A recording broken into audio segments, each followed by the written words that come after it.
that things are escalating, tensions are rising, and a huge amount of anxiety about where this is all going, Aaron.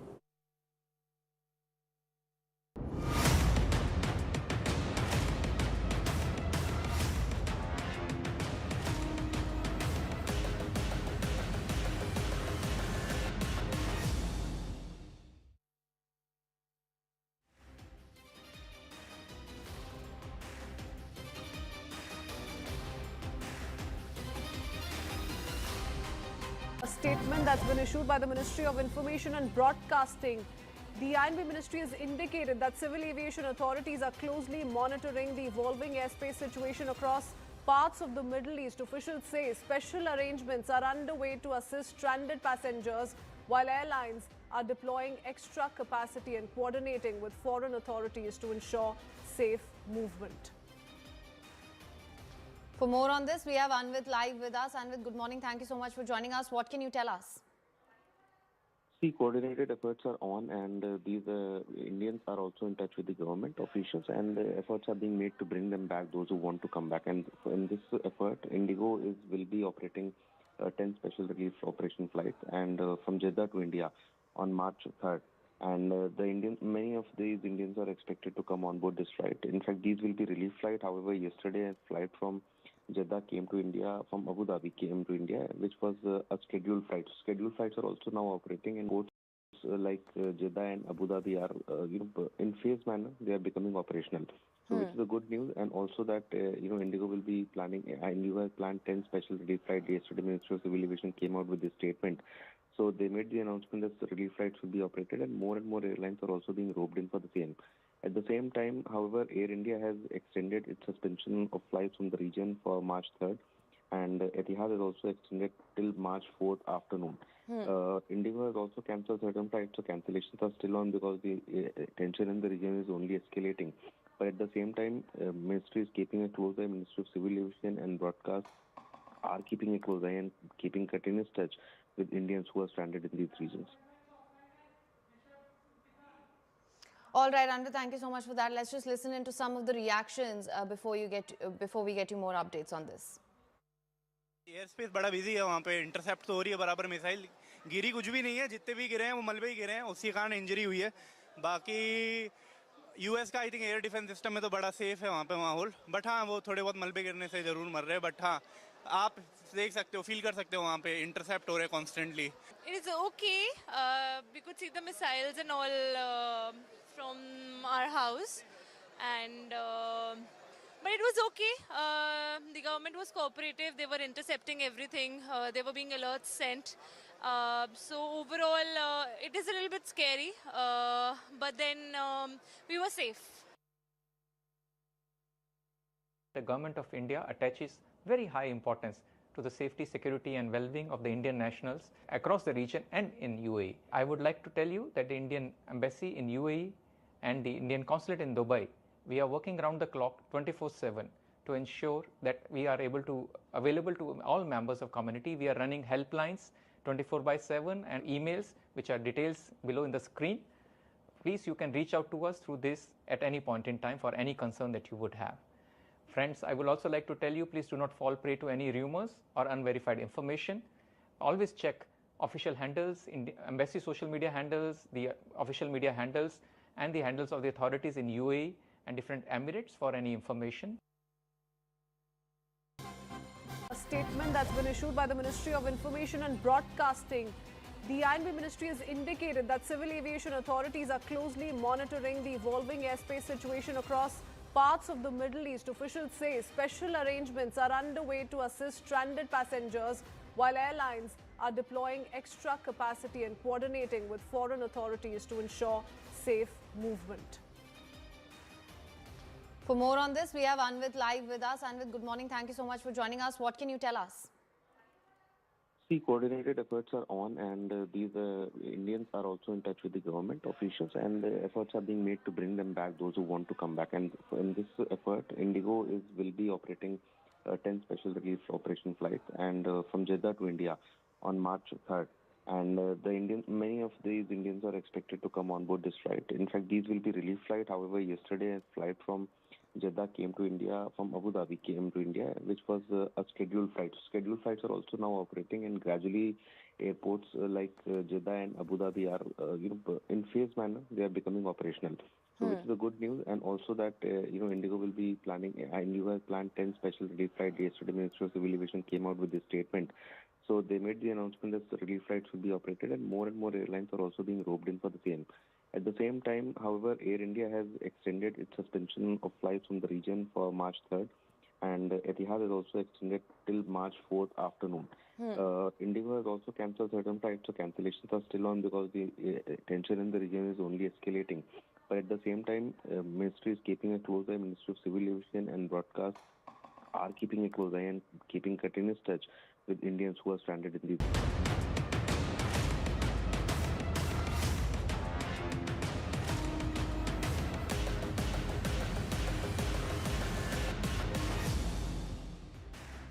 Thanks a lot for staying with us. We're getting some more updates coming in. A drone has been shot down near Erbil Airport now. The Hezbollah says it launched an attack on military base in northern Israel. But it seems the interceptors have already worked. A drone has been shot down now in Erbil itself. Now, this is, of course, the widening of the front for Israel as well. They would have expected some of this from Lebanon, from Iraq.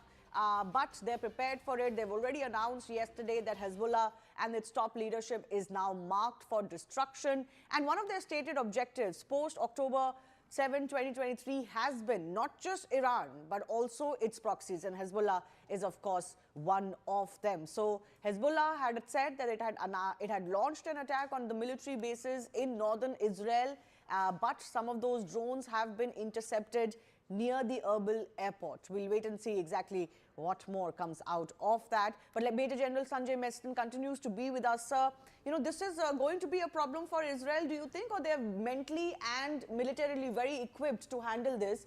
Because there are going to be more fronts opened up. Right now, it's just the Hezbollah. There would be possibly the Houthis who also enter.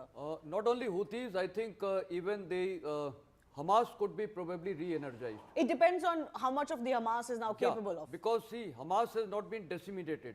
They have not been finished. They have been only weakened. The way even Hezbollah was weakened.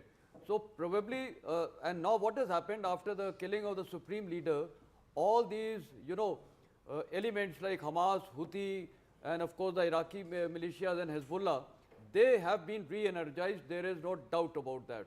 So when they are re-energized, their morale and motivation is high, so they can do small-scale actions. So from Gaza, small detachments can come and take on the Israeli troops, so that is a possibility. Hezbollah is doing what they are doing. They have started launching a large number of missiles and of course drones into the northern territory of Israel. That possibility exists. And of course, the Houthis remain active by blocking the entire Red Sea and of course firing their missiles. I think the one which has been fired in Saudi Arabia, oil refinery, probably it was from Houthis. And of course, Houthis can also fire back at Israel. So the threat remains. As on date, is how Israel is being able to handle it. Obviously, they have the advantage that a lot of Patriot and THAAD missiles of the US have been deployed there, including in Jordan. And also the USS Gerald Ford has been deployed, which again gives them air defense protection. And more so, the Israelis today are using even the Israeli, that is the iron beam, which is of course 10 kilometers is what the range is, but it requires 100 kVA power. So that probably is also being used. But at the same time, if there are huge number of swarm drones or large number of cruise missiles, ballistic missiles launched, some of them apparently will get through and destroy some of the infrastructure and of course cause casualties in Israel. So how they handle it, of course now depends on two factors. One is of course the effective AD system, but please remember even the AD systems are being rendered ineffective because it is expensive and they are also being utilized. So now therefore the priority is from where they are originating from the Iranian homeland to target these missile launchers, the missile sites. That is what their focus is and this is what they are looking for. How successful they would be, how many numbers they can target in the next 24 to 48 hours depends. But that would be now the US and Israel priority to weaken them in terms of their the missile and the launch capabilities of the drones. So that is what they are looking for. And of course, please, also we must remember the detachments who are using and firing these missiles, oblique drones. They are well spread across the entire territory of Iran. They are widespread and they are small detachments, and they have been given pre-targeted pre-locations, you know, which they have to strike if they have to strike, so a detachment strike. So what it implies finally is that they have been well dispersed, they are independent, they are resorting to shoot and scoot, they can even conceal themselves. But the challenge to the Americans and Israelis are how to locate them through their satellites, and since they are getting real-time information, how they can quickly target them. So that's the challenge. You know, interestingly, the Iranians had already said they were kind of prepared for a decapitation strike, and they had already had a plan in place, and their military wings are working independently. They're actually rogue right now, so you never really know what happens, and maybe that is why we are seeing this strategy play out of civilian areas even being attacked. But we'll wait and get more updates from our experts as well. Time for a very short break. Stay with us. Our continuous coverage will continue.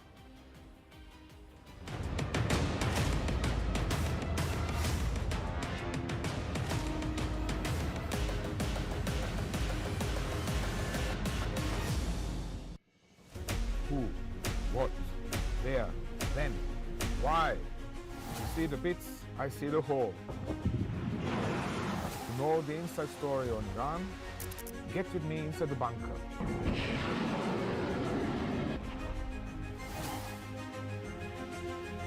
Only on CNN News 18.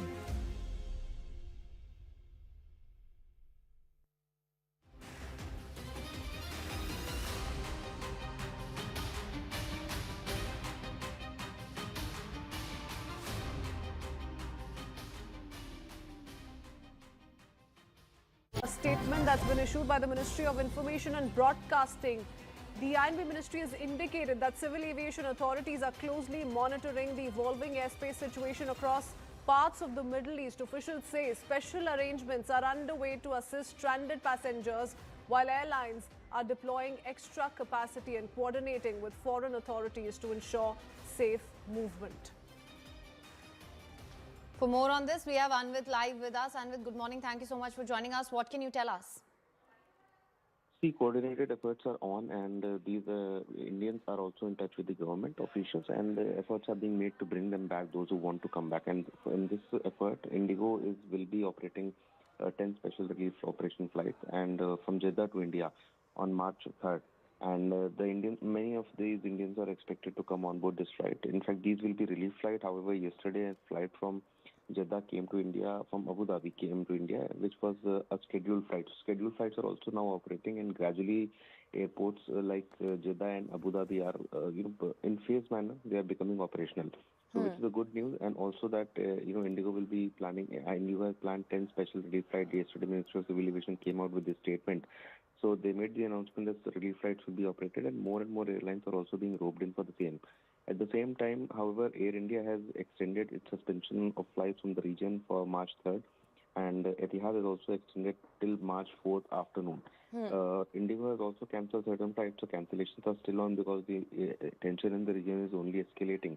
But at the same time, Ministry is keeping a close eye. Ministry of Civil Aviation and Broadcast are keeping a close eye and keeping continuous touch with Indians who are stranded in these regions.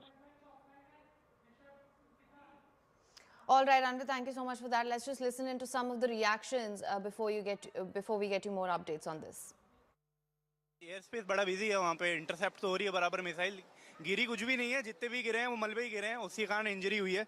बाकी US का I think air defence system में तो बड़ा safe है वहाँ पे माहौल, but हाँ वो थोड़े बहुत मलबे गिरने से ज़रूर मर रहे हैं, बट हाँ आप देख सकते हो, फील कर सकते हो वहाँ पे इंटरसेप्ट हो रहे हैं constantly. It is okay. We could see the missiles and all from our house, and but it was okay. The government was cooperative. They were intercepting everything. There were being alerts sent.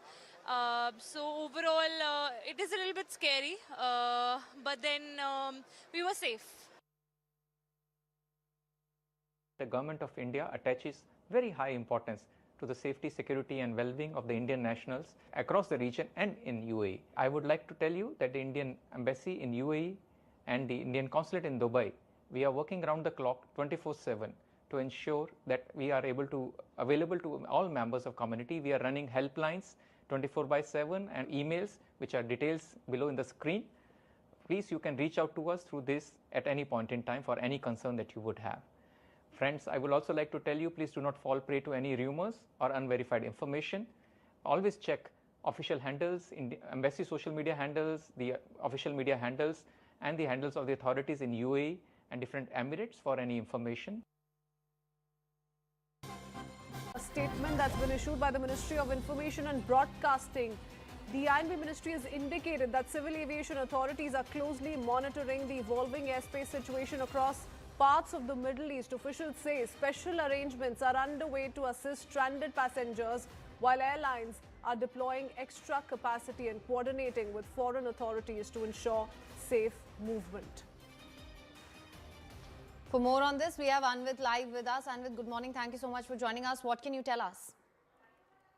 See, coordinated efforts are on, and these Indians are also in touch with the government officials, and efforts are being made to bring them back, those who want to come back. And in this effort, Indigo will be operating 10 special relief operation flights, and from Jeddah to India on March 3rd. And many of these Indians are expected to come on board this flight. In fact, these will be relief flight. However, yesterday a flight from Jeddah came to India, from Abu Dhabi came to India, which was a scheduled flight. Scheduled flights are also now operating, and gradually airports like Jeddah and Abu Dhabi are, in phase manner, they are becoming operational.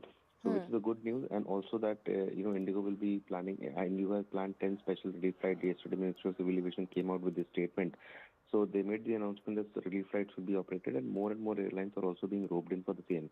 At the same time, however, Air India has extended its suspension of flights from the region for March 3rd, and Etihad has also extended till March 4th afternoon. Indigo has also cancelled certain flights, so cancellations are still on because the tension in the region is only escalating. But at the same time, Ministry is keeping a close eye. Ministry of Civil Aviation and Broadcast are keeping a close eye and keeping continuous touch with Indians who are stranded in these regions. All right, Anvit, thank you so much for that. Let's just listen into some of the reactions before we get you more updates on this. Air space बड़ा busy है वहाँ पे, intercept तो हो रही है बराबर missile, गिरी कुछ भी नहीं है, जितने भी गिरे हैं वो मलबे ही गिरे हैं, उसी कारण इंजरी हुई है. बाकी यूएस का I think air defence system में तो बड़ा सेफ है वहाँ पे माहौल, बट हाँ वो थोड़े बहुत मलबे गिरने से ज़रूर मर रहे हैं, बट हाँ आप देख सकते हो, फील कर सकते हो वहाँ पे इंटरसेप्ट हो रहे हैं constantly. It is okay. We could see the missiles and all from our house, and but it was okay. The government was cooperative. They were intercepting everything. There were being alerts sent. So overall, it is a little bit scary, but then we were safe. The government of India attaches very high importance to the safety, security and well-being of the Indian nationals across the region and in UAE. I would like to tell you that the Indian Embassy in UAE and the Indian Consulate in Dubai, we are working around the clock 24/7 to ensure that we are available to all members of community. We are running helplines 24/7 and emails, which are details below in the screen. Please, you can reach out to us through this at any point in time for any concern that you would have.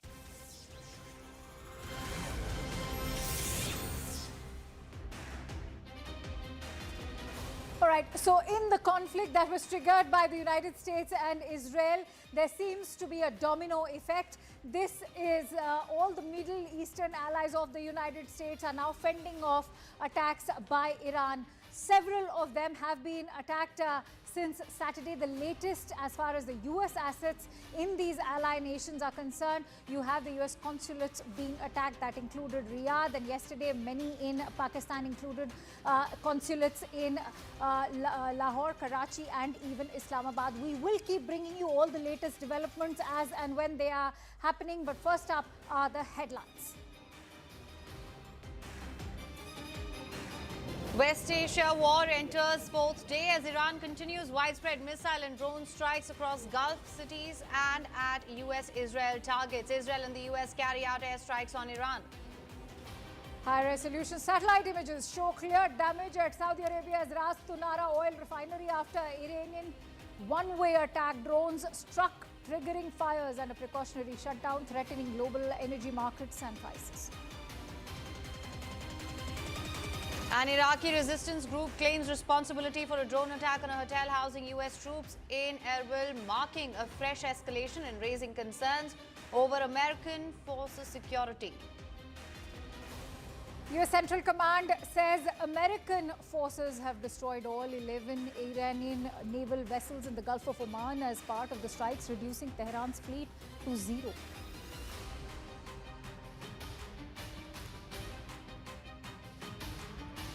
Two Iranian drones struck the U.S. Embassy in Riyadh, Saudi Arabia, sparking a small fire and minor damage. No major casualty reported. Trump warns of retaliation.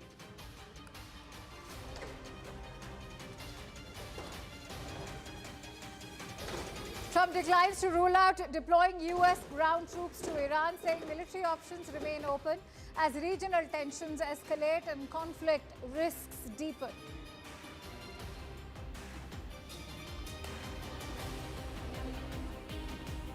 Israel's Prime Minister Benjamin Netanyahu says the war with Iran will be quick and decisive, not an endless conflict, asserting joint U.S.-Israel strikes aim for swift, overwhelming military success. Iran's Foreign Minister Arakchi says Marco Rubio admitted that the U.S. entered a war of choice for Israel, denying any Iranian threat, asks Americans to reclaim their country. The latest information coming in: Israel hacked Tehran's traffic camera network using AI and surveillance data to track Supreme Leader Ayatollah Ali Khamenei and senior officials, mapping guards' routines and accordingly also coordinating with the CIA for targeted intelligence.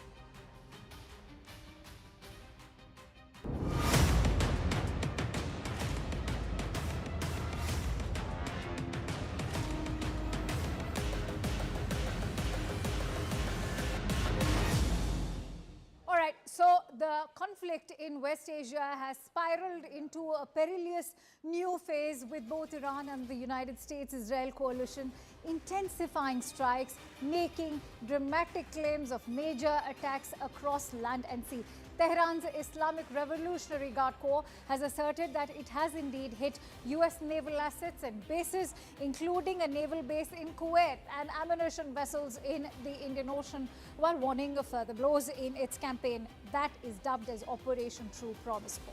In a major escalation, the U.S. Embassy in Riyadh was struck by 2 drones. Saudi authorities have already confirmed that, causing limited fire, minor structural damage. Oil infrastructure has also been caught in the firing line, with drones triggering fires at the Ras Tanura refinery and tanker traffic through the Strait of Hormuz, all but halted, threatening global energy markets.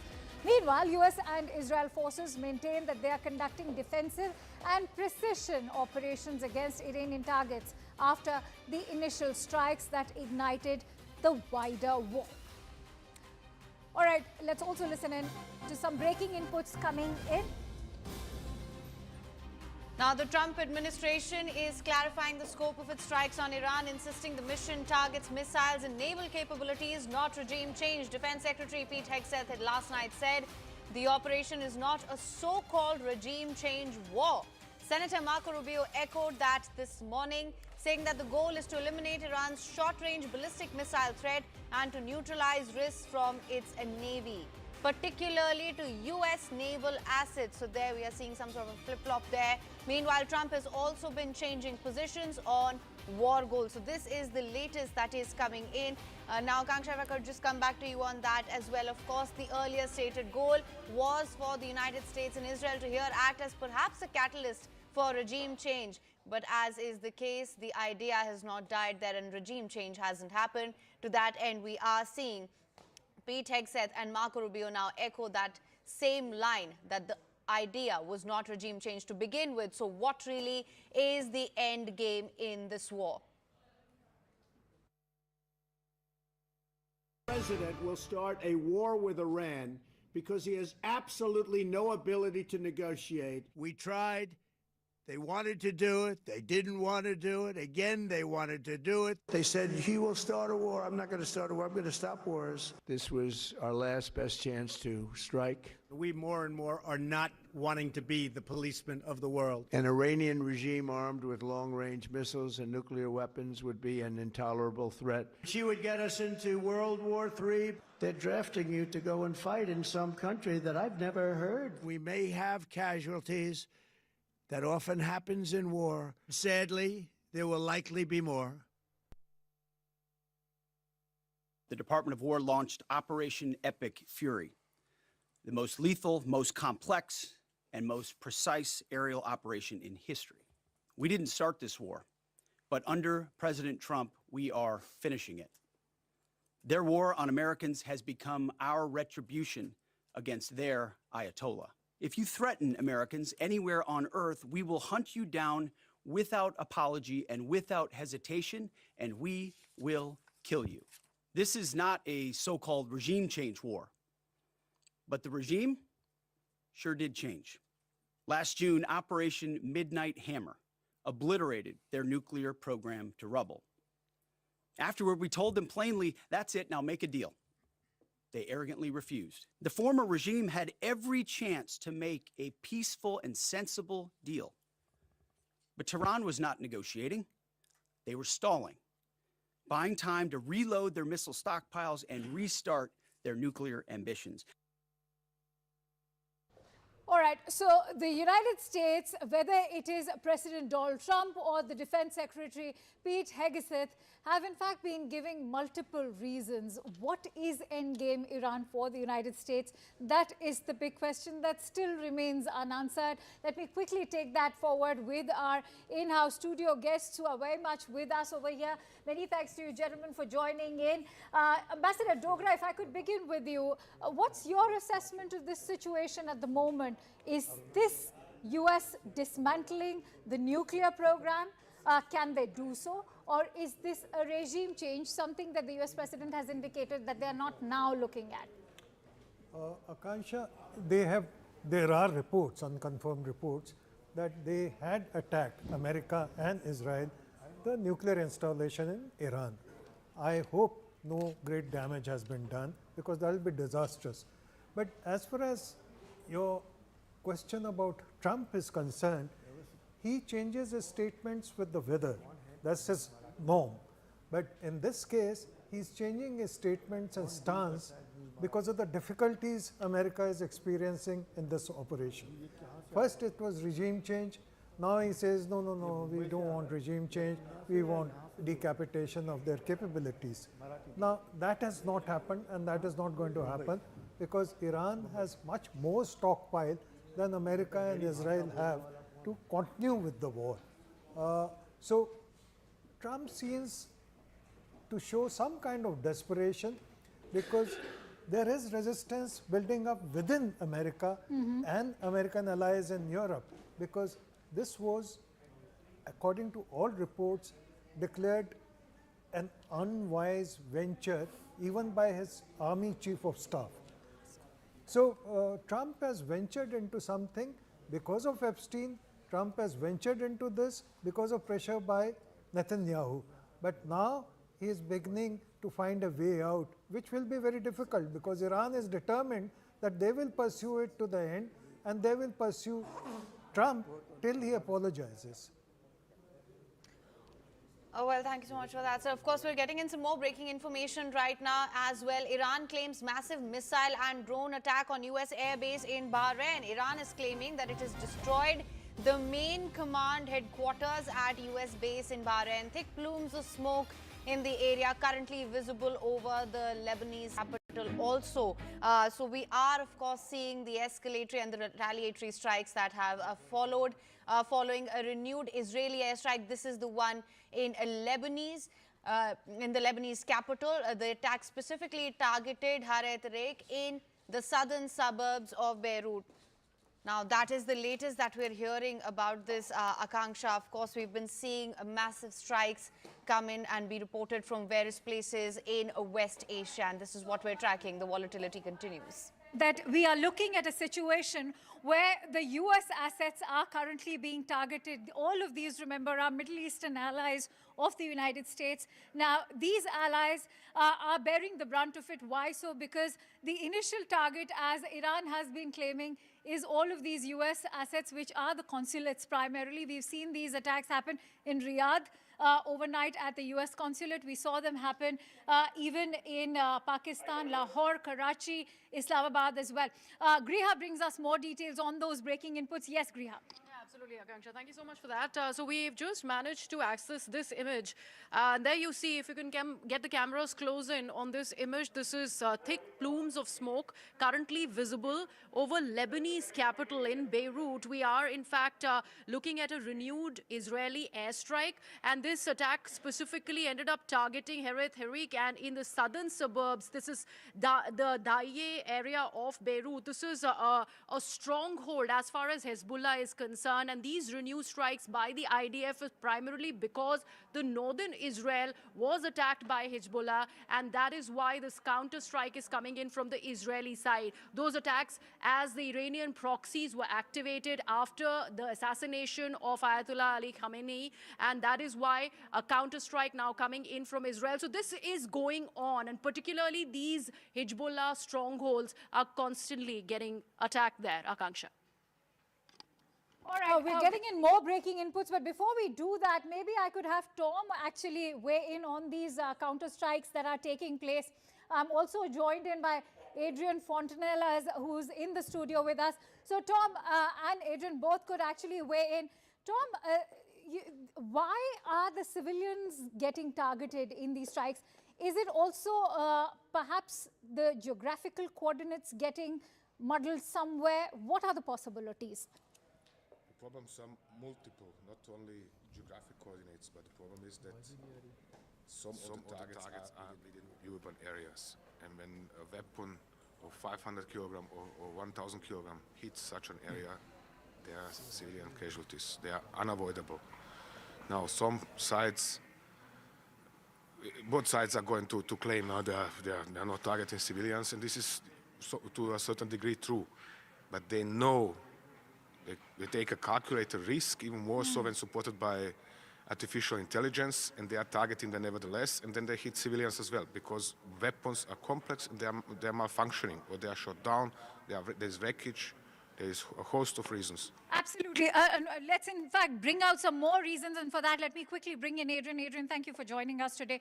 Maybe you could also enlighten our viewers in terms of how is this planning being done, because this is also a very low-cost warfare when you're looking at how drones are being deployed in attacking civilian areas or even the US consulates in most of these Middle Eastern allies. In the case of the US consulate, of course, it was obviously intentional. Otherwise, we need time, because both sides will claim that the other one is only targeting civilians and therefore are terrorists. But we need time to assess each strike to know if it was on purpose or if it was collateral damage. As Tom Cooper said, some of the munitions used are rather imprecise. And more often than not, you need always to check if there is a military facility close to the civilian impacted area. It is of tremendous importance to take the time to cross-check these claims from both sides. It would be interesting to see what more could be the possibilities. In fact, we're getting in some more breaking inputs. This is coming in from Israel at the moment. Israel has issued an urgent evacuation warning for Beirut's southern suburbs. Specifically, in fact, the Heret Harik neighborhood is what we are looking at. And that's exactly what have we been discussing right now in terms of how this has been snowballing now over to Lebanese capital of Beirut. Why so? Because Lebanon happens to be the country which is housing the Hezbollah headquarters. And that is why Lebanon inadvertently is getting roped into this overall conflict. Kritsween brings us the details. Yes, Kritsween. Yeah, I'm going to quickly show this map that's been put out. Israel issuing an urgent evacuation warning for Beirut. I'd request our video journalist to quickly pan in on these visuals. This is Israel issuing an urgent evacuation warning for Beirut's southern suburbs, specifically the Haretrek neighborhood. Anyone in the buildings marked in red. So you see some of these buildings, some of these areas, all in southern suburbs of Beirut have been marked, and Israel sending out this warning. Please evacuate immediately. All of them residing in these pockets are being asked to leave immediately. In fact, also with a warning, Israel says you are too close to Hezbollah facilities and must move at least 300 meters away right now. Now, this is one more development that's come in as far as this back and forth between Hezbollah and IDF is concerned, because we've seen Hezbollah fire rockets at IDF and now retaliatory strikes taking place. And Lebanese Prime Minister has also said that this is not okay. They've in fact officially said that the death toll has crossed 30. 30 civilians have lost their lives. 30 civilians over there, 700 in Iran. But is this going to be as quick and decisive as is being claimed, not just by the Israeli Prime Minister, but remember, the war is going to expand, as the US President Donald Trump has already indicated that they are sending out a fresh wave of missiles and fighter jets over to the Middle East to fight Iran, in fact. But we're getting in visuals now, and going to quickly play out some more visuals that we are getting in right now. These are, in fact, let's quickly break down the map for you. And Tom, if I may please request your presence over here next to the map. You're looking at the kind of attacks that are taking place. If you can break down for us all the locations that are being targeted. There's a lot of panic in the latest reports that we were getting in onto Pakistan's side right now. Pakistan is also in a state of utter panic because they already have a lot of internal tensions going on with Afghanistan. But Iran at the moment is, of course, looking towards all of these US allies. If you can also look at this entire map and break it down for our viewers. You're looking at Saudi Arabia, you're looking at UAE, Oman over here. Let me show you. We have the war between Pakistan and Pakistani Taliban and the Taliban in Afghanistan. This is one war. Pakistanis are sending troops to Saudi Arabia due to their treaty about mutual defense. So Pakistanis have reportedly also offered their soil for US bases for attacks on Iran. So that would be something like this. There is one in Quetta, for example, and several others in this area. But particularly interesting would be Gwadar, which was a Chinese-built port here down on the coast of the Indian Ocean. So that is one part. The other part, of course, we have Iran striking Israel, Israel striking Iran. We have USA from bases primarily in Jordan striking Iran. Wow. We have Iran striking Kuwait. We have Iran striking, oh sorry, this is wrong. Went too high. Opa, now I deleted everything. So I said, Iran striking Israel, Israel striking Iran. Now you have USA, Lebanon, another country which is inadvertently getting roped into this entire conflict. Inadvertently. Even though they have separated themselves from Hezbollah, they are bound to now get roped into this entire conflict. How do you view the situation now over moving further to the west? Look at Cyprus. It is quite simple. There is in Incirlik air base outside of Adana. This is a NATO air base with nuclear weapon storage facility. There is Akrotiri on Cyprus. This is a British base with nuclear storage facility. British are flying their aircraft from Akrotiri to defend Israel. They are flying combat air patrols over Syria and down over Jordan, so in order to intercept UAVs coming in from Iran. Therefore, Iranians said, okay, you are involved, therefore we are shooting at you. But you look at the overall area, Tom, this is entire Middle East that's now being roped into this conflict, because not only are you looking at countries like Cyprus, Lebanon, Jordan, of course, adjoining to Israel, we are also looking at Iraq, Kuwait, Saudi Arabia, the UAE, Oman. This is basically all No. the adjoining countries. Iran is striking which are Kuwait, US Iran allies is to striking Iran. Bahrain, Qatar, United Arab Emirates, Oman, Saudi Arabia as well. So, and I mean, what they are striking are US bases in all of these countries. What is the possibility that this is now going to spill over to Pakistan? I don't see it very high because Pakistani armed forces, the leadership is obsessed with India. Therefore, they are keeping their army up here.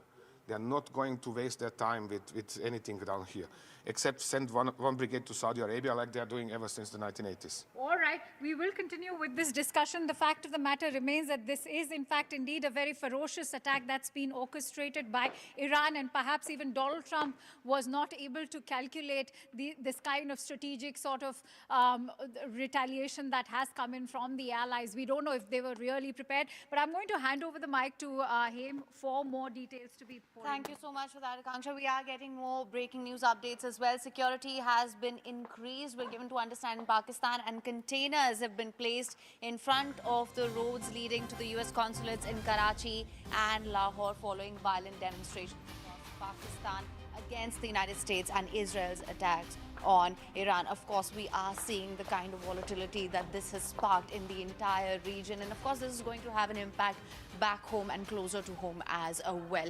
Now, let's just talk about what is happening in Pakistan for the moment. We saw yesterday as well that in the US consulate in Pakistan, the kind of bloodbath that we saw yesterday, where it claimed the lives of some 10 protesters who barged in, and Aman was bringing us all the details on that as well. Aman, if you could just take us through what we're looking at right now. These are the pictures put out by AFP, and we all know how the Pakistan protesters stormed the consulate in Karachi, the US consulate. Over 10 people were killed in those bloody protests. The visuals we brought yesterday, and today these are pictures put out by AFP on how security has increased outside the consulates in both Karachi and Lahore. The US, look how these containers have been put in front of the US embassy in Karachi as well as Lahore to stop any protesters from entering here. This is the level of security which has been enhanced, because US has been extremely concerned about the security of its consulates, because there have been repeated threats to the consulates in Peshawar, to the consulates in Lahore, Karachi, as well as the main US embassy in Islamabad. This is one of the pictures which has been put out. This is the other picture of how these protesters have been reaching these embassies and consulates of the US with these posters calling Trump the world's biggest terrorists are America and Israel. That's what the Jamaat-e-Islami, these are pictures from Peshawar about the Pakistani protesters reaching there, along with calling Donald Trump a war criminal. You can see more pictures here. These are from Karachi, where heavy security deployment is there. Outside you can see these containers which have been put to block the way of any person going across towards the US embassy. And look at this picture. Look at this, how this container has been parked right in front of the road to stop any movement towards the US consulate in Karachi and Lahore. These are pictures put out by AFP just now about how enhanced security measures have been put in place in most of the US consulates to stop any untoward incident, because there is a real threat. US embassies have been the target of missiles in other parts in the Middle East, while in Pakistan they are the target of the Shia protesters who are actually accusing the US of starting this war and killing the supreme leader of Iran and the top Shia leader, Ali Khamenei. Absolutely, Aman, and in fact, as the United States tries to make up its mind over what the end game and what the end goal is, now they are saying it's the complete destruction of its naval assets and its nuclear facilities.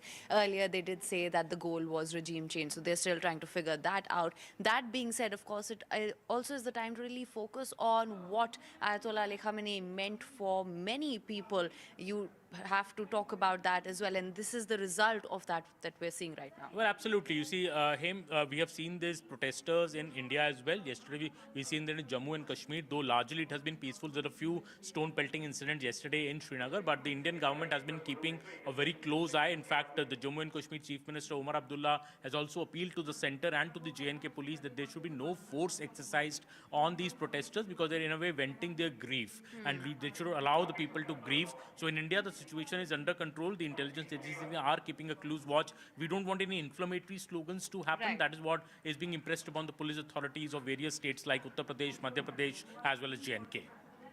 Thank you so much for that, Aman. Of course, so this is what we're tracking here in the newsroom as well. There is a larger conversation here about what the supreme leader of Iran, he was also a spiritual leader, a papal figure, if I may, and what he symbolizes for many people across the globe, in light of which we are seeing the kind of reactions that we've been getting right now. Remember yesterday in Pakistan, the kind of scuffle that broke out in the US consulate, which resulted in the deaths of 10 people.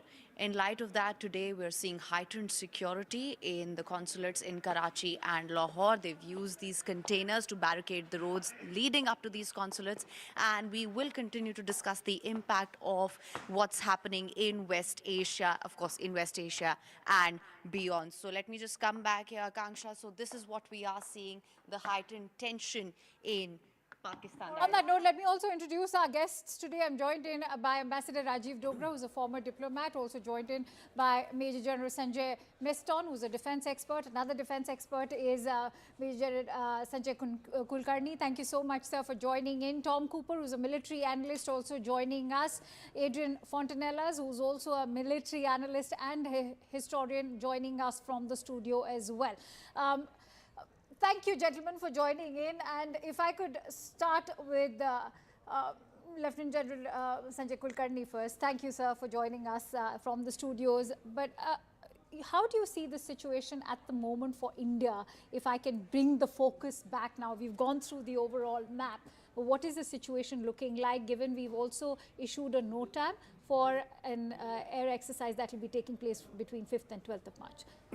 Thank you very much. First and foremost, very challenging, primarily because, of course, though the evacuation of people from the Middle East has started, and therefore that would ease. But definitely the Strait of Hormuz, which seems to be blocked by the IRGC, that might be a little problematic, because we also import approximately about 2 odd million barrels per day of oil which comes from there. So approximately about 40 to 50% of our oil, 60% of our gas which comes from there. The world's 20% which passes through the Strait of Hormuz. Chinese, Japanese, South Koreans, almost 85% of the crude oil which passes through that. And therefore, the rates of the crude oil are expected to go up substantially, because I'm told it's touching about $75 today, might go up to $80, $85, may even touch 100. Besides that, of course, the insurance costs, the uncertainty which prevails, the logistics which go around. So there's so much. So India, real problem issue at the point of time. Of course, we have enough reserves to take on for some time. But if this conflict prolongs, then there is a problem for us. Otherwise, I find the stand that we've taken, that it should be diplomacy, it should be talks, and not indulging in kind of a violence that is going on. And therefore, I would, my recommendations would be that, of course, the sovereignty of Iran must be respected, but Iran also must do introspection and must not indulge in, total loose talks on terrorism, talks on wiping out a civilization. I think that's something which would not bear well with the entire world. So Iranians, especially the IRGC, which seems to be controlling Iran at this point of time because of the top leadership having gone, the interim commander is, of course, yet another, I would say, a hardliner itself. So in that context, yes, difficult times ahead, but hopefully, I think in the next about a week's time, things should stabilize. All right, Ambassador Dogra, I believe you wanted to say something to that as well. Yes, certainly. I'd like to start off from where you had started in your introduction about Pakistan Army placing containers on the roads leading up to the US missions. Now, containerization or containers are not going to contain the public anger.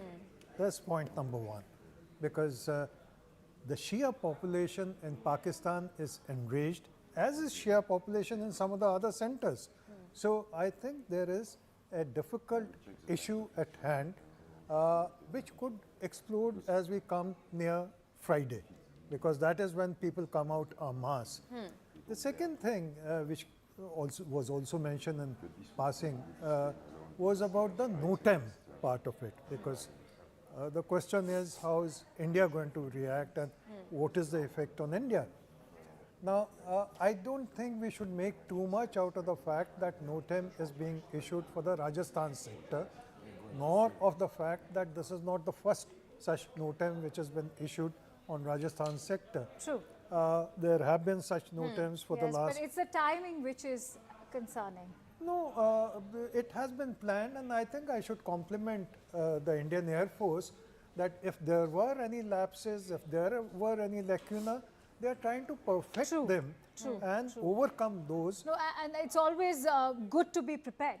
It's always good to be. So, on that note, I'm so sorry to interrupt you there. I'm going to keep coming back to you, Ambassador, all of our guests as well. We're getting in some breaking inputs right now because Iran is claiming massive missile and drone attack on US air base in Bahrain.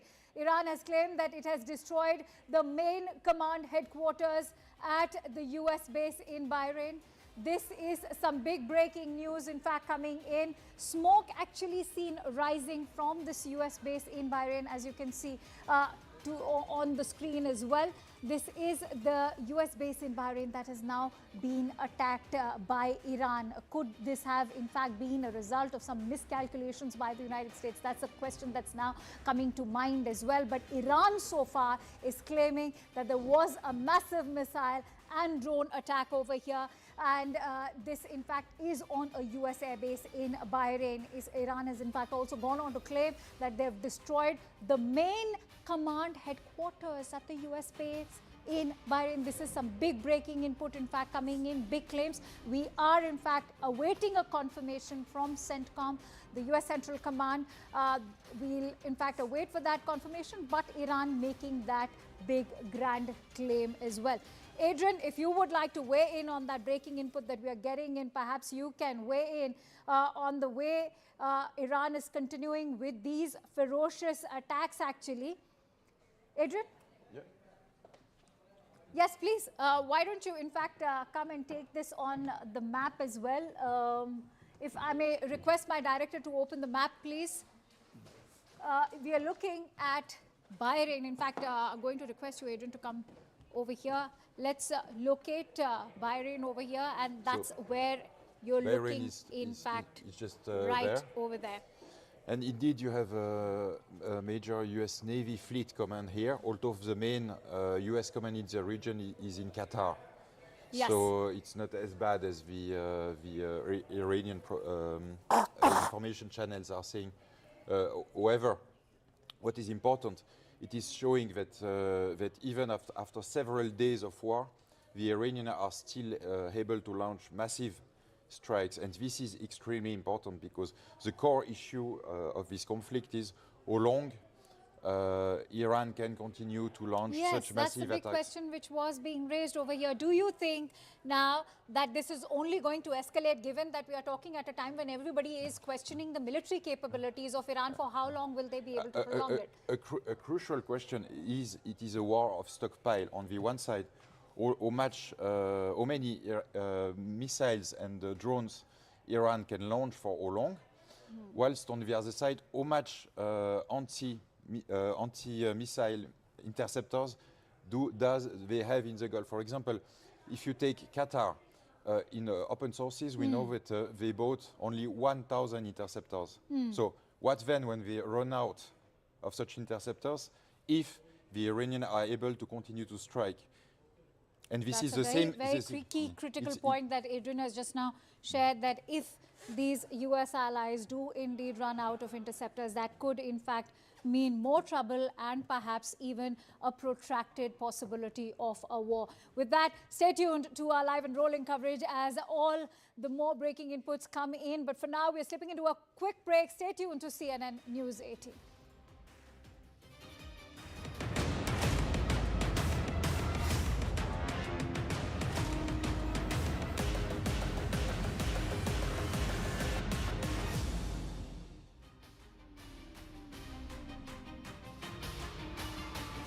Statement that's been issued by the Ministry of Information and Broadcasting.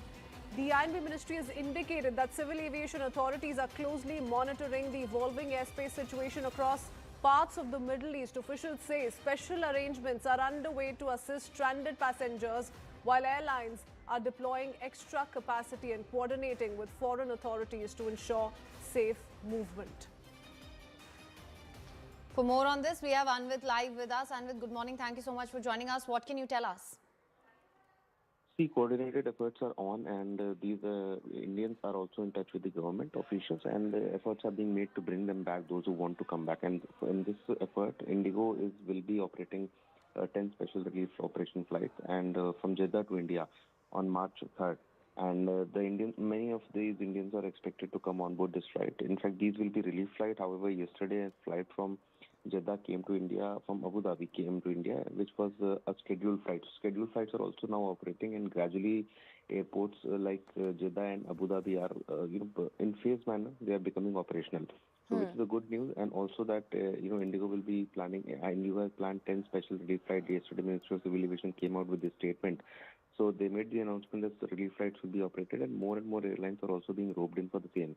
At the same time, however, Air India has extended its suspension of flights from the region for March 3rd, and Etihad has also extended till March 4th afternoon. Indigo has also cancelled certain flights, so cancellations are still on because the tension in the region is only escalating. But at the same time, Ministry is keeping a close eye. Ministry of Civil Aviation and Broadcast are keeping a close eye and keeping continuous touch with Indians who are stranded in these regions. All right, Andrew, thank you so much for that. Let's just listen into some of the reactions before we get you more updates on this. Air space बड़ा busy है वहाँ पे, intercept तो हो रही है बराबर, missile गिरी कुछ भी नहीं है, जितने भी गिरे हैं वो मलबे ही गिरे हैं, उसी कारण इंजरी हुई है. बाकी यूएस का I think air defence system में तो बड़ा सेफ है वहाँ पे माहौल, बट हाँ वो थोड़े बहुत मलबे गिरने से ज़रूर मर रहे हैं, बट हाँ आप देख सकते हो, फील कर सकते हो वहाँ पे इंटरसेप्ट हो रहे हैं constantly. It is okay. We could see the missiles and all from our house, and but it was okay. The government was cooperative. They were intercepting everything. There were being alerts sent. So overall, it is a little bit scary, but then we were safe. The government of India attaches very high importance to the safety, security and well-being of the Indian nationals across the region and in UAE. I would like to tell you that the Indian Embassy in UAE and the Indian Consulate in Dubai, we are working around the clock 24/7 to ensure that we are available to all members of community. We are running helplines 24/7 and emails which are details below in the screen. Please, you can reach out to us through this at any point in time for any concern that you would have. Friends, I would also like to tell you, please do not fall prey to any rumors or unverified information. Always check official handles, in the embassy social media handles, the official media handles, and the handles of the authorities in UAE and different Emirates for any information. A statement that's been issued by the Ministry of Information.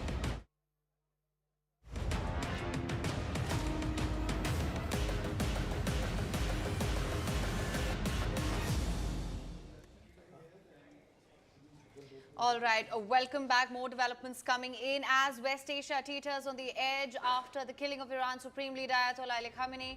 The opposition in India, it has sharply questioned the government of India's silence on the matter. Opposition leaders, in fact, including from the Indian National Congress, said not speaking about it or not speaking out is not neutrality, but an abdication of responsibility. Sonia Gandhi has written that silence now undermines India's moral grounding and has stressed that the country must stand for sovereignty, peace and clarity in foreign policy. While the opposition has pressed the centre to articulate its position, Prime Minister Narendra Modi has also underscored the need for restraint. So their politics in India has broken out over this as well, and they're urging, in fact, the Prime Minister to take a stance. And in fact, they are saying that silence on the matter is not neutrality. So that is something that the opposition is saying here as well. And as we discuss the politics back at home, let's just go across to Aman, who will perhaps be able to give us a better sense of what to make of this situation at home in India. Aman. Well, there's a war on between the Middle East, but now there's also political war on in India right now. We have Sonia Gandhi, the chairperson of the Congress Parliamentary Party, a Rajya Sabha MP, putting out this particular piece in a leading newspaper today where she is slamming the government. She is saying that the government's silence on the killing of the Iran Supreme Leader is not neutral, it's abdication. She's also saying that when the targeted killing, in fact, Rahul Gandhi has put on that tweet and said, Rahul Gandhi, the LOP, has also said that when the targeted killing of a foreign leader draws no clear difference of sovereignty or international law from our country, impartiality is abandoned. It raises serious doubts about the direction and the credibility of our foreign policy. Silence in this instance is not neutral. So what the Congress party essentially is now saying, both Sonia Gandhi and Rahul Gandhi, they are essentially saying that India has chosen a camp. India has chosen the camp of the West, of the US, of Israel. Prime Minister Modi was in Israel just a couple of days before this particular strike happened. So that is what the charge of the Congress party is. But I think the government has also made its stance pretty clear. India is neutral, but right now the priority of India is to safeguard the safety of Indian citizens in the Middle East. That is our top priority, and that is why Prime Minister Narendra Modi has been calling up all the leaders in the region. He's called up the President of UAE, he's called the King of Bahrain, he's called up the leaders in other countries, Saudi Arabia as well. And one thing he's telling them, that he's condemning, India condemns the strikes carried out by Iran in these countries, because the Middle East countries, in a way, didn't have much to do with this war. Right now Israel and the US did as a joint strike on Iran is one thing, but what Iran is doing by striking civilian targets, by striking the Abu Dhabi airport, by striking the Doha airport, by striking civilian buildings in these Middle Eastern countries, this is where the safety of Indian civilians, Indian people who live there is endangered. There are nearly 8 to 9 million Indians living in the Middle East, and that is why India's concern right now is that the safety of its citizens, and condemning the strikes happening in these countries by Iran. But the opposition is questioning that why are you only condemning the strikes by Iran in these countries? Why are you not condemning what started it all, the strike on Iran's supreme leader, in which the leader of a sovereign country has been killed by the US and Israel when there is no war. War had not been declared. That is what Sonia Gandhi, if you see this line in her piece which she has written, she says, when the targeted killing of a foreign leader draws no clear difference of sovereignty or international law from our country and impartiality is abandoned, it raises serious doubts about the direction and credibility of foreign policy. Silence in this instance is not neutral. She's also saying the assassination was carried out without a formal declaration of war and during an ongoing diplomatic process when talks were on. A targeted killing of a serving head of a state strikes at the heart of these principles. So very clearly, there's a big political war brewing in India now over what is happening in the Middle East. Absolutely. And for more on this, we have Pallavi live with us. Also, Pallavi, of course, the opposition alleging that the government's silence on the killing of the Iranian Supreme Leader, it's not neutral. In fact, it is abdication. Pallavi, what can you tell us? We have to understand why the Congress party or the opposition parties are doing this. It's very clearly with an eye on elections. And that is where the criticism starts mounting him. A Shia population among the Muslim population is roughly around 30 to 35% in our country. And they're largely concentrated, say, in Uttar Pradesh, in Gujarat, in Kerala and Assam. There are elections also taking place. And of course, in Jammu and Kashmir. So the big elections which are coming forward is that of Kerala as well as of Assam. And in both these states, the Congress party is a major stakeholder. So the Congress party clearly is looking at the ballot box. I won't see this as a big sympathy as far as the Iran people are concerned. I would see this more as a sympathy for the Shia vote bank, which naturally matters to the Congress party. Now look at the wording of what Sonia Gandhi has said. What is the wording of the Congress's official statement, which also came out yesterday, retweeted and reposted by Rahul Gandhi, Priyanka Gandhi Vadra. All of them are condemning the fact that why is the Supreme Leader being assassinated? Why is the government silent as far as showing sympathy and support, and also a condolence message? Clearly, they're seeing that outrage among the Shia community. Now, in Iran itself, the Shias consist of around 90% of the Muslim population over there. And, Shias are progressive, seen as liberal and progressive. They're also extremely wealthy. And they're also an influential vote bank as far as back home over here in India is concerned. So thereby lies the reason for the support for Iran and for the Shias as far as the Congress is concerned. All right, many thanks to you, Pallavi and Aman, for bringing us all those latest inputs. In fact, more breaking inputs coming in as we've been talking about how Hezbollah is also now involved in this entire conflict with Iran. Hezbollah is making claims that there was a dawn attack indeed on Israel's Ramat David air base. Iran has claimed that it destroyed the main command headquarters at US base in Bahrain. That's a big breaking input that we're bringing to you. Hezbollah also making that claim. that there was indeed a dawn time operation on Israel's Ramat David Air Base. Iran has claimed that they've destroyed the main command headquarters at the US base in Bahrain as well. Two different locations that we are looking at. Let me quickly take that forward with Tom, who's also stationed over here. So Tom, would you want to weigh in on the information that's coming in? Hezbollah and Iran both, they seem to be putting up quite a ferocious show at the moment. Was this expected? Yes, that was expected. For a case of this kind, yes. I'm following this since 1986. I'm following this through the 1990s when Israel for the first time claimed that Iran is 3 weeks short of having a nuclear bomb. Throughout this time, there was always clarity. The stronger Israel strikes Iran, the stronger is Iran going to strike back. They were holding back, as it turns out now, the last 2 years. Now they are in all-out mode. With their back against the wall, and they have no other options. It is pointless from that point to negotiate. Earlier you were making a very key critical point in terms of how their troops are getting targeted as well in this overall operation. What's your understanding? What's my understanding of how the troops are getting targeted? The US troops. Yeah, well, Iranians are striking US bases, and in one case, sometimes it happens that, for example, that was in Bahrain or in Kuwait, the US forces have moved the command and control center out of their base into a civilian area. Kuwait is then fired at incoming Iranian missiles or UAVs. One of Kuwaiti fired US-made missile malfunctioned and hit back at this control center, which was in the middle of the civilian area. 6 US troops were killed, and who knows what kind of damage was caused to the civilians nearby.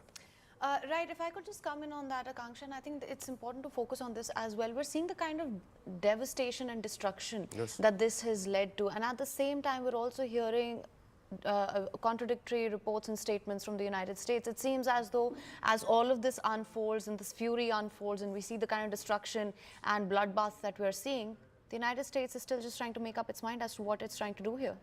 Yes, because the United States didn't, let's be precise, US President Donald Trump was going into this adventure just like Putin went into Ukraine. He was expecting the most positive result within a matter of 2 or 3 days. So the 3 days special military operation didn't work the way he expected it.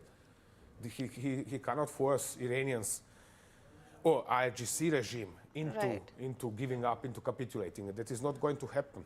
Even less so, considering that he has told them he expects complete capitulation. Professor Peter Kuznick is also joining us on the broadcast. I must quickly go across to him. First of all, apologies to have you kept waiting, Professor Kuznick. If you can hear my question, do you think this is going to be as swift and decisive as the Israeli Prime Minister Benjamin Netanyahu has indicated? The US President and even the US Defense Secretary have said that they are not looking towards a regime change. What do you think is then the objective? The objective I know Tom's finding it really funny, but we'll have to let Professor also go on with his assessment. Yes, Professor. The objective is to assert U.S. global hegemony. The objective is to show the world that Donald Trump, as the most powerful figure in the world, is not constrained by international law, is not constrained by morality, and is certainly not constrained by truth. Trump's claims for why we were doing this was, number one, Iran had reconstituted its nuclear enrichment program. A lie. The IAEA said it's not true. Number two, that Iran was racing for a bomb again, which is a lie. There was no bomb program. The CIA said that Iran gave up their nuclear bomb program in 2003. Ayatollah Khamenei has a fatwa against creating a nuclear bomb. There is no evidence to support that. But Witkoff said they're a week away from having the nuclear material to build a bomb. And the third big lie was about Iran's missile program, that they're very soon going to have an intercontinental ballistic missile that can hit the United States. And what did the Defense Intelligence Agency recently say? they're at least 10 years away if they ever even wanted to have one. It's just lies, one lie after another, because after Venezuela, Trump thinks he's empowered, he's the dictator of the world, and he's going to show the world he's not in any way limited. However, there's another side to this, and that's that Trump's domestic situation is very, very fragile right now. His approval ratings are barely a third of the country. The news every day is about the Epstein files, and the recent news is that the Department of Justice removed 50 pages of documents that allege that Trump had sexually molested a 13-year-old girl. Right. That was the headline. Plus, the Supreme Court overthrowing his tariffs, the center of his economic policy and his force overseas.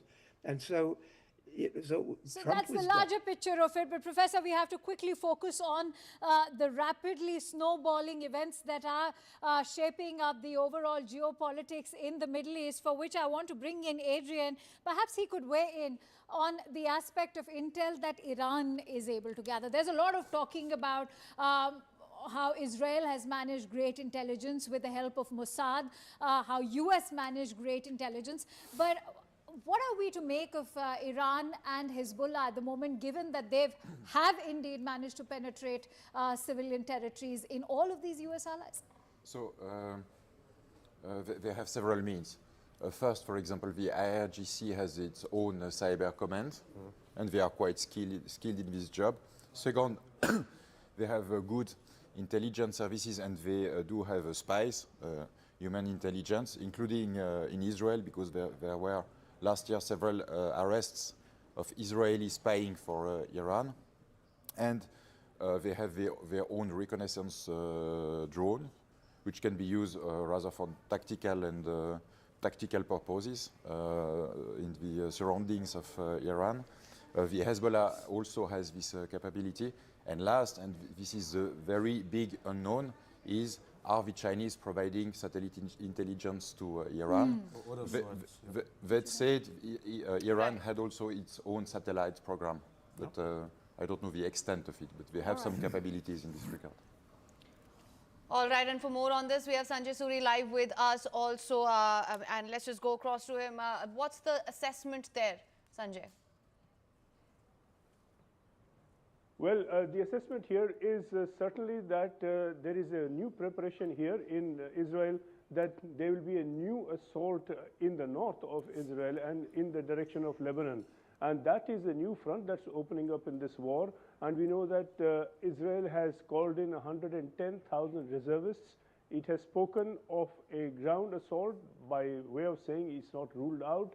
Certainly these reservists have been called with the purpose. And that is going to create a very, very bloody new front. And this is going to be even more than the air attacks and the missile attacks we've seen.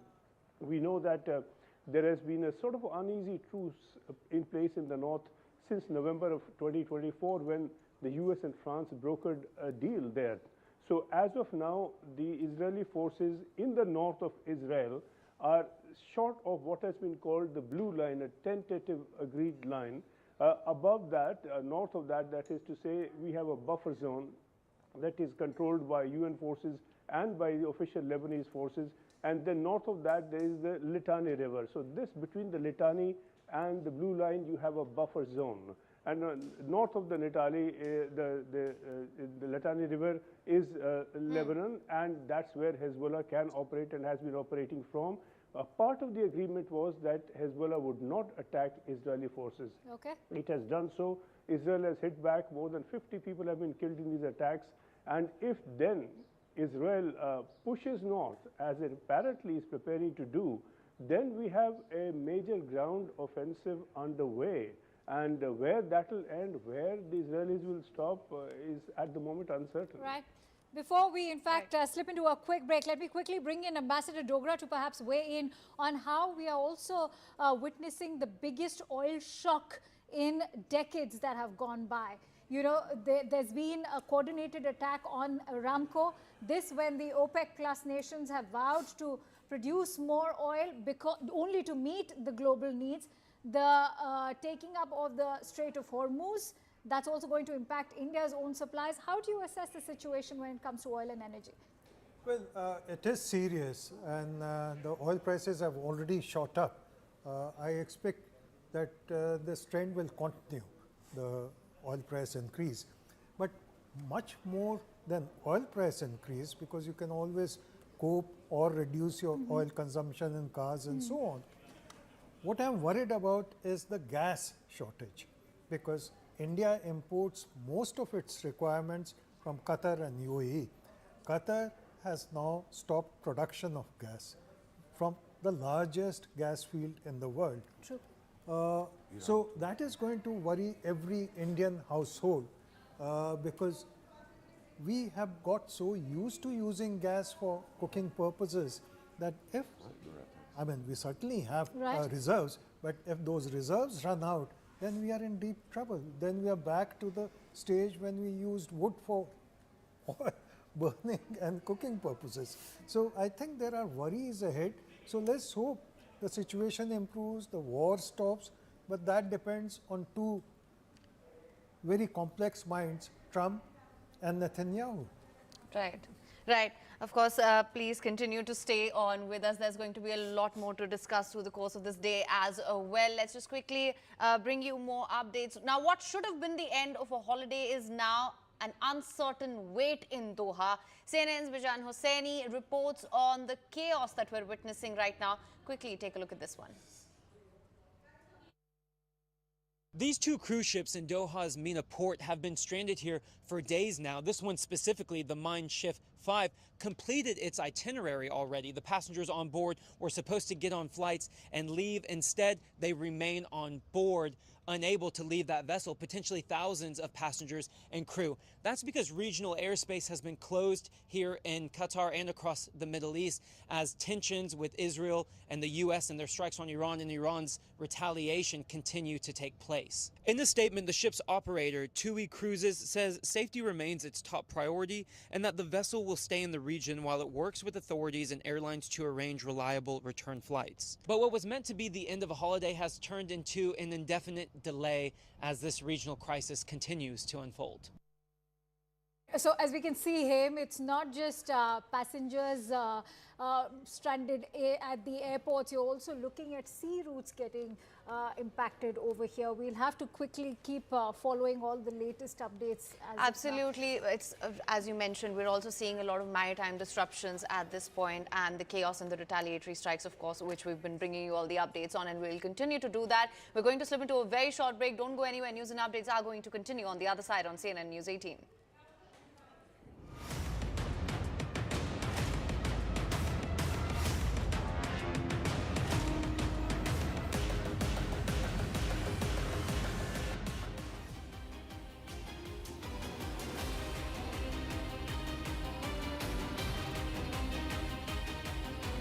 Speaking of that resistance, let's also listen in to take a look at this breaking updates that's coming in.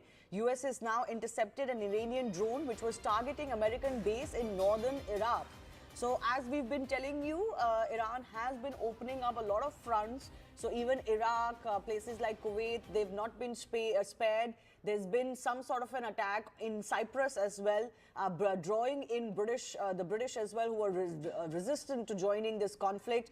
But these are visuals of the interception that is being done as an Iranian drone is targeting the base. But look at the amount of firepower you have to employ even to intercept a drone, which is why even drone interception or missile interception is a very costly affair, and there will be costs mounting on all sides. Have the US, the Israelis factored all of this in along with the damage to their assets? These are all naval and other bases that are being attacked around the Gulf.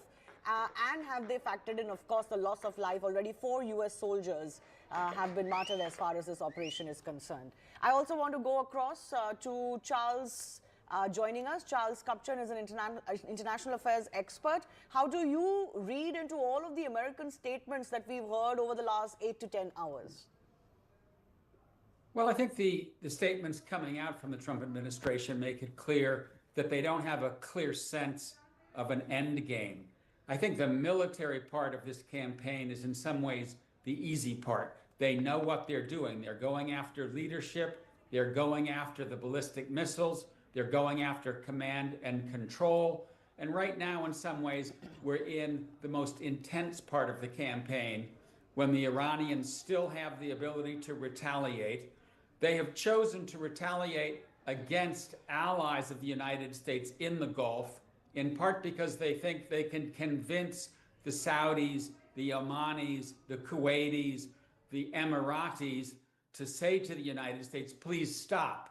This is causing disruption to the oil flow. This is causing disruption to our ability to function economically. But in some ways, I think the reaction is going to be the opposite. You will see these countries turn against Iran and not put pressure on the United States to stop the conflict. And the question is, how long can the Iranians keep this up? How quickly can Israel and the United States eliminate the ballistic missiles? But then comes the hard part, and that is what happens the day after. Will the regime change its tune and the next group that leads it agree to work with the United States? Will the United States continue to bomb the regime until it falls and there is a natural uprising? As one of your guests was just saying, when you don't have ground troops to fight alongside the air power, it's very hard to topple a regime.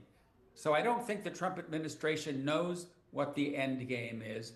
I do think, judging by what they did in Venezuela, what they seem to be doing in Cuba, the idea is to degrade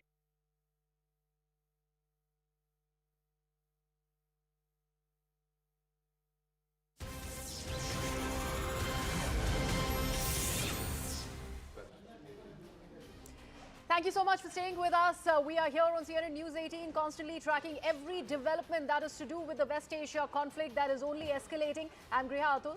I'm Kritsween Valia, and yes, we'll keep breaking down all the updates trickling in this morning. First up, here's a quick check of the top headlines. West Asia war enters its fourth day as Iran continues widespread missile and drone strikes across the Gulf cities and also at US and Israeli targets. Iran claims that this has gone on to destroy the main command headquarters at US base in Bahrain.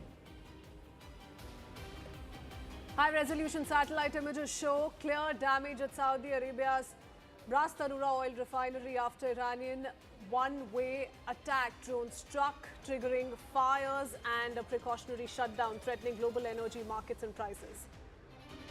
An Iraqi resistance group claims responsibility for a drone attack on a hotel housing US troops in Erbil, marking a fresh escalation and raising concerns over American force security in the region.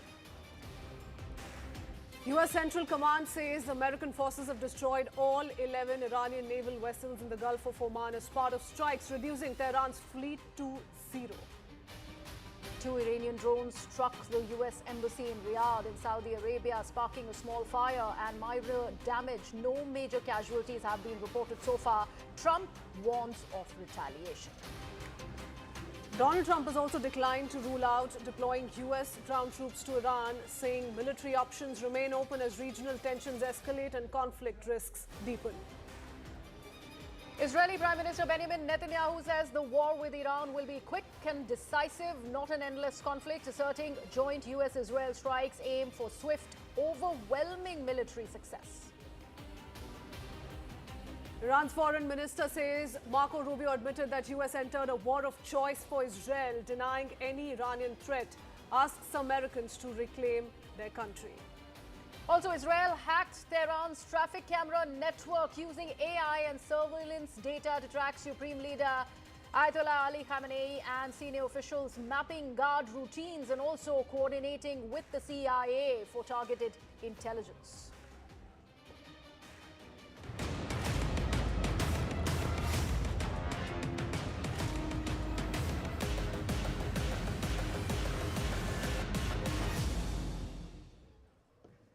Well, the conflict in West Asia has spiraled into a perilous new phase with both Iran and the United States.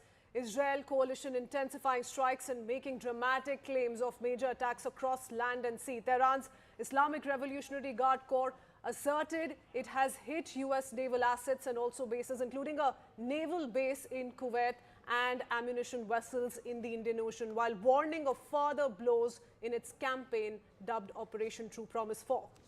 Now, this is a major escalation that one is talking about. Also, the US embassy in Riyadh in Saudi Arabia, that was struck by 2 drones early this morning. Saudi authorities have confirmed this piece of news for us, and this ended up causing limited fire and minor structural damage, although social media has been really amplifying it. But this is an official version that's coming in from the Saudis, where they speak about minor structural damage and no cause of alarm. Oil infrastructure has also been caught in this entire firing line, with drones triggering fires at the Ras Tanura refinery, and also tanker traffic through the Strait of Hormuz all but halted. And this has gone on to threaten global energy markets. We're also in fact learning that US and Israeli forces are maintaining that they are conducting defensive and precision operations against Iranian targets after the initial strikes that ignited the wider war. We also have our guests joining us this morning in the studio. Before we go across to them, I do want to bring in my colleague Sanjay Suri, who's joining us from Israel. Sanjay, you've been seeing the situation, tracking every minor development that's trickling in your way. Give us a sense of the latest, the ground situation there. Tell us about the escalation on day 4. Well, the ground situation here in Tel Aviv is that we are seeing fewer sirens go off and fewer alarms of incoming missiles over the last 24 hours or so. That need not necessarily be a decisive indicator, and certainly in the broad picture it is not, because we have seen this attack on the US air base in Bahrain, and also the US embassy hit in Riyadh. Now, the damage to the airbase in Bahrain is reported to be substantial. In Riyadh, it is said to be minor. Either way, the picture is that the US is not able to defend effectively its own air bases, its own embassy, that the Iranians are managing to breach air defenses and get through, and that is a significant psychological blow, whatever the extent of the physical damage. So the missile launches and the launchers in Iran are in place. They are sending out ballistic missiles, other missiles, certainly sending out drones, and that offensive capacity remains intact. Trump has said that the attempt is to take this capacity out altogether. That's not going to be easy, but short of that, if Iran keeps hitting, then this war continues, and the disruption, the wider disruption this is causing, is certain to continue. This is certainly not going to end in a hurry. Not only is Iran hitting, we know that the IRGC is very much in place, that Khamenei is gone, but there is a command structure down the line that has taken over and carrying out the policies as before. This is going to be a long haul. Right, absolutely, Sanjay. Do stay on with us. We will, of course, be coming to you and talking more about the attacks by the Hezbollah and the counter ones that have happened on part of the IDF. But before we do that, the counter-offensive that has, in fact, shown that Iran has the firepower to target assets in the region. This is what we are, in fact, learning of. And this is a detailed breakdown as far as the strike radius of Iran's arsenal is concerned. The first one that we are looking at is Shahab 1. It has an estimated range of 300 kilometers. And what we do know is that this is a significant, pack of arsenal that has been used to go ahead and not just attack the American assets in the region and also the larger Gulf, but also energy infra. Also, Fateh 110, this also has a strike range of 300 kilometers, and that's something that has also, in fact, been used, and it is continuing to be used. Shahab 2, Fateh 313. Again, a strike range of 500 kilometers, and that also has been used by Iran. So this is all part of the Iranian arsenal. We also, in fact, are talking about Quds 1, has an estimated range of 700 kilometers. So this goes further. And then if we take a look at Zulfikar KM1, that is at a strike range of 800 kilometers, and then there is Qadr 380 with a strike range of 1,000 kilometers, and they in fact go ahead and cause that significant amount of damage. If we further take a look at the missile Sahab 2, 1,300 kilometers strike radius and the range there, and then there is the other one, Ki-Bak Shehan, which is at 1,450 kilometers, and then there is Khorramshahr, which is at 2,000 kilometers radius that one is looking at. If we further go ahead and look at Sejil, 1,300 kilometers radius, and then this is a cruise missile that we're talking about, Sumar, with 2,500-kilometer radius, and that is everything that Iran really has as part of its assets and the ballistic missiles that we are in fact talking about. Let's in fact discuss this further, Crispin, with our guests who are joining us in the studio. Ambassador Rajiv Dogra, former diplomat with us in the studios. We also have Lieutenant General Sanjay Kulkarni, defense expert with us,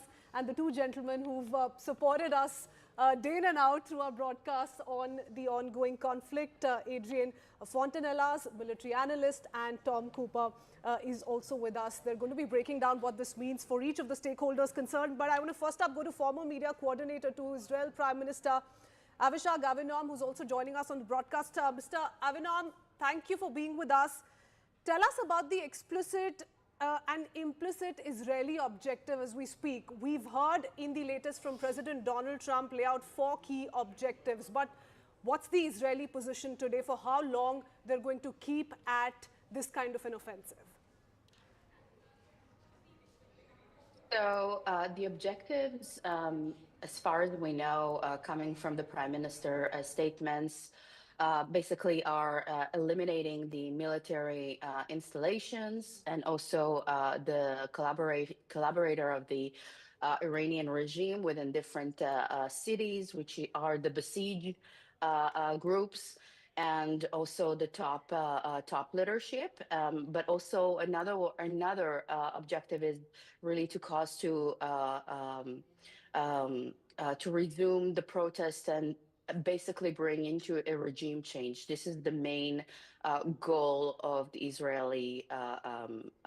This is the main goal of the war at the moment, from the Israeli side. Okay.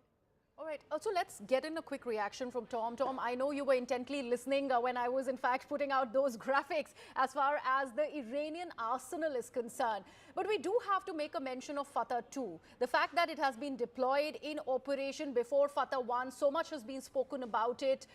Why is that? Well, because Fatah 2 has this re-entry vehicle which is reaching hypersonic speeds.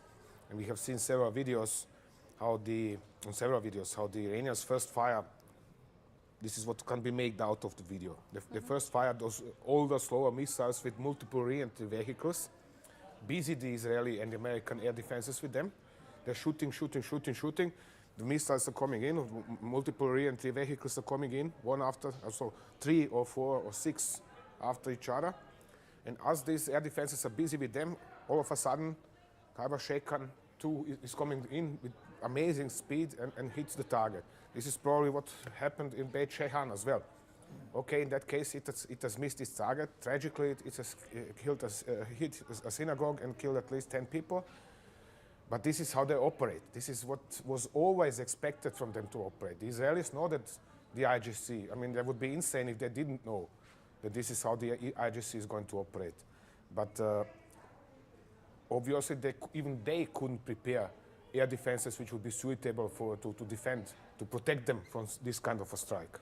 This is why such missile is so important, because, I mean, this is coming with such a speed down onto the earth that you are left with very little time to calculate its trajectory and correspondingly shoot at it. Okay, let's bring in Adrian into the conversation on that note as well. Adrian, now we're seeing somehow, and correct me if I'm wrong, but more than the Iranian missiles, their drones are proving to be more effective, at least in, doing away with the air defense system. Now, given that, how long do you think Iran is going to keep at this? They're going to be able to counter this double, two-pronged challenge coming in from Israel and the United States, given the military might they carry? So at first it's a matter of stocks. We don't know how many such missiles or drones the Iranians have, but we have to postulate that they have thousands of them. So obviously they can continue for a while. And you have another uncertainty. You can be certain that both the Israeli and American air forces are hunting for the missile and drone launchers and trying to limit the number of missiles and drones fired against all of these targets in the Middle East. Oh, wait. And not only Israelis and Americans. Qatari Air Force is Absolutely. up in the air. We will come back to that, Tom. We have a quick piece of breaking news that we'd like to put out for our viewers, and this is a statement that's been released by the IDF, where the Israeli Defense Forces are talking about how they are striking Tehran and Beirut simultaneously. This is a significant statement that's come from the IDF. They're talking about how Israeli Air Force has launched a broad wave of attacks targeting the Iranian terror regime. This is how they choose to put it. And Iran-backed Hezbollah terrorists in Lebanon. This is a coordinated offensive on both fronts. So, in fact, let me bring in the other guests also. But before we do that, Sanjay and Siddhant, our colleagues, continue to be with us on the broadcast. Siddhant, let me come to you about this. We are constantly talking about this counter-offensive that's coming in from Israel, particularly after the Iranian proxies, namely the Hezbollah, got into this entire conflict after the assassination of the Supreme Leader Khamenei. And then we saw how Lebanon was pounded, and particularly the Hezbollah infra. Now IDF is putting out this in black and white, that they are not just going ahead and attacking Beirut. They are in fact looking at the Hezbollah terrorists in Lebanon, but also the Iranian regime. They are constantly going ahead and attacking them. They are talking about how Tehran and Beirut are simultaneously being targeted by the IDF. Well, that is exactly what Lebanese political leadership is also saying. In fact, they are also blaming Hezbollah for pulling Israel back to Lebanon. This time around, it was started by Hezbollah. The rockets were fired at Israel, and perhaps after which Israel launched retaliatory strikes. So the political leadership there is upset with what Hezbollah is doing. In fact, they have come in public on social media. They have been writing, criticizing Hezbollah for opening once again front with Israel. And now Israel is conducting simultaneous strikes in both Lebanon and Iran. Now, also one thing which I would like to highlight here is that there is next level of psychological warfare which is going on here between the Iranian forces and Israeli and US forces. Now you look how Iranian forces have started announcing the strikes they are conducting, that they have hit this US airbase, they have done strikes there. So it's kind of a psychological warfare, and both sides want to project themselves as dominating this war. And perhaps this is the reason that with each passing hour this conflict is getting escalated. So it's kind of a warfare, psychological warfare also, which is going on, where both sides are kind of claiming that how much damage they are causing to the other side. And this trend we have been seeing from last 2 days, that how Israel takes credit for strikes being conducted. Israel declares that we have conducted precision strikes, we have bombarded this place in Lebanon, in Iran, and the same is now being done by IRGC as well. So it's a narrative war which is being waged. I do want to bring in Sanjay into the conversation as well for a detailed analysis on what Israel's strategy is looking like at the moment, because Sanjay, for Israel, all of it began on 7th October 2023 with Hamas attacks taking place. That was the trigger point. That's what led to the first series of problems, chaos in the Middle East. It's culminated in a way in the dual strikes carried out by Israel and the United States of America. What appears to be at the moment Israel's interim and long-term strategy? Well, 7th October was it's a tragic moment, a defining moment for Israel. Israel took that loss in its stride, as it does when it has to. but really it has steeled up determination within Israel that it must not just fight its enemies, it will be set out to finish its enemies. So it has been in a state of continuing preparation. Israel sees Iran and the Iranian regime as the fountainhead of terror in the whole region, and we have seen what Israel and the US are seeking to do and have begun to launch. It is, of course, rather interesting, quite extraordinary that in day 3 days into the war, we are still speaking of two sides, and that itself speaks for itself. This is poor Iran alone. On the other hand, you have Israel and the US together. There's no match here. It's such a mismatch by the looks of it, but yet we are speaking of two sides, each hitting the other.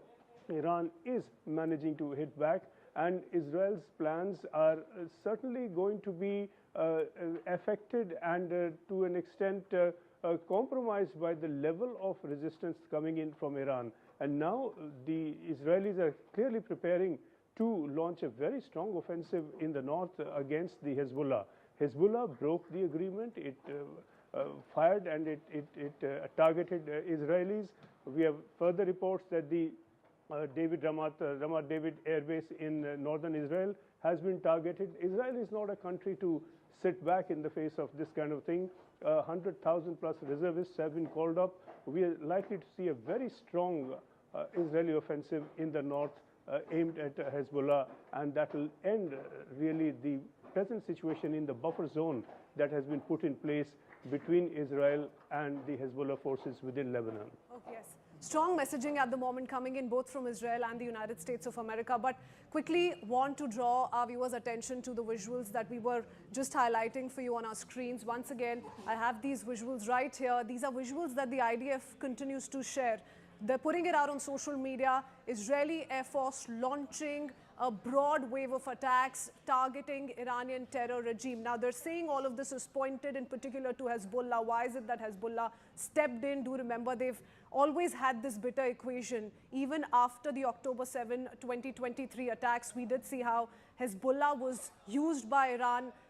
We also did end up seeing a certain ground confrontation, and a lot of experts have weighed in on that could be a concern in the immediate future as well. But these are some of the visuals of the strikes that have been carried out by the Israeli forces targeting Hezbollah infrastructure. I do want to go across to Ambassador Dogra on that front. Ambassador, is that a fear? Yes, the situation is spiraling out of control in a sense because we're seeing a certain escalation by the day. But with Hezbollah and the Israeli forces at loggerheads and this direct military conflict that's now shaping up, could this turn out to be for the worse? Well, you're absolutely right that war is uncertain, results are uncertain, its direction is uncertain. And all these three things are being witnessed today in Israel-American versus Iran war. The other thing is the tactics. Americans believe in carpet bombing. That means removing every obstacle that is in their way. Israel believes in what they did in Gaza, total destruction. What Iran is doing is smart tactics, that first they attack the American assets around Gulf countries, leaving aside the Gulf itself, though there may have been some collateral damage. So it's a mismatch in a way. It's also an incentive for diplomacy. They're trying to exert pressure by going after US bases. So they're saying they're going after US bases, there's collateral damage. Somebody will have to give in to that pressure, and that's what they're hoping for. Iran is also prepared for the long war, for the long haul, because some estimates are, they may be incorrect, that they have enough number of drones and missiles to last them 60 days. That cannot be said about either America or Israel. The other thing is desperation by Trump. He's looking for a way out. In fact, yesterday he said that, I'm willing to talk to Iran, and Iran refused that. So that shows that war has now entered a phase which was not anticipated by America or Israel. I'm not saying that Iran is the dominating force now, because the balance could turn the other way immediately. And what worries me most is the American and Israeli leadership, which can go to extremes. I don't want to spell it out, but I hope that does not happen. The other thing that worries me is the Iran's closure of the straits, because that will affect the world, not just in terms of oil supply and gas supply, but economically it will have ruinous consequences. Right, we will go to that. We have this piece of breaking news. Kritzbein is there on the wall to put out that post by US President Donald Trump on Truth Social, where he's gone on to issue a fresh warning there, Kritzbein. Yeah, he says the United States, and take a close look at this one, the United States munition stockpiles have at the medium and upper medium grade never been higher or better. As was stated to me today, we have a virtually unlimited supply of these weapons. Wars can be fought forever and very successfully using just these supplies, and in brackets he says, which are better than the other countries' finest arms. At the highest end, we have a good supply, but are not where we want to be. Much additional high-grade weaponry is stored for us in outlying countries. Sleepy Joe Biden spent all of his time and our country's money giving He's everything. back again to attacking Joe Biden. Everything But to his Ukraine. point, Everything to his Ukraine, he point says. that Ambassador Dogra was making, Lieutenant General Kulkarni, that that is particular tactic by Iran to go ahead and deplete the air defense by both Israel and America to an extent that they get tired, and that is why they have that ammo ready for close to 60 days. But attacking Hezbollah, and we're going back to this earlier one, but particularly the statement by Trump really is a good juxtaposition of what we were discussing right now. So you're... See, the first casualty of any war is the truth. And the first plan that goes off is when the first shot is fired. And after that, everything else falls in place. Now, you heard yesterday, well, the IRGC also having claimed killed 700 Americans. And you heard the American president say, and mourning for 3. So that's the kind of things which will emanate from a battlefield and bound to happen.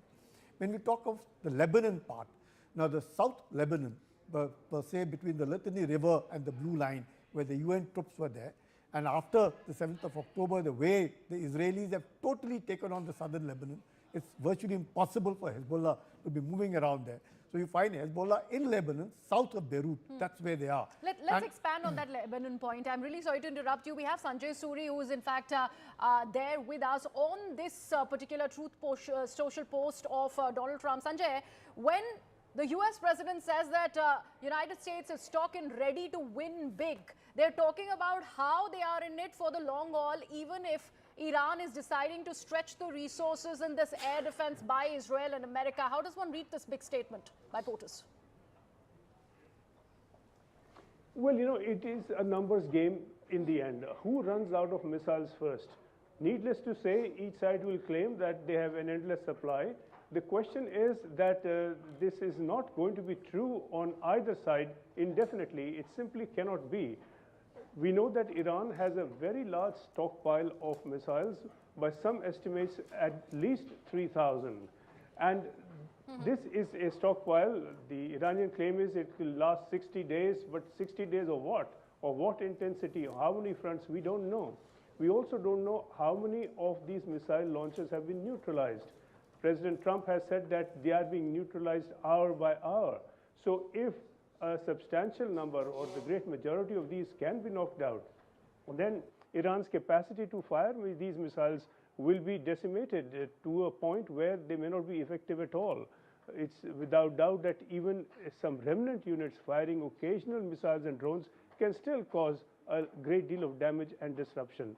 On the other hand, in the June war of last year, we saw that the air defense systems within Israel, the THAAD systems, the Patriot systems, they ran out of interceptors. They began to run really short. And these are $1 million plus interceptors of being fired at $25,000 drones, which even poor Iran can make in abundance. There is a mismatch in the cost of this, and there is a limit to how much each has to throw at the other. Well, Okay, absolutely. Sanjay, we'll come to you. Adrian also wants to make a point to that. Adrian, will come to you in just a bit and talk about what you make of this military and muscle flexing. But for now, quickly putting out details of a breaking news update that's just come in. We're learning flight AI 916 from Dubai has arrived at Delhi airport. So a little bit of relief coming in as far as stranded passengers are concerned. And this is a first such sign, flight AI 916. So this is an Air India flight from Dubai that's arrived at Delhi airport. There are very interesting reactions that we've picked up from those who've traveled that journey. Some of them have also spoken of spotting some of the intercepted missiles, which is, the thought of it is very scary. So whether or not Anvit has more reaction, more to share. Anvit, what more can you tell us?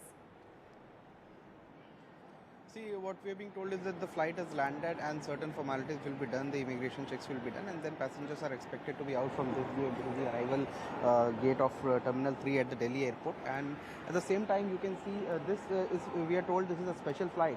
And this you can see is the flight information board for scheduled flights, and you can see multiple flights from Jeddah, from European parts of Paris and Amsterdam. They are cancelled, and most of the flights from Dubai, Doha, they are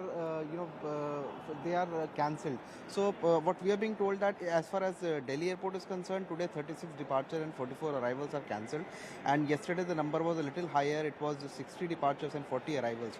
Also speaking of second busiest airport, that is Mumbai, 61 arrivals and 55 departures, total of 116 air traffic movements were affected yesterday. So a number of flights still continue to be affected, but government is saying that they are running special flights. Indigo has been asked to run 10 special flights. SpiceJet has also come out with information that they'll also be running special flights, and this is all to bring Indians who are stranded in the Middle East region, to bring them back to the country. These will be special flights.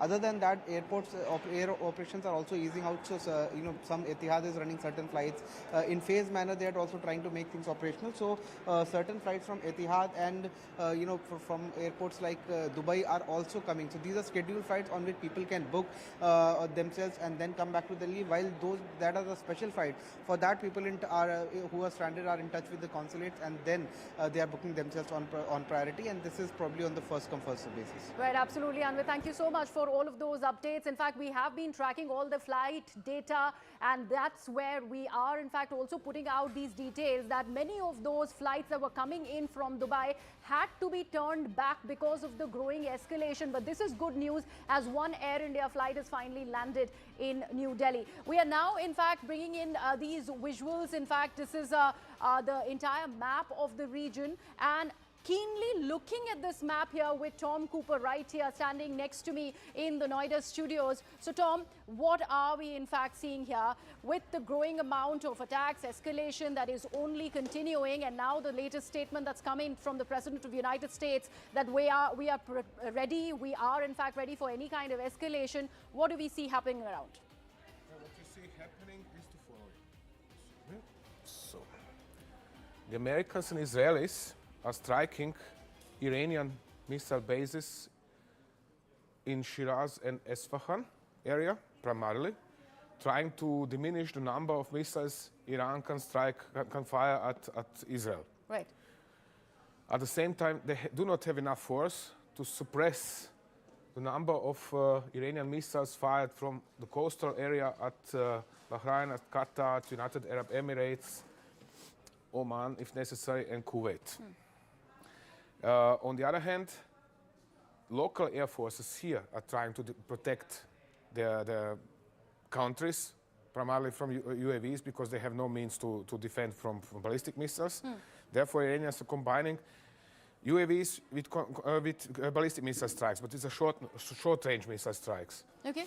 This latest statement that has come in from the IDF particularly, where they go in and say that Israel is constantly going ahead and pounding Beirut, yes, and there are also attacks that are coming in towards Tehran.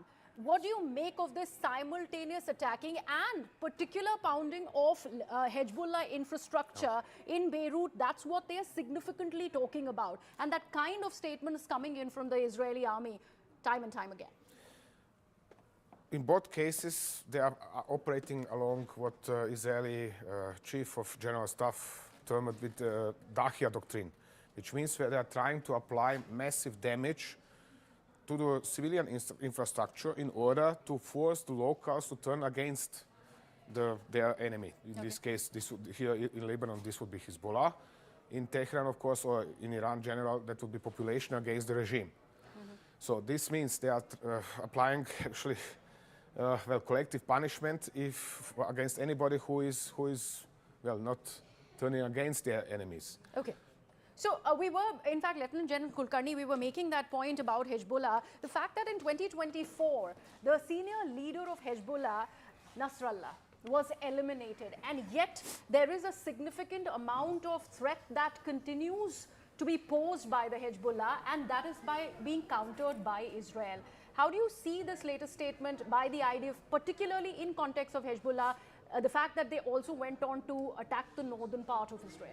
See, the Hezbollah leadership did get eliminated for a large extent, but Hezbollah has a sizable strength. They also had sizable missiles with them. They have a sizable, it isn't that, but only thing is now their own leadership dissipated. Their support from Iran existed for many, many years. It isn't that they've come up overnight.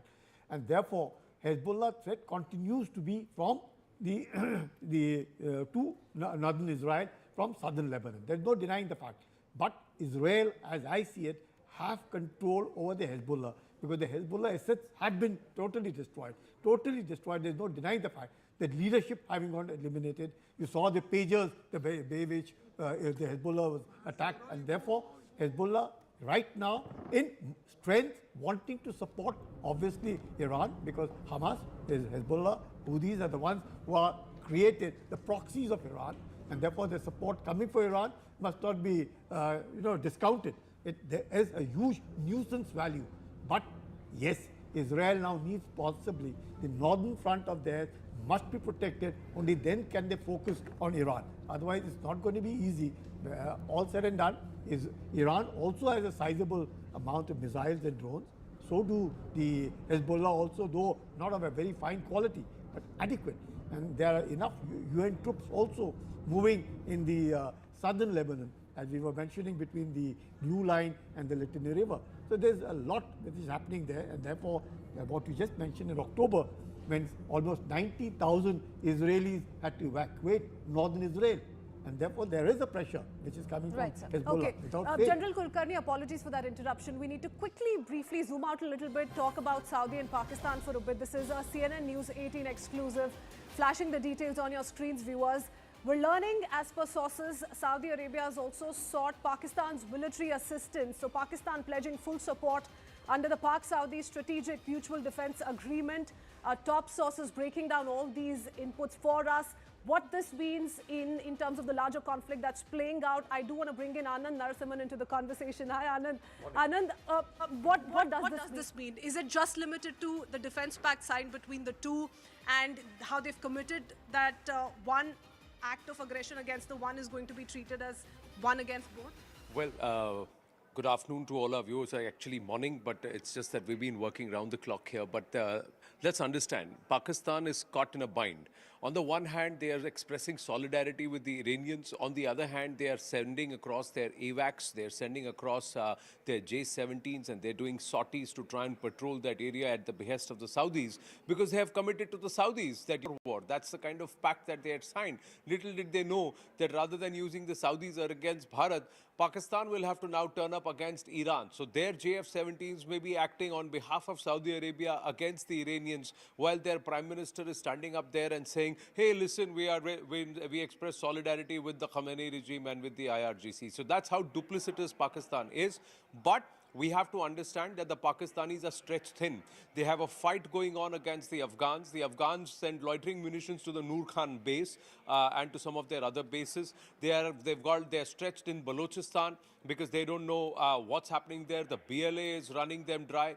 And on the other hand, they are worried if Bharat does any military exercise on its eastern borders, what are they going to do? So the Pakistanis are stretched thin, and now they have had to deploy resources because the Saudis have said, listen, you signed the agreement, come on, back us up. Where does this put them with the United States? What's that equation going to look like? Well, the US, anyway, you saw what just now President Trump has said about Zelensky, and we know what President Trump thinks about the Pakistanis, and how Asim Munir made a quote-unquote, fool of himself.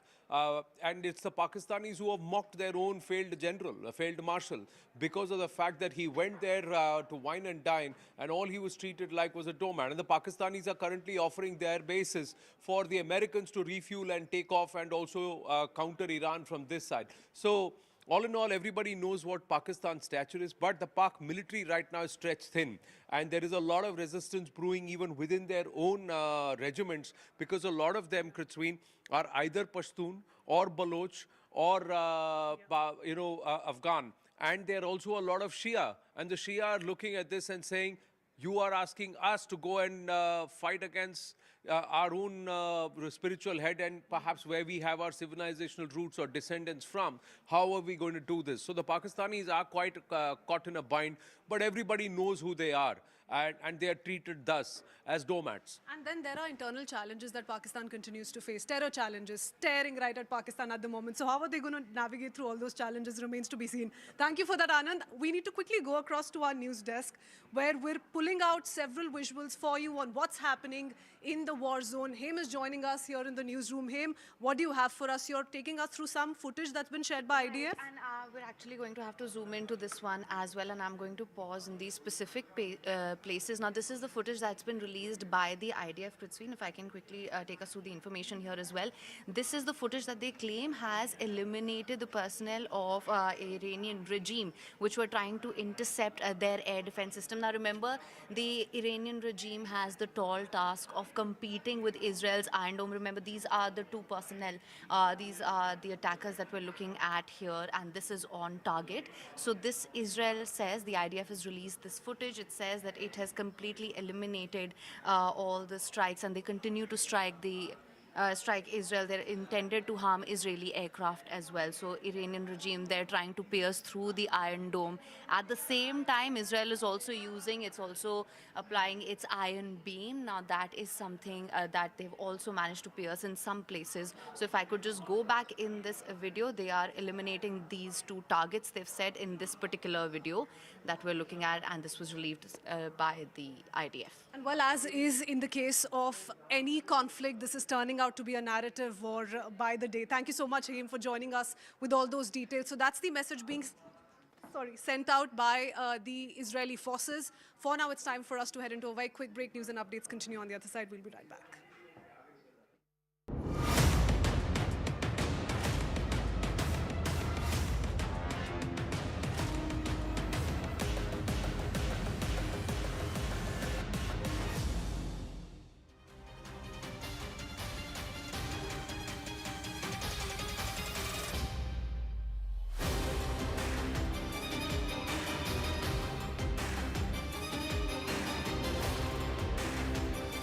Who, what, where, when, why. You see the bits, I see the whole. To know the inside story on Iran, get with me inside the bunker.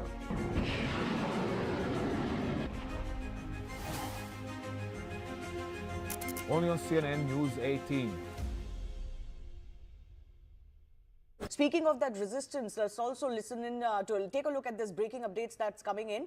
US has now intercepted an Iranian drone which was targeting American base in northern Iraq. So as we've been telling you, Iran has been opening up a lot of fronts. So even Iraq, places like Kuwait, they've not been spared. There's been some sort of an attack in Cyprus as well, drawing in the British as well, who are resistant to joining this conflict. But these are visuals of the interception that is being done as an Iranian drone is targeting the base. But look at the amount of firepower you have to employ even to intercept a drone, which is why even drone interception or missile interception is a very costly affair, and there will be costs mounting on all sides. Have the US, the Israelis factored all of this in along with the damage to their assets? These are all naval and other bases that are being attacked around the Gulf. And have they factored in, of course, the loss of life? Already 4 US soldiers have been martyred as far as this operation is concerned. I also want to go across to Charles joining us. Charles Kupchan is an international affairs expert. How do you read into all of the American statements that we've heard over the last 8 to 10 hours? Well, I think the statements coming out from the Trump administration make it clear that they don't have a clear sense of an end game.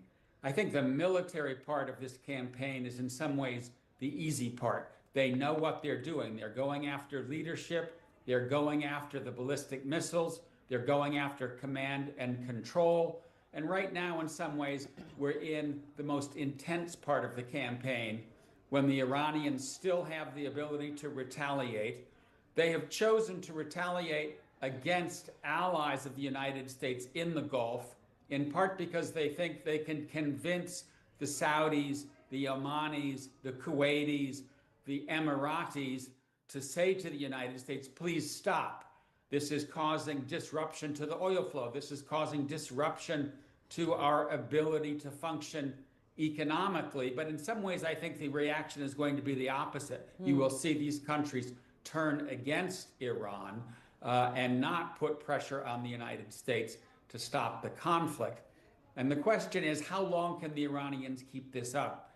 How quickly can Israel and the United States eliminate the ballistic missiles? But then comes the hard part, and that is what happens the day after. Will the regime change its tune and the next group that leads it agree to work with the United States? Will the United States continue to bomb the regime until it falls and there is a natural uprising? As one of your guests was just saying, when you don't have ground troops to fight alongside the air power, it's very hard to topple a regime. So I don't think the Trump administration knows what the end game is. I do think, judging by what they did in Venezuela, what they seem to be doing in Cuba, the idea is to degrade the regime and end up with some remaining group of leaders that's willing to work with the United States, because pulling down that regime, toppling it, is too risky, as the United States found out in Iraq, in Afghanistan, in Libya. But right now, I would say nobody knows where this conflict is going. Nobody knows how or when it will end. Speaking of that resistance, let's also listen in to...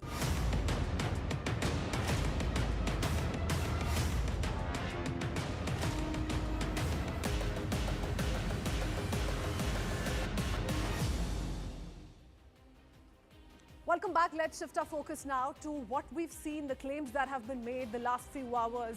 A few U.S. bases have been targeted in all of Middle East. Let's talk about some of these claims. The Erbil Air Base in Iraq has sustained significant damage, is what Iran has claimed. Also, the Ali Al Salem Air Base in Kuwait. Kuwait, remember, also has been bearing the brunt of this conflict given the U.S. infrastructure there. The U.S. Fifth Fleet, Bahrain, there are claims being made, at least as per Iranian officials, that this one military installment has seen a lot of damage the last few hours. U.S. Fifth Fleet in Bahrain is what we're talking about. Also, the Al Dhafra Air Base in UAE.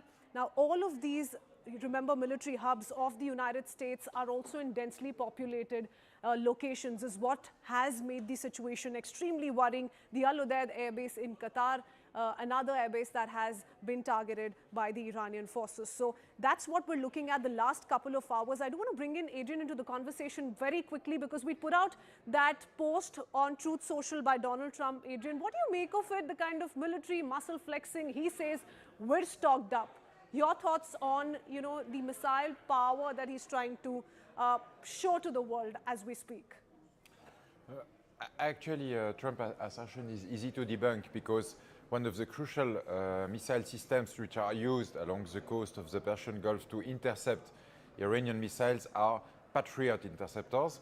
And we know that last year, Raytheon, the producer, built only 600 of these. So there is no huge stockpiles of Patriots. And we know, on the other hand, that the Qatari probably had no more than 1,000 of such interceptors, and they will probably run out of it within the next few days. Okay, Adrian, thank you for that. I do want to quickly go over to Greha. She's tracking several reactions for us on how the war in West Asia is also leading to a lot of politics here in India. Greha, over to you. See, we have to talk about the implications here in India particularly. Lot of politicking that is happening. Narendra Modi abdicating and not mentioning about the assassination of the Iranian Supreme Leader Ayatollah Ali Khamenei. So I'm here in the newsroom. It's a live newsroom. Anand is right here discussing all the possibilities for his 12 p.m. slot. But right now, let me go to Pallavi and Aman. Aman and Pallavi there, having all the scoop as far as the political uproar is concerned. There's an op-ed that we've already been talking about of Sonia Gandhi in the papers today. So Pallavi, your assessment of the kind of opposition dynamics that are at play here attacking the Prime Minister yet again over this. Priya, my take is it's all about the politics. There are elections coming up in Kerala and Assam, and just to break down, around 30% of the population, the Muslim population in India is largely the Shias. So that is the vote bank that they are trying to target, clearly in Kerala, Assam, Uttar Pradesh, Gujarat. So Congress's game plan is that. They're doing twin things. One, of course, is the fact that they are very much targeting the vote bank of the Muslims, which is what they want for the elections. But second, also calling out the government for what they are calling a lopsided, not balanced foreign policy. If you look at Sonia Gandhi's editorial, if you also look at a statement which was issued, which was reposted by Rahul Gandhi and all of the Congress party, they are saying the silence of the government, of the Prime Minister on Iran is something which is not nice. It is something which the government should have been speaking about. You cannot take sides. And that's Priyanka Chaturvedi, Samajwadi Party, TMC, all of them, Griha, who have a stake in that particular vote bank are the ones who are criticizing the government. But Aman, we will of course continue to talk about politicking that will happen from the opposition. But this key point that the opposition is making about how this is a stance far removed from the traditional stance that India has had vis-a-vis Iran. Well, see, Griha, we have to see that in the context of also what is happening right now. India's top concern right now is the safety of Indians in the Gulf. You know, we have 8 to 9 million Indians living in the various countries of the Middle East. Our top priority is that. Or is our top priority condemning Khamenei's death? You know, that is the call I think the Indian government is taking here. We are in no means saying, in fact, the Foreign Minister of India, Mr. S. Jaishankar, had spoken to the Foreign Minister of Iran just before Khamenei's killing happened. So that is all, one point of the aspect. Other point is, was Khamenei so much, in our favor on past occasions, be it Article 370, be it on the issue of Jammu and Kashmir, that be on the issue of the Citizenship Amendment Act protests at that time, Iran had issued statements which were not so, charitable towards India. In fact, we had to summon the Iranian envoy at that point of time. So there is a history also to this, but right now, I think Indian government's priority is to get back Indians from, stuck abroad. Already flights have started, and that is why you see the Prime Minister calling up all the regional parties, spoken to the President of UAE, King of Jordan. He's called up all these people and basically told them, please assure us the safety of Indians. So, and condemning the strikes of Iran on these countries. You have to differentiate also that while what the US has done, taking out the leader of a sovereign country, yes, many other countries have also not condemned it. You know, there are very limited countries who have condemned it. But on the other hand, the more important is India wants to show that, Iran attacking civilian targets in the Middle Eastern countries is something that India is condemning, and Mr. Modi has been very forthright about it. Right, thank you so much for that, Aman and Pallavi, for that assessment. Some problem with the mic here, so I'll hand it over to my colleague Krutsveen in the studio as we take the broadcast forward. Thank you for that, Greya. I do want to bring in Ambassador into the conversation because so much is going on in terms of how the world is reacting, Ambassador. But your thoughts on what really the end game could look like here? Nobody can already anticipate. I mean, that's a matter of fact. But just going by, posturing, going by the military muscle flexing that we're seeing, the kind of escalation we've seen so far, for how long do you think this is going to continue? And where does diplomacy, if at all, come into play? Do you think there's room for that left still? My new book is coming out in July. The title is How Nations Fail. And one of the lines which I remember is when Cyrus the Great wanted to attack a Greek city. So he sent a message saying that you will be devastated if I attack you. There was only one word reply from that Greek city, I forget the name, if. And Cyrus retreated. Yep. Americans have made a huge mistake in not checking themselves and going ahead like a rampaging bull.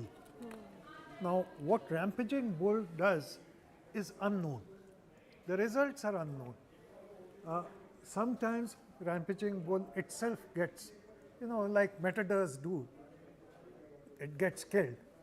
Now, so the results, the question that you ask, are a big unknown. And one of the reasons why I may be wrong, there are three excellent strategic experts here with you, I may be wrong, but Israel's new move to attack parts of Lebanon is a sign of desperation. It is also a sign of diverting the internal attention, people's attention, by getting a quick few miles of Lebanon. I think there is nervousness all around. Iran is standing firm so far. Things could change. Rubio is sending out messages which again show not a position of strength, The but hardest a blow position is yet of to come. vacillation. So, in sum, to answer your question, I think America and Israel have blundered. They are now trying to find a way out, the diplomacy part, which Iran has refused to accept. Absolutely, Ambassador. One word which is really a favorite of the President of the United States is capitulate. We have to, in fact, ask that question of America in this case if they are capitulating under the kind of resistance that Iran also is seeing. But like you have mentioned, we don't know which way is this headed. We'll continue to be tracking all the developments Just as far as one this quick escalation. word. Yes, sir. I think Trump's mental thinking would be without evaporation if he stops eating McDonald's. A lot of people here are going to be in agreement with that, is the sense I get of whatever little reactions we've been able to take. But let's see how this plays out. Strong statements at least being made so far by the Trump administration officials. That's all we could pack for you. Gentlemen, our experts continue to stay on with us on the broadcast. We head into a short break. Our rolling coverage continues on the other side.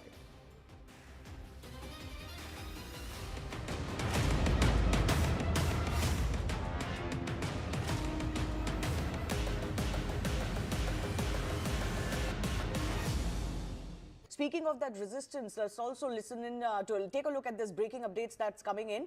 US has now intercepted an Iranian drone which was targeting American base in northern Iraq. So as we've been telling you, Iran has been opening up a lot of fronts. So even Iraq, places like Kuwait, they've not been spared. There's been some sort of an attack in Cyprus as well, drawing in the British as well, who are resistant to joining this conflict. But these are visuals of the interception that is being done as an Iranian drone is targeting the base. But look at the amount of firepower you have to employ even to intercept a drone, which is why even drone interception or missile interception is a very costly affair, and there will be costs mounting on all sides. Have the US, the Israelis factored all of this in along with the damage to their assets? These are all naval and other bases that are being attacked around the Gulf. And have they factored in, of course, the loss of life? Already 4 US soldiers have been martyred as far as this operation is concerned. I also want to go across to Charles joining us. Charles Kupchan is an international affairs expert. How do you read into all of the American statements that we've heard over the last 8 to 10 hours? Well, I think the statements coming out from the Trump administration make it clear that they don't have a clear sense of an end game. I think the military part of this campaign is in some ways the easy part. They know what they're doing. They're going after leadership. They're going after the ballistic missiles. They're going after command and control. And right now, in some ways, we're in the most intense part of the campaign when the Iranians still have the ability to retaliate.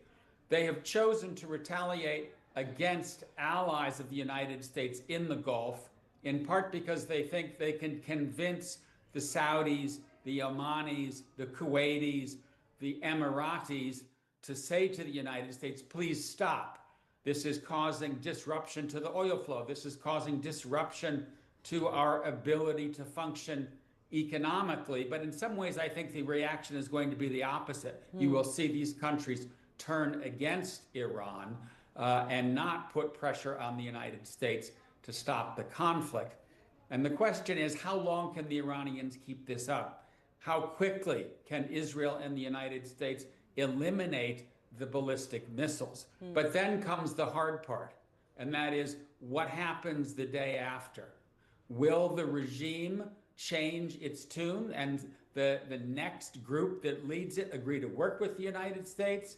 Will the United States continue to bomb the regime until it falls and there is a natural uprising?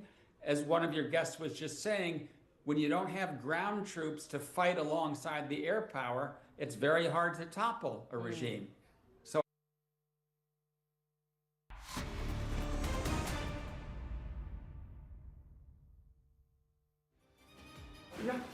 Namaste, Jai Hind, and welcome. We are inside the bunker with Tom Cooper, and we've got another Fauji joining us right inside. And this is as raw as it's going to get here as we try and quasi-create a bunker-like or a war room-like situation. The next 1 hour, viewers, we're not talking politics. We're purely talking tactical military strategy that both sides are going to employ. We've got Lieutenant General Sanjay Kulkarni with us, Ambassador Rajiv Dogra. We've just said, Abhi Aajao, come and sit with us, and we've also pulled him inside the bunker with Tom Cooper. First up, a quick check of the headlines before we take the story forward here.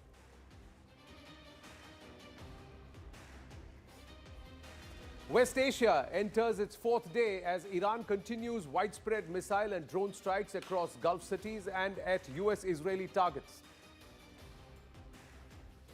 US President Donald Trump issues fresh warning to Iran, says the United States is shocked and ready to win big.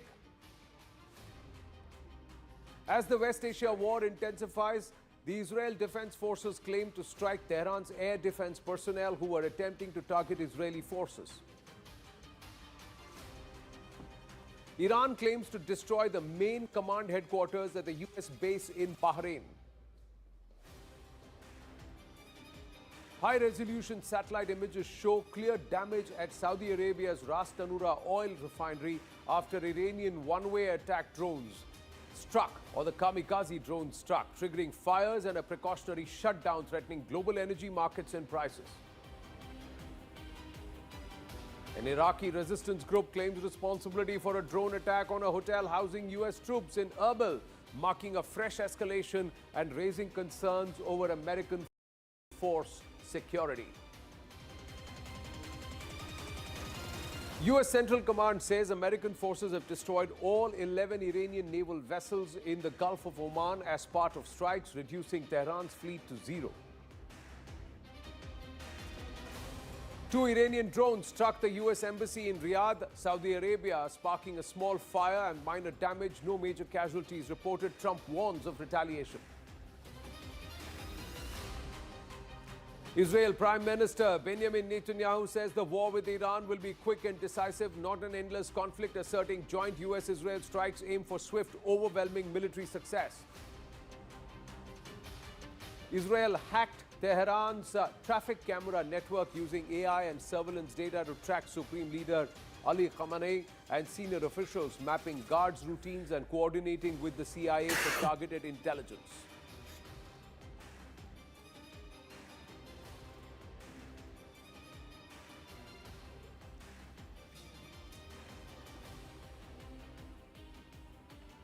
Now, as the West Asia war enters its 4th day, Iran's strategy is focused on survival, rebuilding core capabilities, and of course, maintaining deterrence through asymmetric escalation. Now, this is by hardening their missile cities, dispersing command centers, and also accepting initial damage. Tehran is preserving its second strike capability. It is actually stretching the United States and the Israeli resources, because they now have to guard all of the Middle East and the other countries and their defenses with missile salvos. Also, the Shahed 136 kamikaze drones are proving to be quite potent for the Iranians, and they are being used to deplete the interception capabilities. The cost of defense currently is far more expensive than the cost of offense, and Iran are playing this low-budget war very, very smartly. Let's try and quickly understand, viewers, before we get in Tom Cooper, Ambassador Rajiv Dogra, and also Lieutenant General Sanjay Kulkarni into this conversation,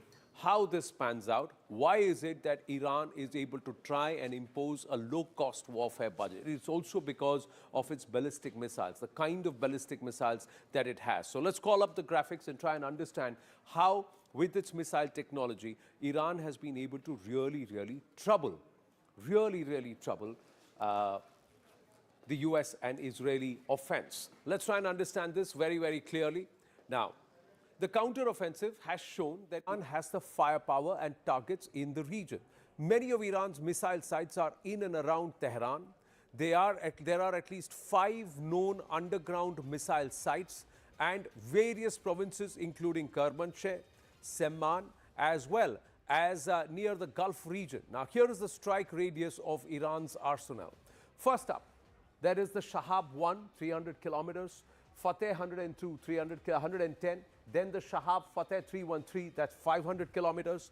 Let's try and go to the next one. You have the Quds 1, 700 kilometers, Zulfikar Qiyam 1, that is also 800 kilometers range, Qadr is 380, 1,000 kilometers, and Shahab 3, 1,300 kilometers, Khyber Shakhan. This was used in that entire attempted pounding of the Israeli Prime Minister's office, 1,450 kilometer range. Emad Khorramshahr, 2,000 kilometers. So this is, and then finally you have the Sejul and the Somar cruise missile, that's at 2,500 kilometers. The effectivity of this is so far not yet confirmed. But Tom, weigh in and let's try and understand, where is it that Iran is actually placing its resources right now, its missile bases? And then let's take it from how are they able to attack Israel and what their strategy will be, how to use their missiles. Yes, over to you. Primary Iranian missile bases were all, or used to be all, in western Iran, along the border to Iraq.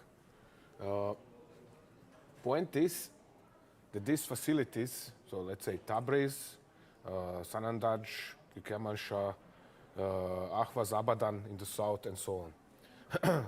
Behind them, there is a second line, Qom, Shiraz, Esfahan, and so on, Bandar Abbas. So, and then there are additional facilities for bigger, longer-ranged, heaviest missiles, which are liquid-fueled. So the point is the following. These facilities have been all either bombed out last year in June already, or not occupied now when the new Israeli strike came in. Or very few of them were really occupied. Why? But the Iranians have dispersed their forces. They've sent them into the ground, into the terrain around them. It took them 2 days to recover, to re-establish control over their force, what was left of it, after the initial strike. And this is now what they are doing since yesterday. They are conducting more or less an organized of counter-offensive, so to say, missile-wise. This is all run guerrilla style, which means they are moving constantly. They are moving from one hiding place to another, firing their missiles, and then moving again. Okay. So they've got the ability. What kind of missiles are they using? So we've put that. Let's try and understand. Iran's IDF has said that they have destroyed some of their bases and some of their missile bases. What kind of missile bases have been destroyed in the last 24 hours? So there is a particularly interesting take. This, for example, that there one can see 3.5 tons truck. This is a relatively small civilian truck. Okay. You see them by dozens, for example, on the streets of New Delhi. So this is carrying a missile with a range of 150 kilometers.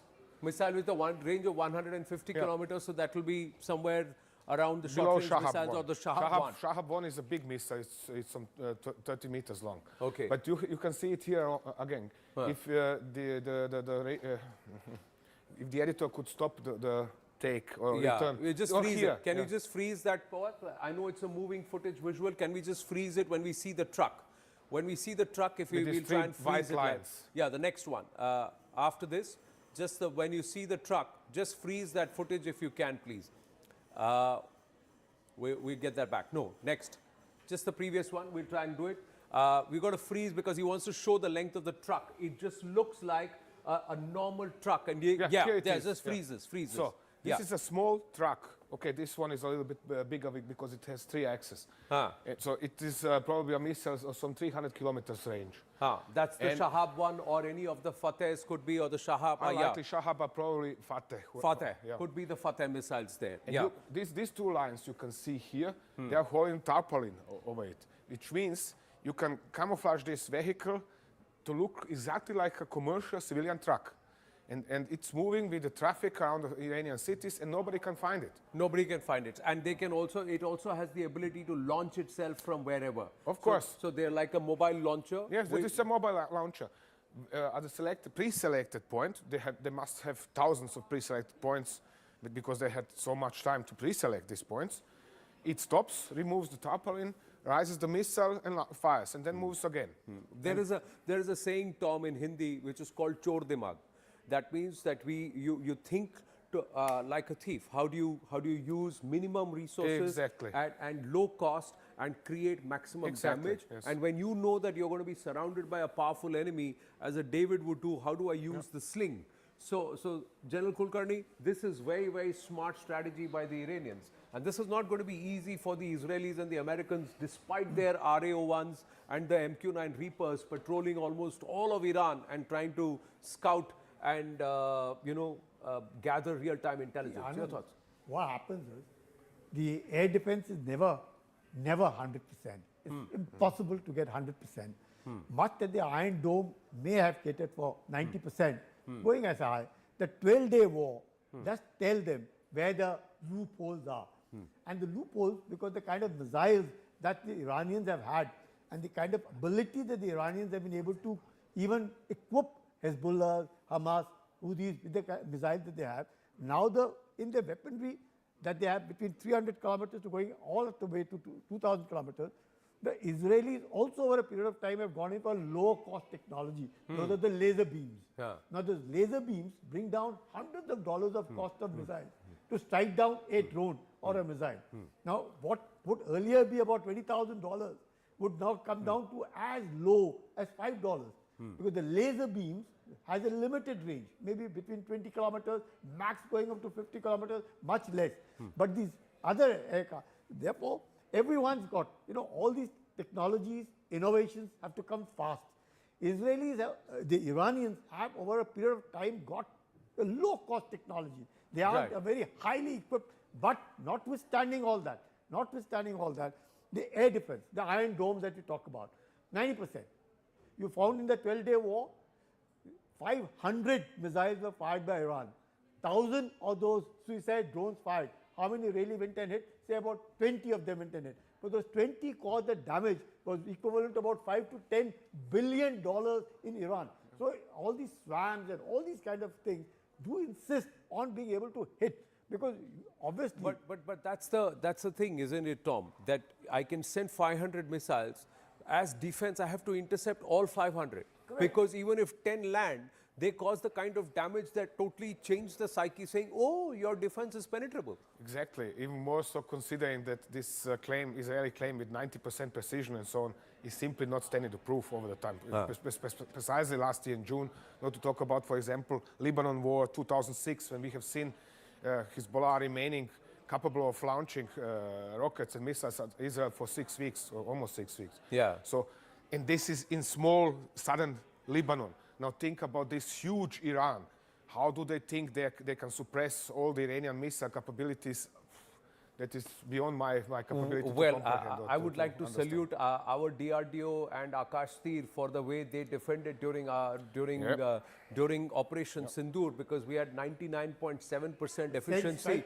Almost, and that's amazing, because at that time they sent the ballistics, they sent the JF-15s, they sent the loitering munitions and small cheap drones, and also the cruise missiles. They sent all that our way, 600 plus drones plus this, Ambassador Rajiv Dogra, and we were able to defend it. So somewhere the calibration of this happening, is it also because the spread over Bharat is larger, that it was easier for us to defend, or it was tougher? How would you read that? Because Israel is a smaller country, the concentration is far, so 2 or 3 can actually sneak in from the defenses. Your thoughts? Well, I'm no defense expert. You have, and you yourself are extremely good at defense.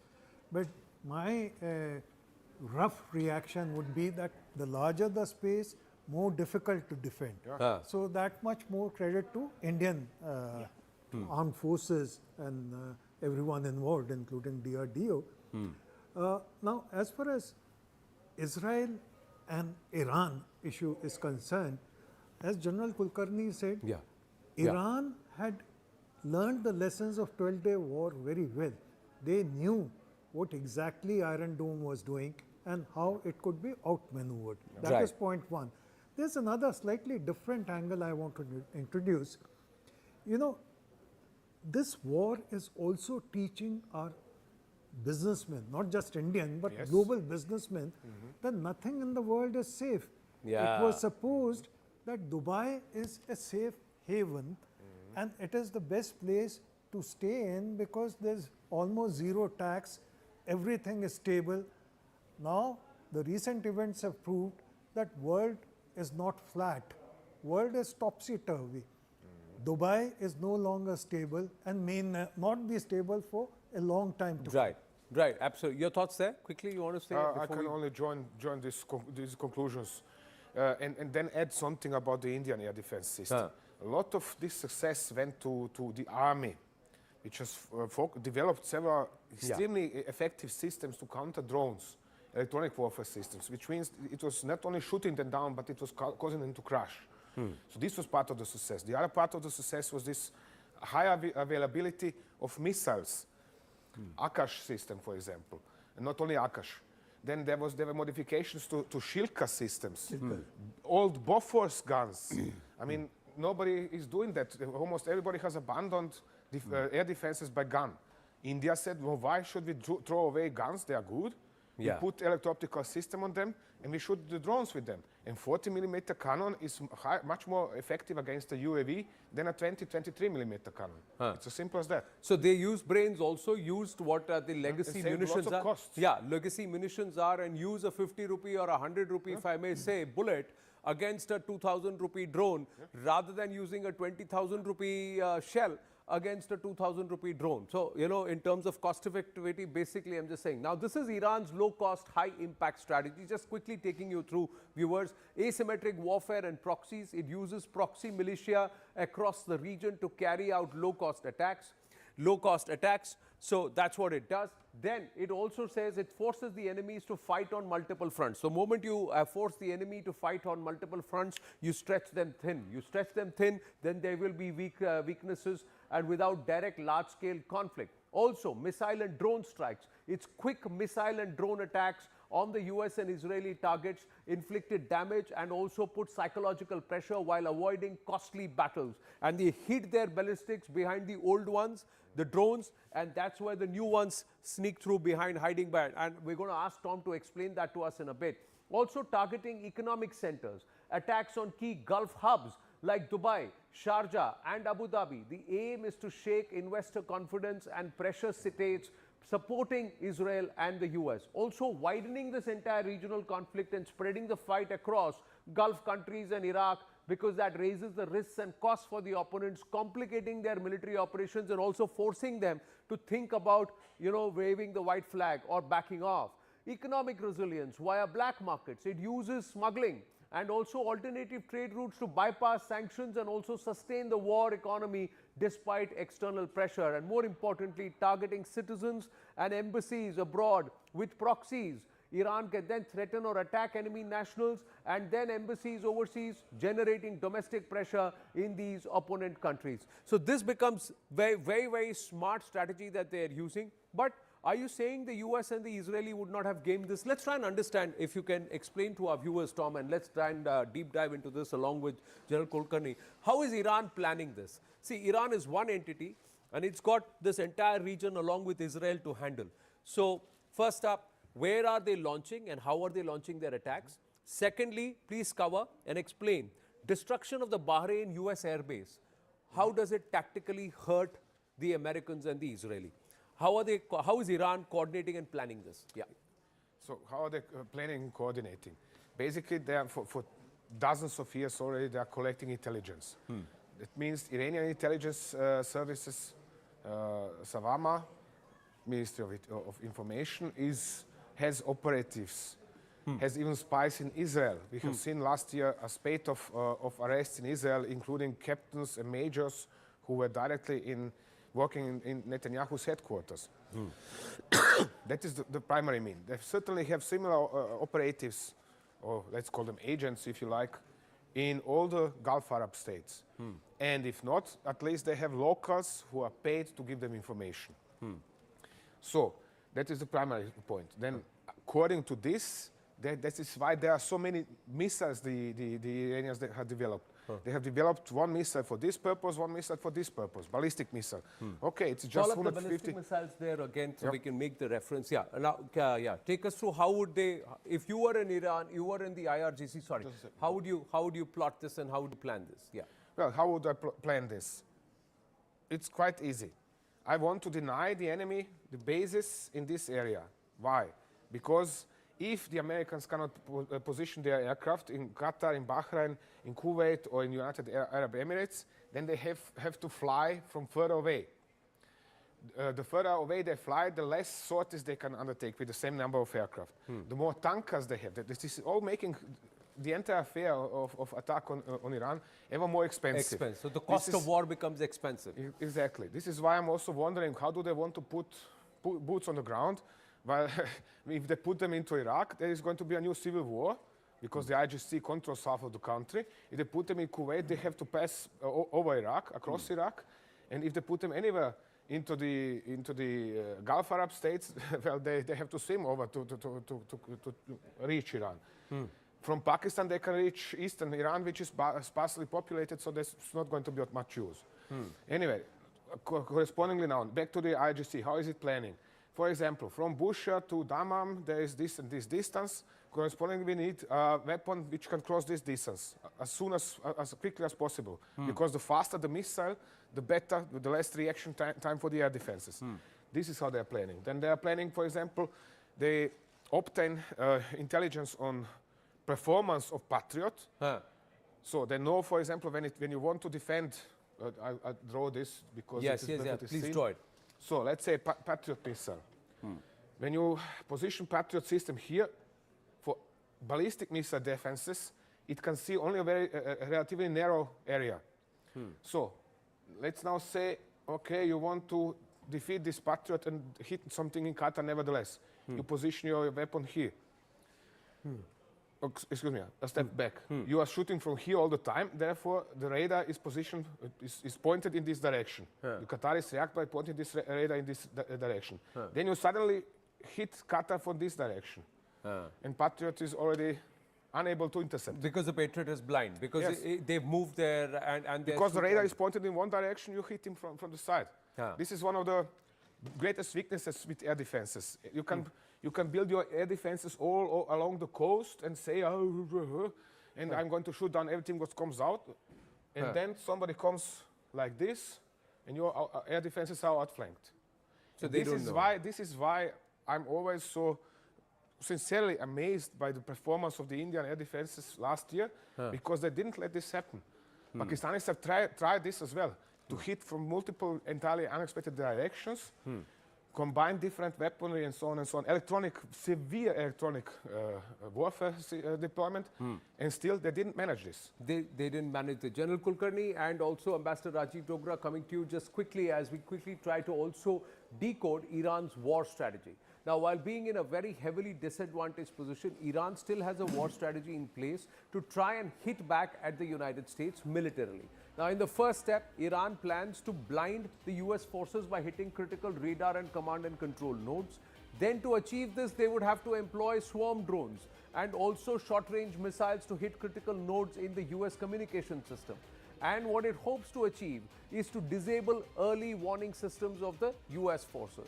In the second step, Iran plans to deplete US air defense systems by forcing it to use expensive missile batteries to counter the cheap drones. And how it plans to achieve this is by launching waves of inexpensive missiles at American bases and ships. Iran can then drain the US missile stocks and increase operational costs, weakening the air defense network over time. The third step, overwhelming the US air defense, Iran aims to breach air defense and strike critical targets. And this is how Iran aims to achieve this with larger high-speed or hypersonic missiles. Iran then aims to penetrate remaining defenses and hit strategic installations, maximizing damage. Would you agree with this strategy? Does this actually effectively work? How do the US military and the Israeli counter this? What's their option? See, Anand, at the very outset, The Chinese have said they have not given any of these technologies to Iran. Iran probably may not have hypersonic at this point of time, may not have hypersonic, because hypersonic is very difficult for right now Iran to possess one. There would be a mix of cheap drones with precision drones. So you have even 100 drones fired which are cheap drones, and if there are just 2 precision drones, you will find the target. How would this swarm of drones? The enemy really doesn't know which out of them are cheap drones and which out of them are precision drones. The strike rate at any point of time cannot be 100%. It will be around 90-95%. There's always a chance for the Iranians, if they have huge stockpiles of these cheap and precision drones, to be able to hit the target. There is no denying the fact.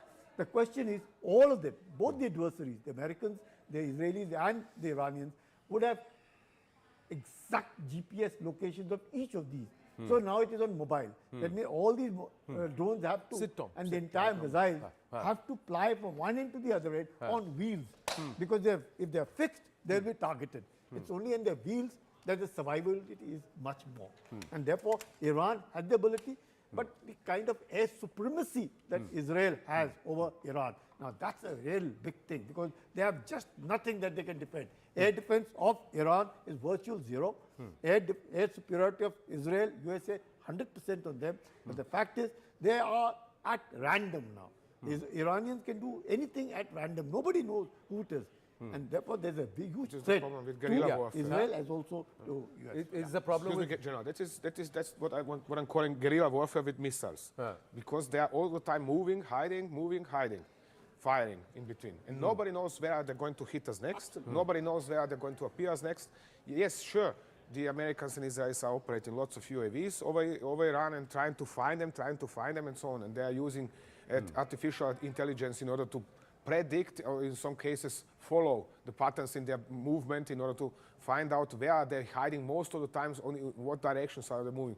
But that doesn't mean that the Iranians are stupid, as that they cannot outsmart artificial intelligence, because don't forget, the artificial intelligence is only as clever as the person who has programmed it.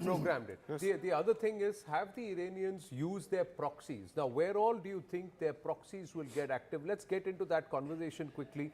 How would you, if you were sitting as part of the Epic Fury control room, Ambassador Rajiv Dogra, how would you get Iran to heel? Because you've got control of their skies. You can go ahead and bombard them, but you don't know where their locations are. So how do you do that? Because one mobile truck with 2 missiles can launch from any corner and anywhere and cause disruption.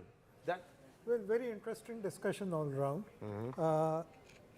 Let me go back and remind you of a boxing match, one of the last boxing matches that Cassius Clay had. So someone asked him, how do you do it? He said, I'll sting like a bee. Iran is doing that. Float like a butterfly, sting like a bee. Sting like a bee. It's floating like a butterfly, yes, you are absolutely right. But it is stinging like 100 bees. It has different solutions for different issues. And it is attacking the eyes, ears and stomach of America. By hitting at various bases, it is denying America the radar facilities, it is denying America the firing facilities, it is denying America even the replenishment facilities for its ships and aircraft. Exactly. So, Iran is very smartly, and I think that is what old civilizations are about, that they think smart and they act smart. So Iran is doing exactly that. How long it can sustain it is a different question. Because as I said repeatedly, I hope Trump and Netanyahu don't exercise the extreme option. Okay, now you're the diplomat in the mix among the military historian and the Fauji. How would you react to what Zelensky is currently saying, that it will help if we can get a ceasefire with Russia? I will send drone defense experts. You know, Zelensky is... And this is on a day when Trump has called him, you know what, I'm just going to read that post of what Trump actually called him. But your thoughts, sir? Zelensky, I think, is an unfortunate occurrence for Ukrainians. Because unfortunate occurrence for Ukrainians, this, okay. Yes. Because the number of Ukrainians who have been sacrificed for a ceasefire which was available to him 3 years back. Trump has called him P.T. Barnum. Trump has called him P.T. Barnum of Ukraine. That's what he's called Zelensky. And Zelensky is turning around and saying, I'm ready to help if you can get a ceasefire with Russia. I mean, Zelensky is somebody who does not have politics, who has no strategy, no plan, nothing at all. He's just fighting for likes in the social media. And this is a statement perfectly in style of that. He's ignoring the fact that, for example, United Arab Emirates are in an alliance with Russia and with Israel. So he's now going to send Ukrainian experts and everything is going to be fine. It is not going to be fine, sorry. This is daydreaming, just like Trump's expectation that Iran is going to fold up in 2 days. Oh, excuse me, 3 days. 3 days special military operation. This is all right. Are you able to see this on my phone, viewers? This is what we've got. Trump has actually put out on Truth Social, the United States munitions stockpiles have at the medium and upper medium grade never been higher or better.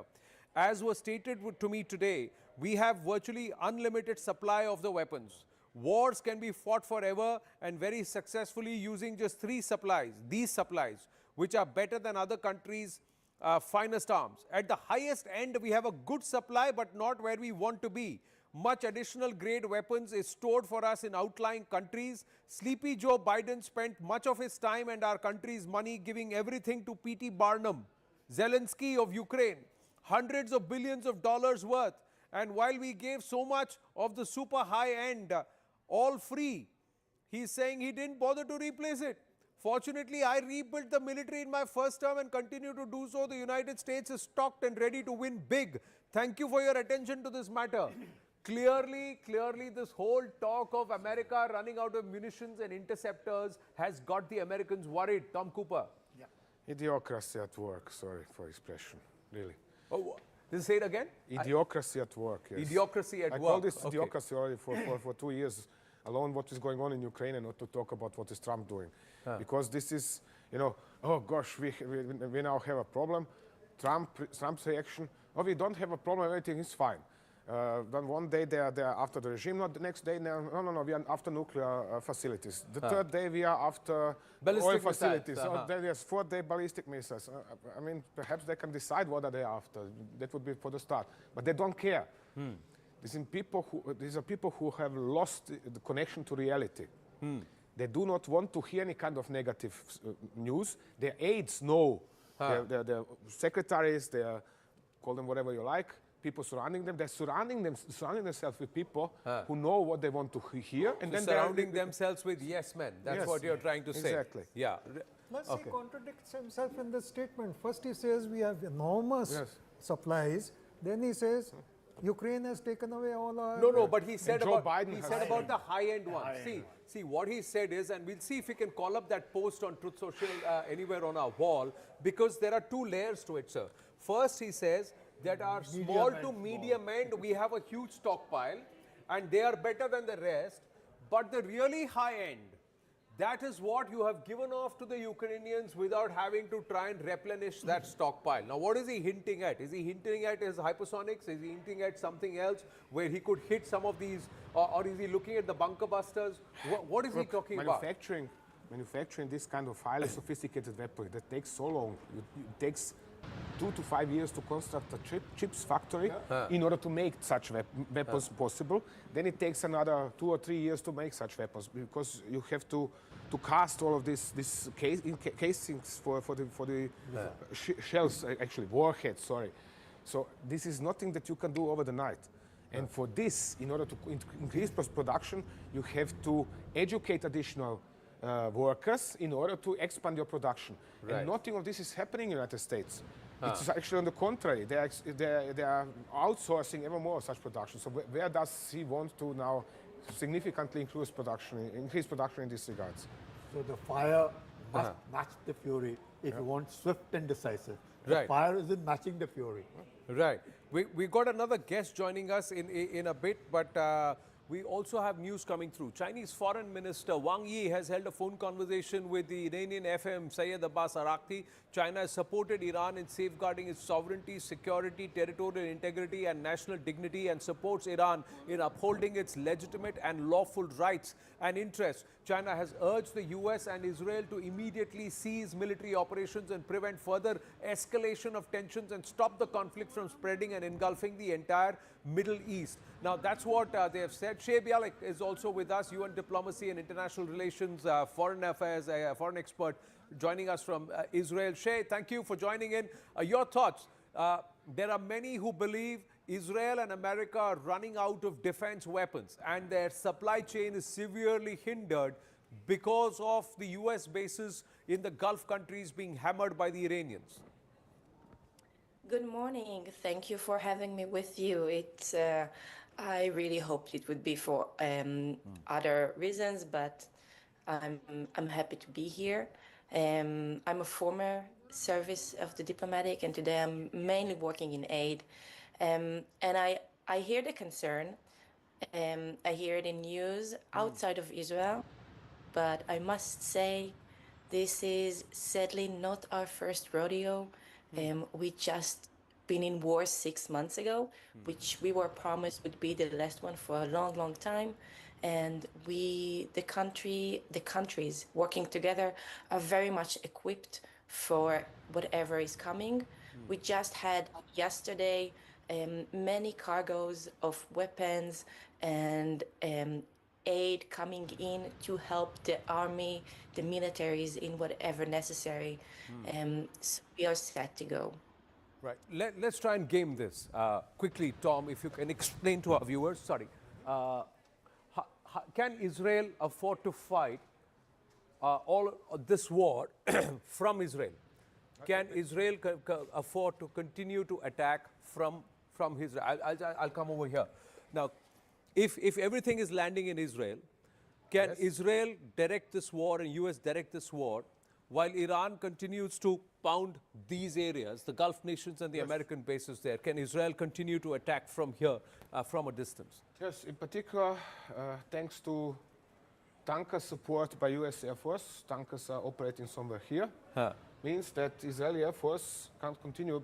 This is for the first time they have so many tankers, so it's easy for entire Israeli Air Force, because all of their aircraft are equipped with inflight refueling. It is easy for all the Israeli aircraft to refuel and then go striking Iran. At least up to here.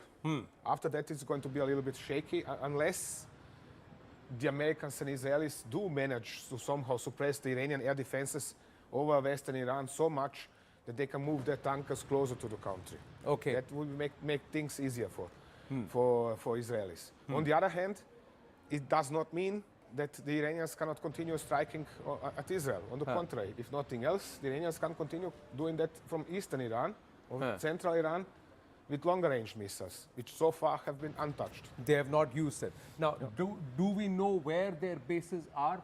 Or will the pressure be on US and Israel to actually come and neutralize these bases so that the Iranians can't launch their long-range missiles and their cruise missiles from, say, central or eastern Iran? Principally, yes, we know most important bases. Sorry, this is old. So most important bases are always next to bigger cities. For example, Esfahan. Esfahan. Then we have Shiraz.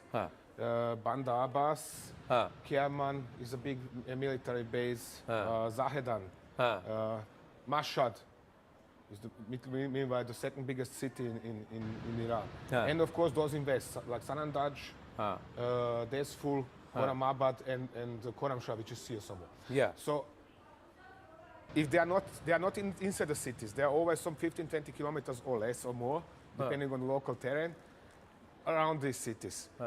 Many of latest bases or newest bases are constructed under the ground. Some are stretching for kilometers under the ground. Right. And really deep under the ground. I'm talking here about 80 plus meters deep. So the moment it's 80 plus meters, the bunker buster gets out of the equation. You'll have to have 3 bunker busters going one after the other. And hit the same spot. Hit the same spot. So that's what the is kind then- of precision that's required. Yeah. Exactly. What is then done instead is to target the entrances. Huh. Because this is blocking the entrances. And then you're going to see videos showing Israeli or American aircraft targeting bulldozers that are trying to open the entrances. This is going to appear sooner or later. So what happens? Right. In June last year, for example, let me show you now. Let's say this is a hill, and there is an underground base inside it. So in June last year, the Iranians have learned if we have the usual 2 entrances to such an underground base, the Israelis have it all too easy to target the entrances and then block them. Therefore, they have constructed everywhere the third and fourth entrance and exit, of course. So this is one of the points. This is why such bases They're are also very hard learning to very knock fast. off. They're also learning very fast. What we're going to do is we're going to shift the focus a little away from this region, but still in this region. When we come back, we're going to look about something that's brewing here and what is going to happen between this entity here, that's Saudi Arabia, and the entity there, that is Pakistan, who has actually said support to Iran, but they have a security arrangement with Saudi Arabia. That after the break. Stay with us.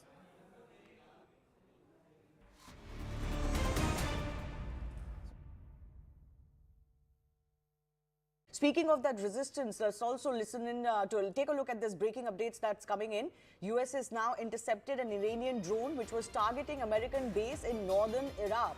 So as we've been telling you, Iran has been opening up a lot of fronts. So even Iraq, places like Kuwait, they've not been spared. There's been some sort of an attack in Cyprus as well, drawing in the British as well, who are resistant to joining this conflict. But these are visuals of the interception that is being done as an Iranian drone is targeting the base. But look at the amount of firepower you have to employ even to intercept a drone, which is why even drone interception or missile interception is a very costly affair, and there will be costs mounting on all sides. Have the US, the Israelis factored all of this in along with the damage to their assets? These are all naval and other bases that are being attacked around the Gulf.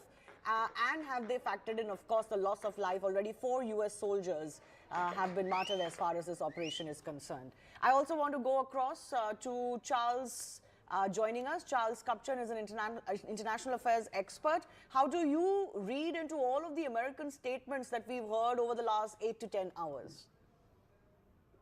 Well, I think the statements coming out from the Trump administration make it clear that they don't have a clear sense of an end game. I think the military part of this campaign is in some ways the easy part. They know what they're doing. They're going after leadership. They're going after the ballistic missiles. They're going after command and control. And right now, in some ways, we're in the most intense part of the campaign when the Iranians still have the ability to retaliate. They have chosen to retaliate against allies of the United States in the Gulf, in part because they think they can convince the Saudis, the Omanis, the Kuwaitis, the Emiratis to say to the United States, please stop. This is causing disruption to the oil flow. This is causing disruption to our ability to function economically. But in some ways, I think the reaction.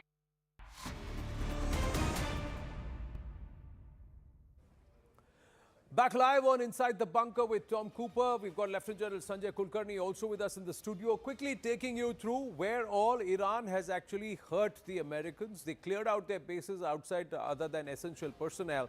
But if you were to see, in Erbil, the airbase has been attacked. US security troops have been attacked because the proxies have been activated. Kuwait, the Ali Al Salem air base has been attacked. In Bahrain, the US 5th Fleet, so that they will get really affected because that entire base communications has been disrupted and demolished. That's what the Iranians are claiming. UAE, Al Darfa air base, Qatar, the Al Udeid air base, all these air bases have been targeted by the Iranians because they have said that we are targeting the American installations from where they are mounting attacks on us, and it's not attack on the sovereign nations where US has these air bases. Will these nations buy this? and affecting or hitting these air bases, is this going to push the US assault back, Tom? Quick comment, or would the US have already gamed this possibility? Principally, these countries can't simply side an alliance, including Israel. And that is the biggest problem for them, on one hand. On the other hand, there is the issue of coordination between armed forces.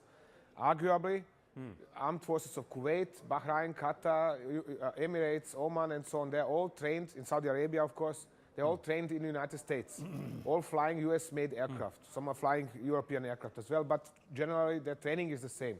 The procedures are the same. Right. But there are lots of, and we have seen this over Kuwait yesterday, the 3 F-15 shot down.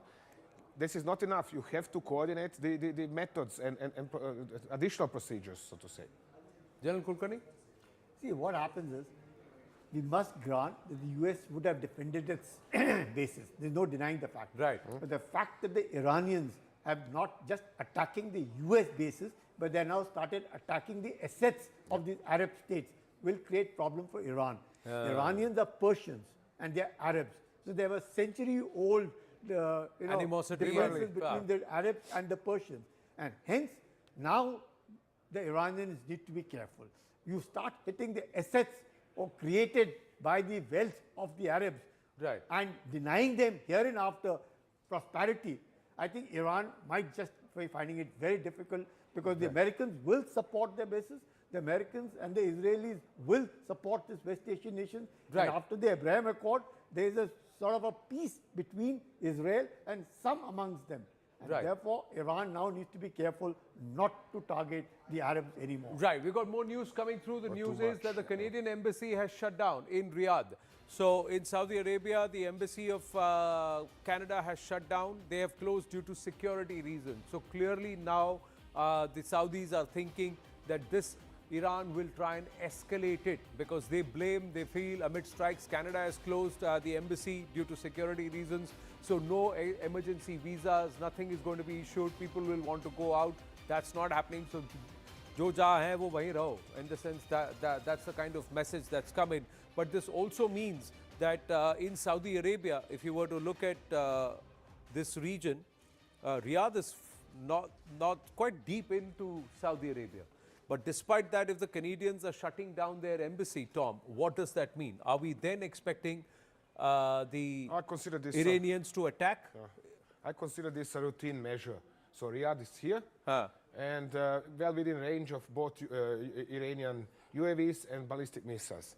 So I consider this as a cautionary security or safety measure from Canadians. I'm waiting to see what are the Americans going to do. Are they going to close their embassy as well or not? This is unlikely to happen, but who knows? Now, does that also mean that nations are now saying that there is a lot of heft that the Iranian military and firepower has, especially the ballistic missiles, that then doubles the pressure on the Americans and the Israeli that they have to neutralize their silos. If they are not able to kill their silos and also their dumps, the ammunition dumps or the missile storage facilities, and nip them in the bud, this is going to last quite long. Of course, there is a lot of, on both sides, there is a lot of movement in the background at the diplomatic scene. On one hand, the Israelis in particular, but also Americans are trying to convince additional European allies, not only European, all the way to Trinidad and Tobago in the Caribbean, to convince them to join, to create an alliance, and then now all are going to fight Iran on behalf of Israel, de facto, and the United States. On the other hand, the Iranians say, okay, come on over, we don't mind, we are going to fight all of you. So in terms of psychologically, it is, Iranians, is particularly IRGC, they're extremely stubborn. They're not going to give up just like that. They're going to fight and fight and fight. And even if they spend all of their ballistic missiles or all of these are destroyed, they're going to find other means to fight. Okay, I just quickly wanted to ask you this. The proxies, where do you think the proxies are going to get active? Sorry. Where are the proxies going to hurt? Yeah, where are the proxies going to hurt? So firstly, have to zoom out a bit. Yeah. So here we are. Proxies, firstly we have the Houthis in this part of Yemen. Yeah. In this, they are holding this part of Yemen, the Houthis, Houthis. including the capital Sana'a and their own capital Sada. Huh. So they are going to, they have announced, was it now, that was 2 nights ago, that they are going to start striking Israel. Huh. Then we have the Hezbollah in southern Yeah. Lebanon has already started attacking Israel. Right. So then there is activity in Iraq also. in Iraq, we have Kataib Hezbollah. They are holding something like this. They are actually something like Hezbollah Iraq. And they have their own UAVs and not ballistic missiles, but tactical rockets. So they can all add to the carnage. They are certainly going to start. This is the Hezbollah. Yeah. This is the Houthis. And here is Kataib Hezbollah. Kataib Hezbollah. Okay.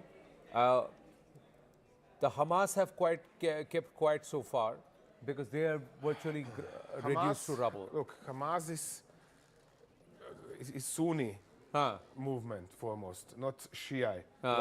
Unlike, for example, Hezbollah. So they will and not Houthis. attack the Sunni nations. So, well, it is not about attacking Sunni nations. It's about Hamas is foremost insurgency against Israeli occupation.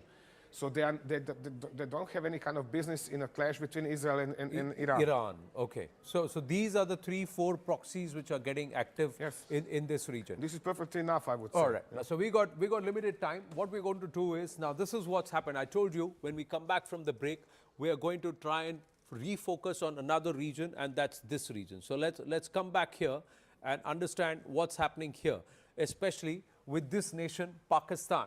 What's happened is India has, and Manoj Kumar Gupta getting this, Daniel Scheinman has also put us the map, that India is doing an exercise in this region and there is a NOTAM that's been issued in this region. So there is NOTAM that's issued here. What happens with the Pakistanis who are fighting over the Durand line? There is activity in Balochistan. They are supposed to send support for the Saudis and they are worried about this NOTAM. Yes, Tom Cooper and then General Kulkarni. What happened? First, the Durand line itself. And before I speak on the Durand line, let's work on that. There is going to be electronic suppression. And this electronic suppression is going to cause problem to the IRGC also. Remember that there. Because much that now most of these people over there are going to be on their own. But talking about Pakistan and India and talking about Afghanistan and Pakistan, the Durand line, the 2,700 kilometers Durand line, 1,400 kilometers runs along Balochistan. Correct. And the rest of it is with Khyber Pakhtunkhwa. Yeah. They have a 900-kilometer line boundary of Balochistan with Iran. Yeah, this is the Baloch boundary with Iran. Yeah, this is the Baloch one. The Sistan Balochistan. And therefore, Balochistan has been logistically sustained from Iran. It is not being sustained from Pakistan. So Balochistan has a problem. That's the problem between Balochistan and Pakistan. Because they're There is a sustaining it major coming from Iran. insurgency against Pakistan. And in Pakistan, there is the insurgency of the Pakistani Taliban. Absolutely. Yes. Yeah. And then Pakistan is at war with the Taliban in Afghanistan, additionally. to that. Additionally. So Pakistan is right now at war, at least from their point of view, in this direction, and of course they always hold a strong portion of their army along the border to India. And now they are also supposed to airlift and send support towards Saudi Arabia and conduct exercises here. Interesting that they are supporting Iran but giving security collaboration with Saudi Arabia. So and promising bases if necessary to the United States. Is in a catch-22 situation. They don't know which side of theirs has now got to be covered because they've had very badly from Balochistan. They're having bad times with Tehrik-e-Taliban, Pakistan, in Khyber Pakhtunkhwa. They are not happy. Saudi deal has put them in a fix with Iran. So Pakistan really doesn't know, and I'm sure America would want a pound of flesh from Pakistan. Yeah, we've got this footage. This is where the India NOTAM area is, not so far away from Rahim Yar Khan. This is the NOTAM, that airspace reservation that's been announced by the Indian Air Force for a joint exercise. What do you think is the intent behind this, Tom? Well, to run an exercise. And Pakistan, just to remind them that India is still here. It's as simple as that. Nobody wants to provoke. I mean, I know the Indian government, how it operates, or at least understand it. I do not say that I know it in person or something. But I understand the way it operates. And in this situation, it just remains Islamabad guys, we are watching what are you doing over there, and now we are going to run an exercise because we have the right to do so. Yeah, and they're running an exercise in this portion here. Yes. In this portion, that's where the exercise is. The Pakistanis, meanwhile, are conducting sorties and exercises here. Yeah. They are getting active in this region. Sorry. Yeah. So they are conducting activity in this region. They are stretched here, they're stretched here, they're stretched here, they're stretched all over the place. There is also internal strife that is happening with the Shia population. What do you think is going to be the impact of this conflict on this nation and this region? Do you think there is going to be trouble in Balochistan? The Baloch are going to get... Explain this way. Let me start with the start in Pakistan. Okay. Pakistan is broke. Okay. Bankrupt. Okay, and this is not since yesterday, but for some 50 years, huh? Yes. Yeah, at least. Okay. What was it? 24 IMF programs in Pakistan and something like that. Okay. Now, the newest invention, so to say, in Pakistan was to prompt the Chinese to invest and borrow $120 billion to Pakistan.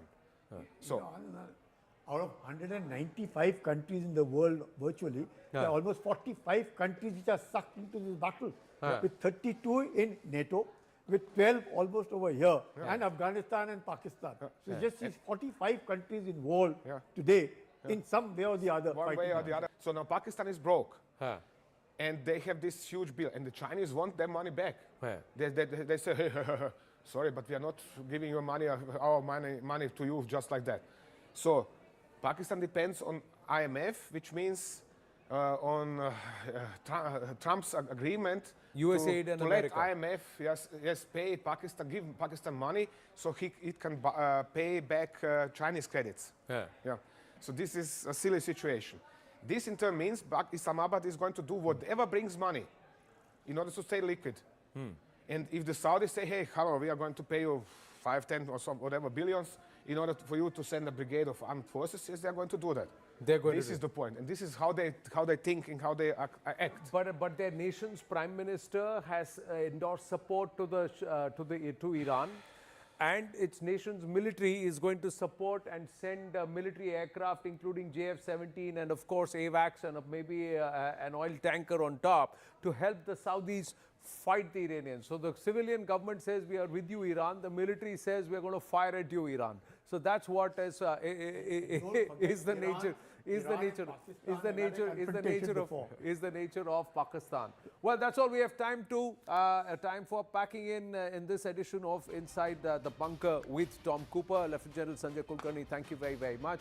And on that note, viewers, we're going to take a very, very short break. Stay with us.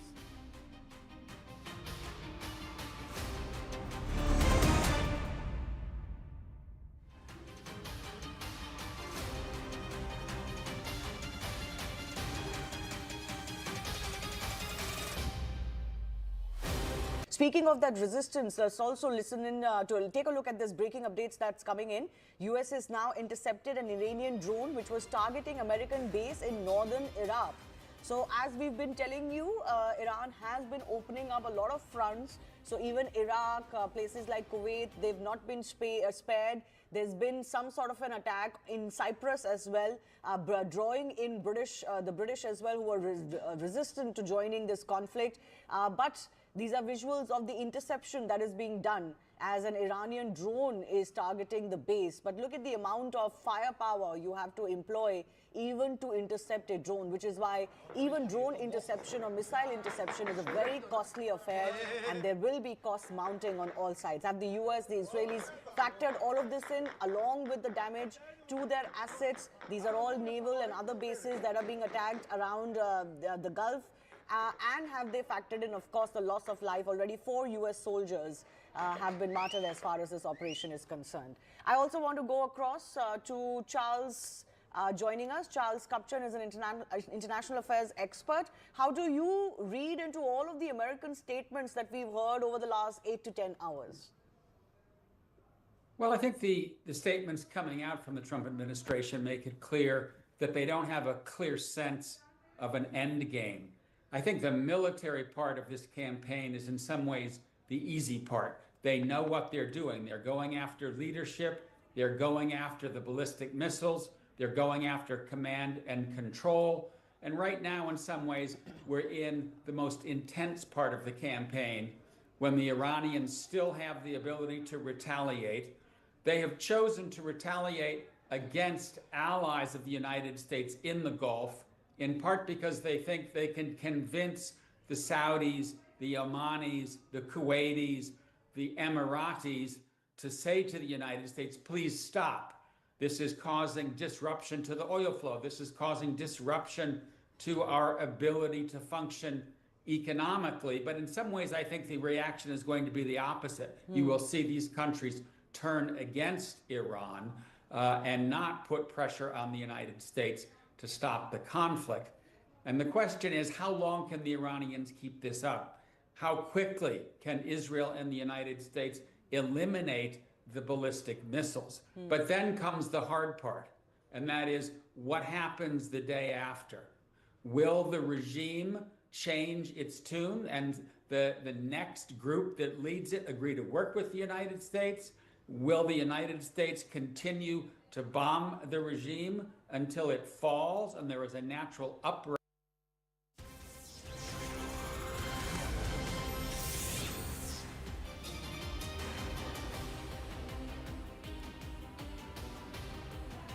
Good afternoon, everyone. Thanks a lot for staying with us. I'm Shivani Gupta. Let's begin with a quick check of the top stories we're tracking. West Asia war enters day 4 as Iran continues widespread missile and drone strikes across Gulf cities and at US-Israeli targets.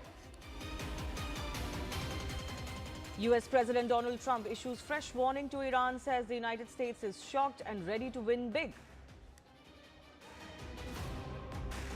As the West Asia war intensifies, Israel Defense Forces claim to strike Tehran's air defense personnel who were attempting to target Israeli forces. High-resolution satellite images show clear damage at Saudi Arabia's Ras Tanura oil refinery after Iranian one-way attack drone struck, triggering fires and a precautionary shutdown. Iran claims to have destroyed main command headquarters at US base in Bahrain.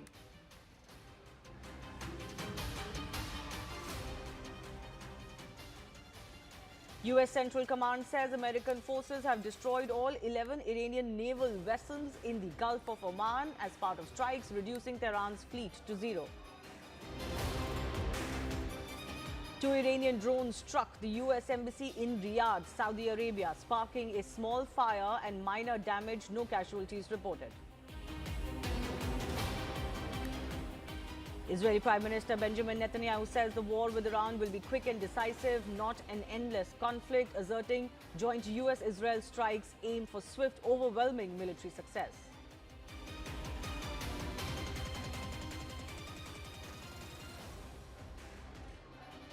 And Sonia Gandhi slams Prime Minister Narendra Modi's silence on Khomeini assassination, calling it an abdication rather than neutrality.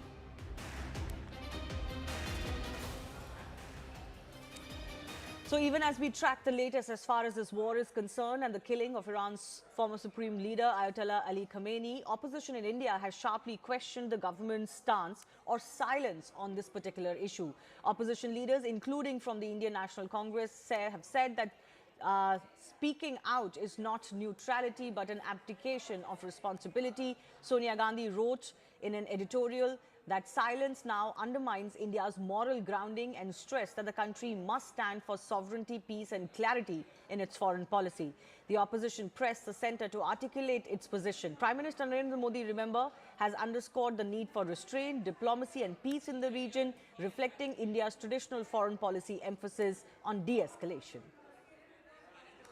The conflict in West Asia has spiraled into a perilous new phase, with both Iran and the US-Israel coalition intensifying strikes and making dramatic claims of major attacks across land and sea. I want to go across to CNN's Paula Hancock, who's joining us live from Dubai. First up, Paula, I would like to get an understanding from you. So many of the Gulf countries and cities coming under attack.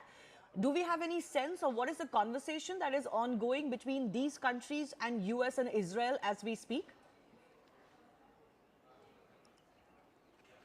Well, Shivani, we know that they all had a virtual meeting on Sunday to create this coordinated verbal response to what was happening. They have been showing that there is unity across the Gulf nations. They talked about the reckless and irresponsible behavior from Iran, and there is real anger among these Gulf nations that they have come under attack, despite the fact that before this started, many of them had said that the US military was not allowed to use their bases, that they weren't allowed to use their airspace to carry out an attack, and they had been lobbying for diplomacy rather than war. But that has not insulated them from the retaliation from Iran.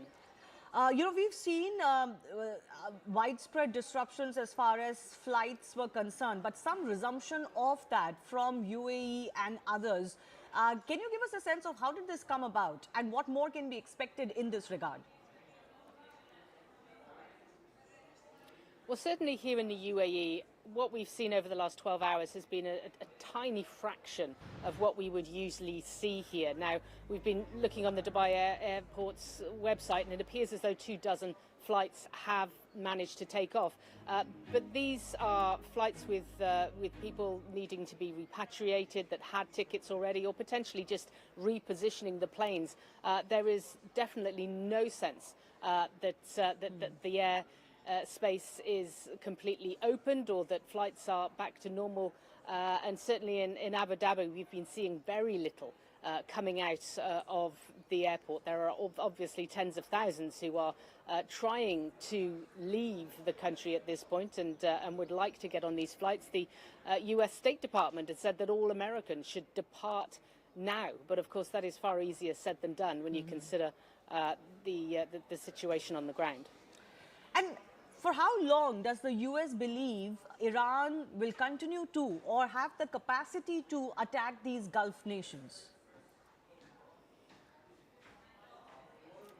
They haven't been clear about that at this point. When we've been listening to President Trump, to the US Secretary of State, Marco Rubio, they're talking about how long they believe their part in this war might last. They've been speaking of 4 to 5 weeks. They've then said that it is impossible to be able to put a timeline on it.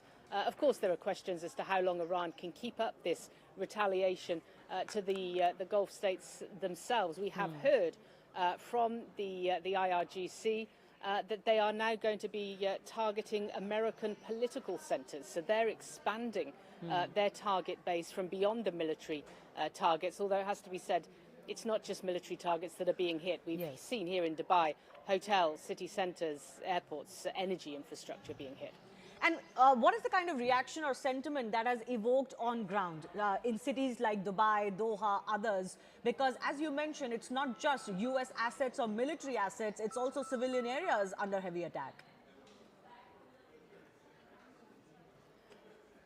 Despite being in the Middle East, the Gulf nations have always felt this bubble of security. They have felt that they had this oasis of safety that has been completely and utterly pierced by these Iranian missiles and drones. These are not countries that are accustomed to having this level of military attack, despite living in a tough neighborhood. So the defense systems appear to be working well. Certainly here in the UAE, we know that well over 90% of the hundreds of missiles and drones that are incoming have been intercepted. But of course, for residents on the ground, it is a very worrying time. There's a shelter-in-place warning, many people taking that warning very seriously. Schools are virtual. People, in many cases, are not going to work. They're working from home. The officials just want people to be off the streets. Yeah. And lastly, Paula, what is the U.S. response and word on the ground over its embassy in Riyadh getting attacked, and any action that has been precipitated because of that on ground? Yeah, so this follows 2 suspected drones that caused a small fire at the U.S. embassy in Saudi. Now, we know that the Saudi Arabian embassy in Riyadh, we know in Kuwait, those 2 embassies have now been closed because of the attacks in Kuwait on Sunday and on Monday. There were intercepted drones or missiles very close to the vicinity of the embassy as well. And now you have the Iranian officials saying that they are expanding their targets, not just military targets now from the US, but US political centers. clearly they are going to have to reassess the embassies across the Gulf. All right. Paula Hancock, thanks a lot for joining us live from Dubai, one of those cities that have, of course, borne possibly the biggest brunt of the Iranian retaliatory strikes. Joining us live from Dubai from CNN. Let's also get you a quick confirmation of those US bases that have been attacked across the Gulf countries. Now, one of the reasons Iran has been very hostile to these countries, despite expectations, is because they do have US military bases, and that has never gone down well with Iran. So they've attacked the Erbil base as far as Iraq is concerned. This is a key hub for US operations against ISIS, of course, and other regional intelligence gathering. There is the Ali Al Salem Air Base in Kuwait. This is a strategic staging ground for US forces in the Gulf, hosting logistics and airlift operations.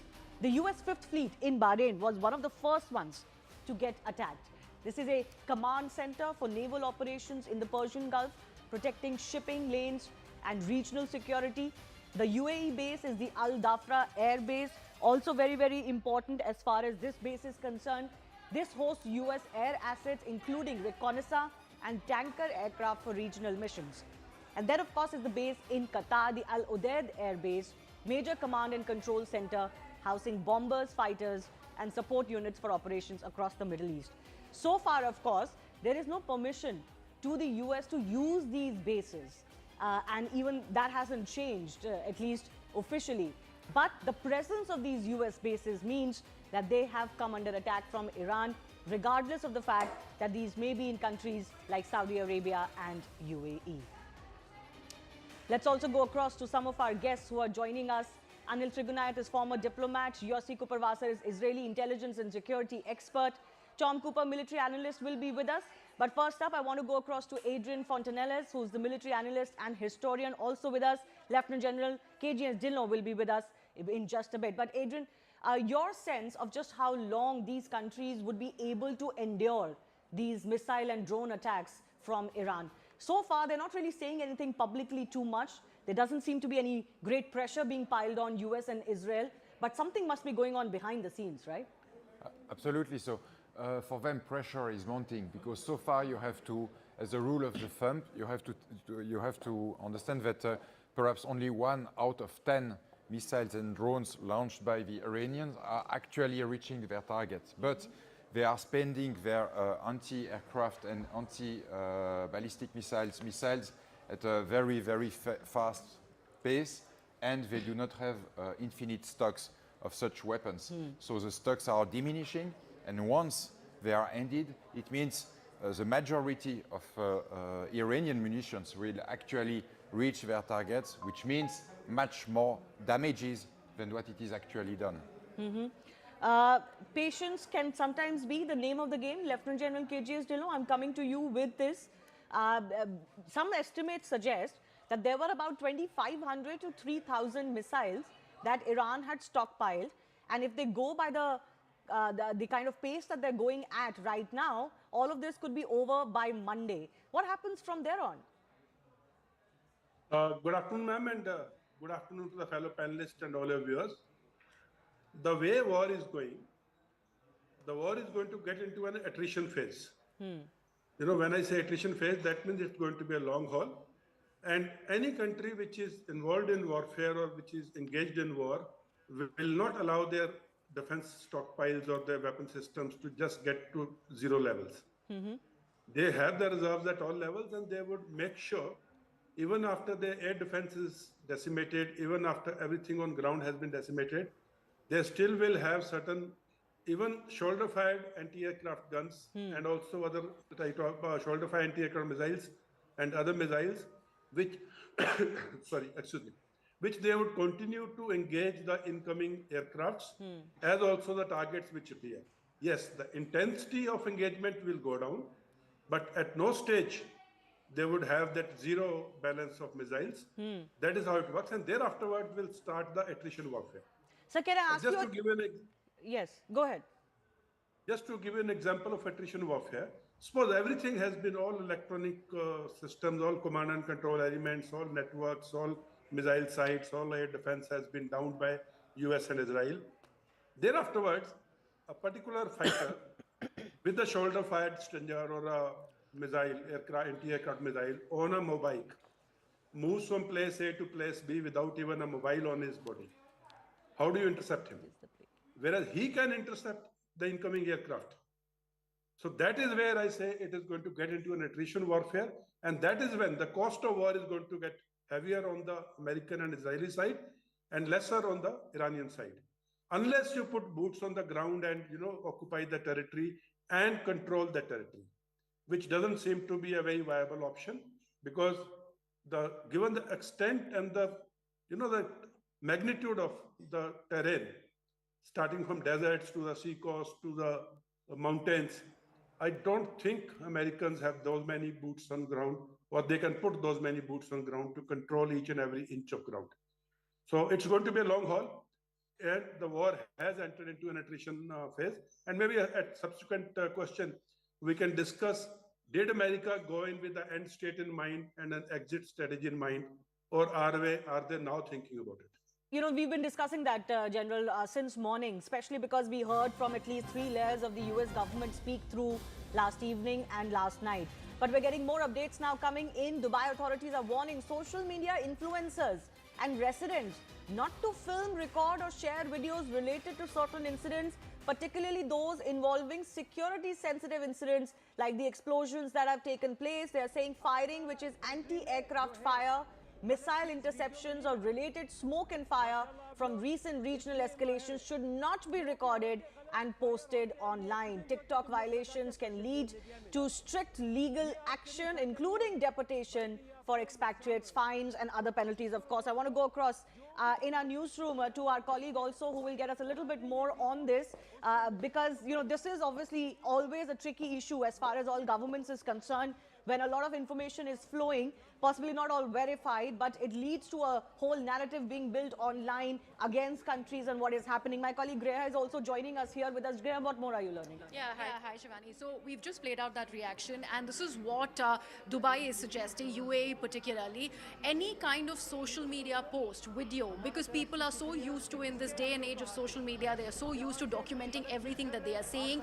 What they are suggesting is that the use of word firing is being misused. What they are doing is any kind of fire that they probably are witnessing, they are using that word, and that is being misrepresented on social media. As if it is active fire. Yeah, so they're talking about anti-aircraft firing or probably some interceptions. All of that has been put under this branch of firing, which is what they do not want. And they are saying that this is going to lead to severe penalties. It could also lead to deportation of the expatriate, for that matter, also heavy fines that they are talking about. All of this because this is the first ever attack that Dubai has seen. It has a huge number of the diaspora there, and they want to ensure that no kind of heft is given to all of the aggressors, and that is why they're ensuring that there is fair amount of capping on any kind of social media that is readily being put out as far as these videos are concerned. In fact, this is one post that I also like to put out on camera. This has also been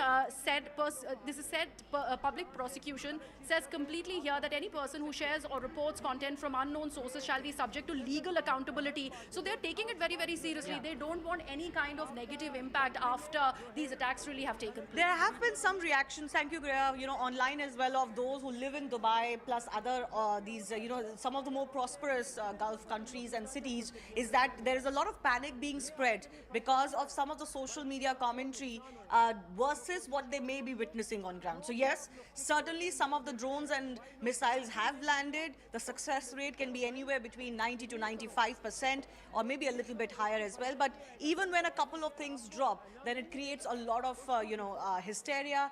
But a lot of residents who are still there saying yes, they can hear a lot of sounds, yes, a lot is going on, but they don't, it's not as if everything is falling and everything is being destroyed or the lives are in much, much danger. Let's also get you some more breaking updates now coming in.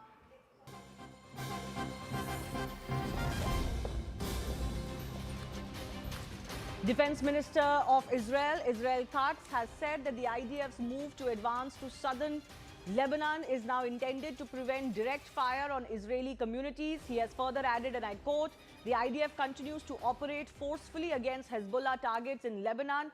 The terrorist organization is paying and will pay a heavy price for the for the fire forward from Israel. Sanjay Suri, my colleague, is in Israel, and we know of this second front that Israel is dealing with. Hezbollah fired a few shots at them, and since then Israel has announced that they're going to go all out against Hezbollah now. What more are you picking up, Sanjay? This is very clear that it's Hezbollah that has broken the agreement.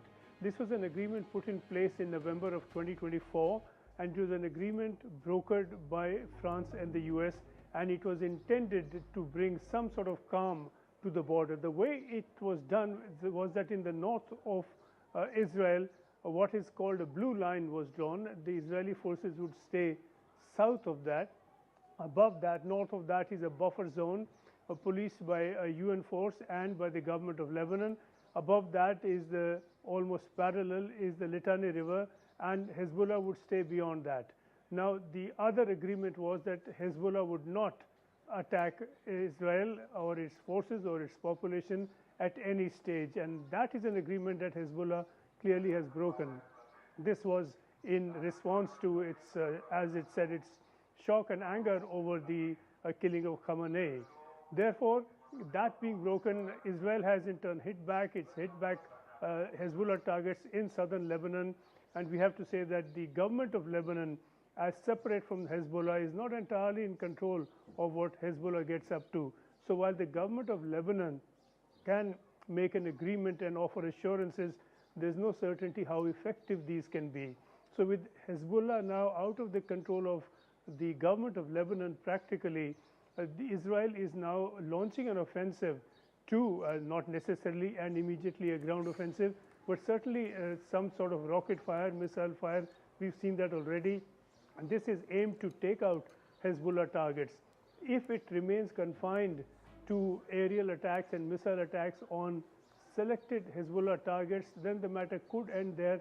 It's very possible it can spill over into something very much more if Israel were to choose a ground offensive into Lebanon to take out Hezbollah. Right. So just stay with us. I want to go across to Yossi Kuperwasser, who's an Israeli intelligence and security expert. How do you look at all of these fronts that the Israelis are confronted with, and the response from the defense minister? He had said this yesterday as well, of course, that the Hezbollah is marked and their leadership is marked, and the IDF now continuing to operate forcefully against them in targets in Lebanon. They will pay a heavy price for all the fire that they have launched. Yes, good morning, and thank you for having me. I think that what we are witnessing is a historical time.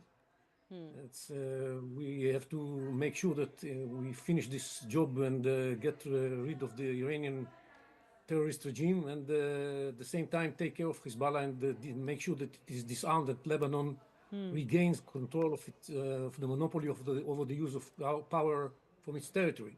Unfortunately, this is not the case, and even the Lebanese government was criticizing the Hezbollah for what they did, and realizing that this is the cause for which Israel is now taking steps against Hezbollah that may harm Lebanese as well.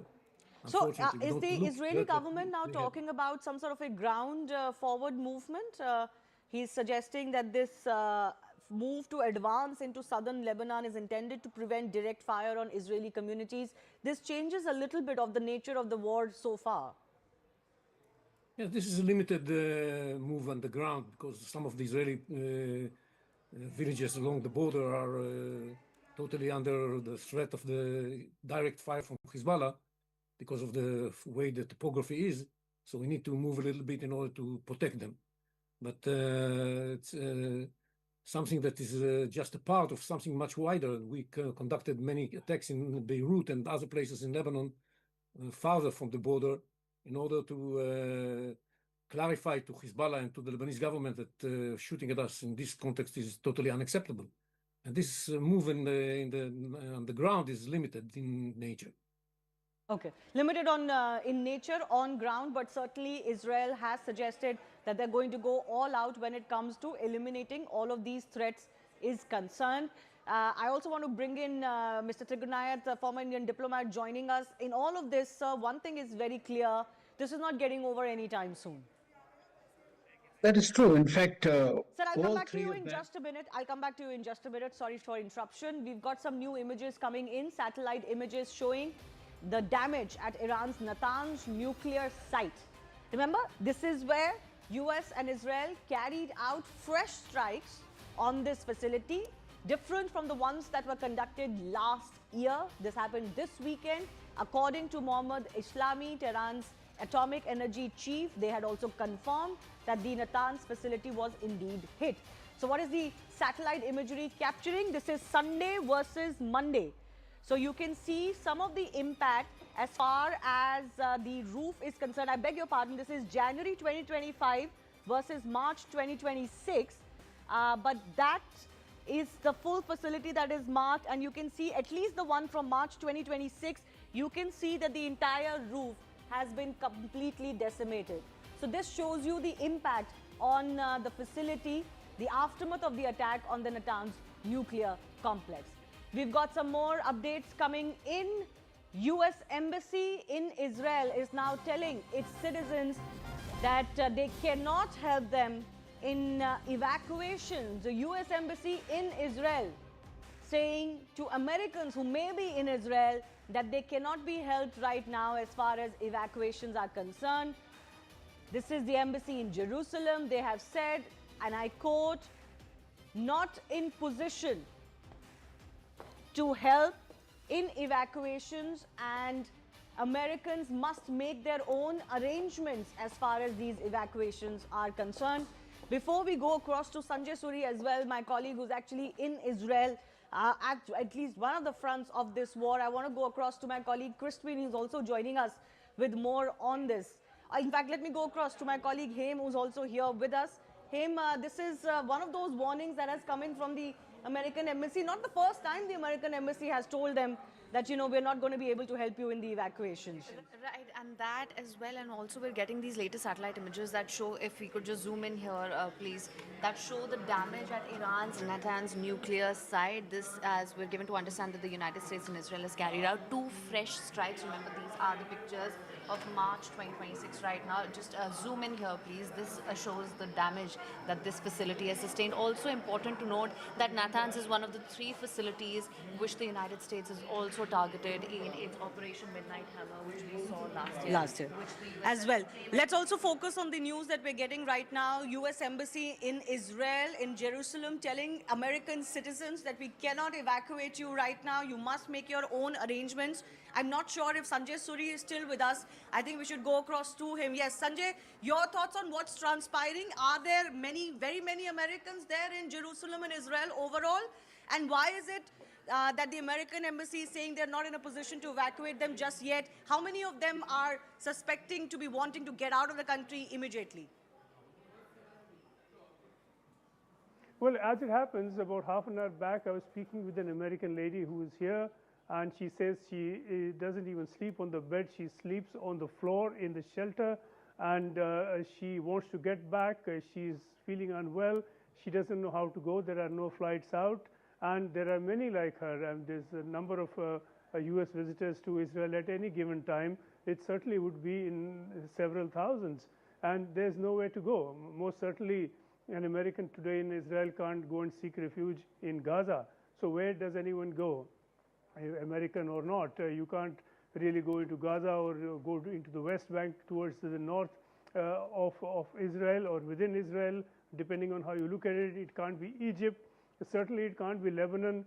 That leaves land routes, perhaps through Jordan. This is all very tricky. It's logistically difficult.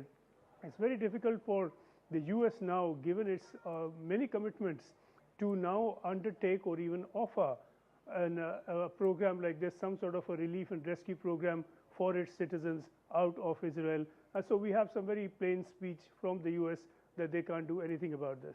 All right, Sanjay, stay with us. We've got some more breaking updates coming in. Now, an earthquake of magnitude 4.3 has rocked Iran's Gerash area. The tremor comes even as there is this intense conflict playing out in the region.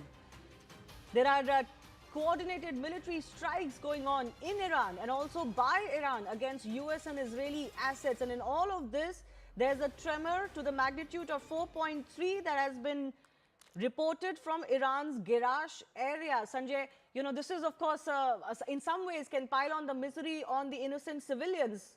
As of now, we don't have any reports of how much damage this could have caused, but 4.3 earthquake is also capable of causing damage on ground. Most certainly, and the earthquake certainly has picked its moment, but this does raise other fears, and these are fears not that you and I will raise, but the International Atomic Energy Agency has raised that there must be a stop to attack on nuclear facilities, whether by the Iranians on facilities within the Arab world, and there are several facilities there, or the other way around, an attack on nuclear facilities within Iran. We've been speaking about, you were just informing us about the attack on Natanz. If there were to be damage to the nuclear material stored there, and Isfahan particularly is reported to have a great deal of enriched uranium stored within, and if these hits were to hit at that kind of nuclear material and fissile material located in those areas, the consequences could be unimaginable, and if the IA has said that we could, in that case, in that scenario, be looking at evacuation of whole cities and even whole areas. This is the IAEA saying it. Right. There are warnings of the consequences of this, and we hope that this is just an earthquake and no worse. Adrian is with me. Adrian, do you suspect there could be more to this, this earthquake, these tremors being felt because of the nuclear facilities being targeted by US and Israel as well? Impossible to know, because there are also regular tremors such as this in Iran. So I would say it is too early to try to come into any firm conclusion in this regard. But your concerns overall of what the International Atomic Energy Agency is also saying, plus what US and Iran already have confirmed that they are going for those, whatever is remaining of those nuclear sites. How concerning is this? It is concerning, because we don't know exactly what it is inside these nuclear storage sites. And if you begin to have leaks, radioactive material which can be leaked on the outside, this could be actually a very, very dangerous situation for most of the civilian populations living around their sites. So. Well, let's just get you a sense, though, of just how advanced Iran's nuke program is. And US has made no two bones about the fact that they believed that Iran was reaching a capacity from which it could have been a point of no return for US and Israel. They couldn't have stopped them after that point. So they absolutely needed to do this. But there are other things the US has also said, so there's a bit of a confusion. So the enrichment program, approximately 441 kilograms of uranium has been enriched to 60%. Over 9,000 kilograms total enriched uranium mass is the stockpile. The challenge is that the uranium needs 90% enrichment to be used as a nuclear weapon, and the existing stockpile is enough for at least 10 nuclear devices. This is what the watchdog's estimate is. Now, the confusion only is exactly at what stage of this enrichment is Iran in. Whether it was only at 60%, as the original estimate said, whether they had reached greater numbers, 70, 80%, how much of it had been taken to 80%. All of these were really the question, which is why US and Israel believe they absolutely critically had to attack. But what the US has also accepted is that they knew Israel was going to attack, so they had no other option but to join in, because they knew US assets will come under attack. This is exactly the statement by Secretary Rubio, which has been used by the Foreign Minister of Iran, Araghchi, to say, see, you fell for Israel first policy. You have been pulled into a willful war that you needn't have been part of. And this is, of course, something that has become a big bone of contention as well. So the big issue right now is nobody really has a very clear sense of exactly where Iran was in its nuclear program, enrichment program. US says that they were not getting satisfactory responses from Iran of abandoning this program. But other sources indicate otherwise as well. An important aspect of this action in Iran and the elimination of Ayatollah Khamenei is also how the women of Iran feel and have reacted. Let's get you some of the reactions from around the world. Iran's women's national football team made headlines after not singing the national anthem during their Asian Cup opener against South Korea, a gesture widely being viewed as quiet defiance. All of the players on the pitch, even those who were part of the support staff, coach, etc., none of their lips were moving. They were not singing the national anthem as generally you would expect athletes to do when they are on ground. There were smiles all around, maybe even wry smiles, but no one was singing the national anthem. And many have read this into as a quiet resistance, especially by the women of Iran. Beyond the field, women across the Iranian diaspora have been reacting strongly to the development following Khamenei's death. Rita Pinahi is a Sky News Australia host who escaped Iran as a child. She delivered a scathing message to Khamenei after he was killed in the Israeli strikes. All I have to say is that after 47 years of Islamist tyranny, she says, the dictator is dead and Iran is on the verge of being liberated. Never thought I would see the day in my lifetime, she added. She also used a few choicest words for Khamenei on air in live presentation. This is one of the messages that has gone viral since. I want to conclude this editorial with this message to the late Supreme Leader. پدر سگ خاک به سرت بسوز تو جهنم. Rowan. Couldn't have put it better myself, Rita. James, don't you agree? I mean, little bit of gibberish absolutely... I don't have anything to add to that. That's it. Only repeat one part of what she said. She said, burn in hell, to the deceased former Supreme Leader. Now, a widely shared image of a young Iranian woman using a burning portrait of Supreme Leader Khamenei to light a cigarette had gone viral as a symbol of defiance in Iran's latest protests in January. And now, the same woman was seen cheering the news of Khamenei's death as announced by Trump. There were large-scale celebrations, in fact, in Canada, where she is, with men and women of Iran alike coming out on the streets in a concert-like atmosphere, singing and dancing. This is another prominent Iranian activist now based in USA who showed her feelings over the news. Just listen in.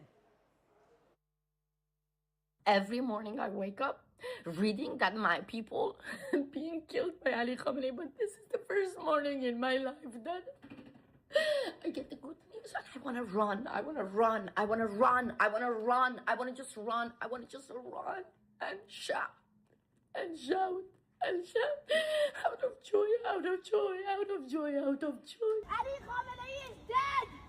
Free Iran! Free Iran! Dictator Ali Khamenei is dead!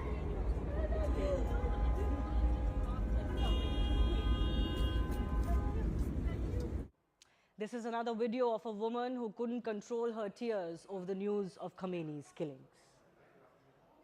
Ali Khamenei! Khamenei رو زدن! فرزاد خامنه‌ای رو زدن!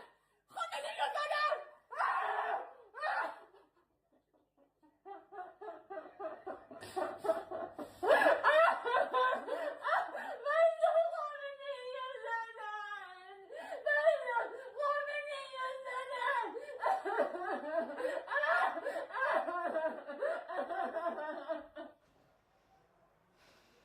And look at these visuals of Iranians and others in a celebratory march in LA in USA, praising President Donald Trump and dancing on the streets with posters of Trump and Netanyahu. This was, again, a carnival-like atmosphere in many cities in USA.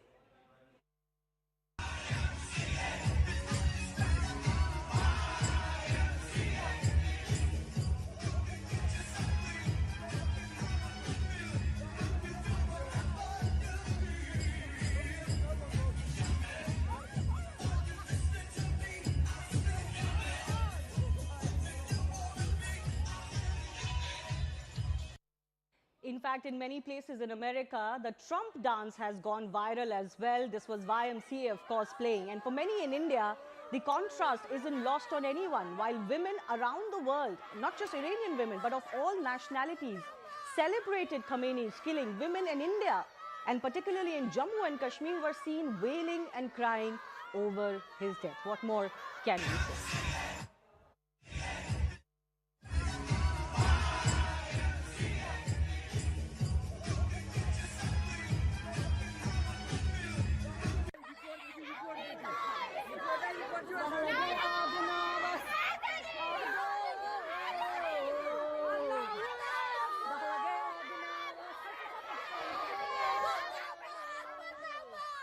As politics back home in India escalates, BJP sources are responding to the criticism that has come in from former chief of the Congress party, Sonia Gandhi, of the Indian government's stance.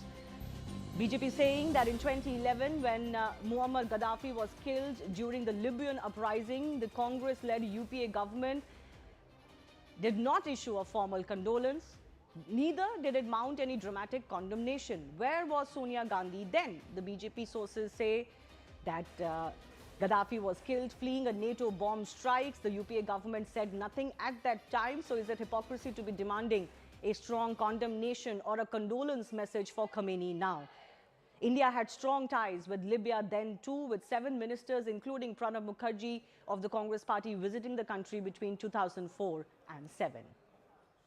My colleague Payal is joining us with more on this. It's not just this incident of Gaddafi, Payal. There are many such incidences which can be pointed out to the fact that when it suits your national interest, sometimes less is more.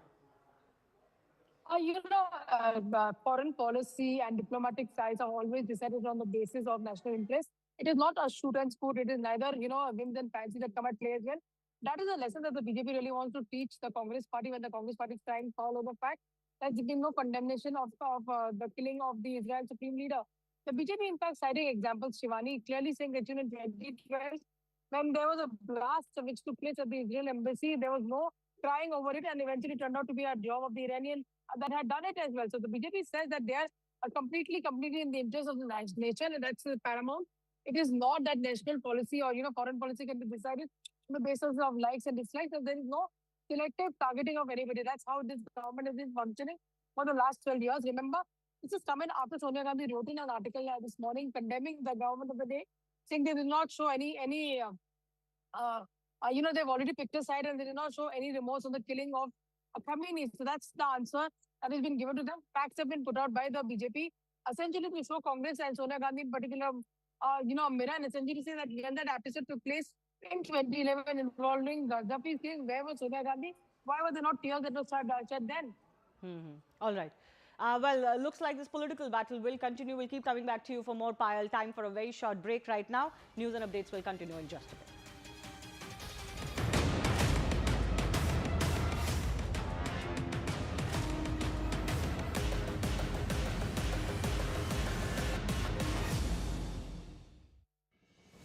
Who, what, where, when, why. You see the bits, I see the whole. To know the inside story on Iran, get with me inside the bunker.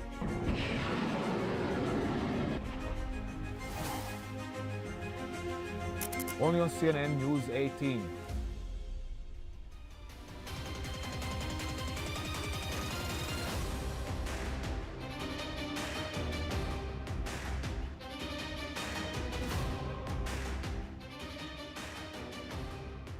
The 18 exclusive, flashing the details on your screens, viewers.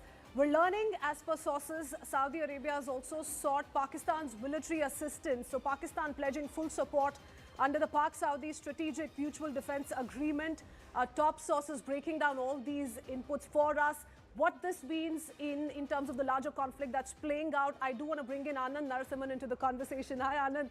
Anand, what does this mean? Is it just limited to the defense pact signed between the two and how they've committed that one act of aggression against the one is going to be treated as one against both?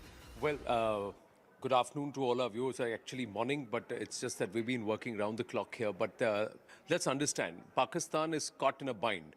On the one hand, they are expressing solidarity with the Iranians. On the other hand, they are sending across their AWACS, they're sending across their J-17s, and they're doing sorties to try and patrol that area at the behest of the Saudis, because they have committed to the Saudis that your war is my war and my war is your war. That's the kind of pact that they had signed. Little did they know that rather than using the Saudis or against Bharat, Pakistan will have to now turn up against Iran. So their JF-17s may be acting on behalf of Saudi Arabia against the Iranians, while their Prime Minister is standing up there and saying, hey, listen, we express solidarity with the Khamenei regime and with the IRGC. So that's how duplicitous Pakistan is. But we have to understand that the Pakistanis are stretched thin.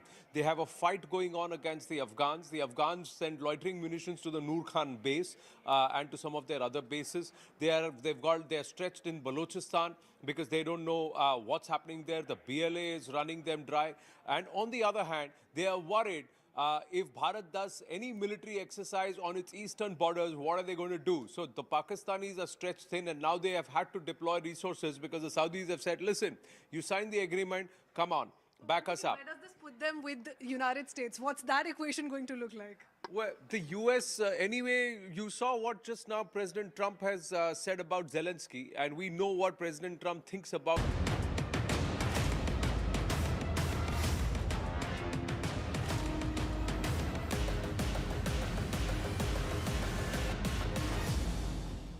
Welcome back and thank you so much for staying with CNN News 18. We are here tracking every development from the war-ravaged Middle East and also the Gulf.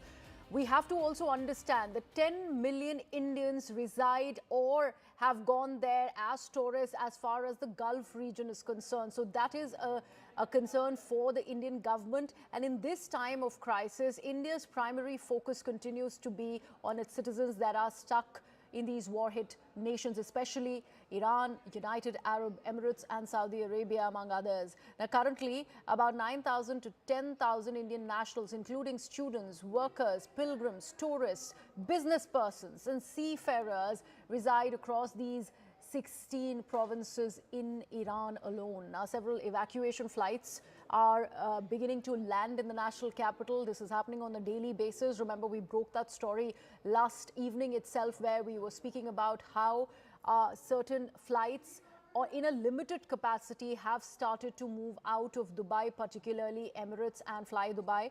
The Ministry of External Affairs has also issued advisory for Indians that are stuck in Iran and also the Gulf nations. Embassies in Tehran and Tel Aviv have also been activated.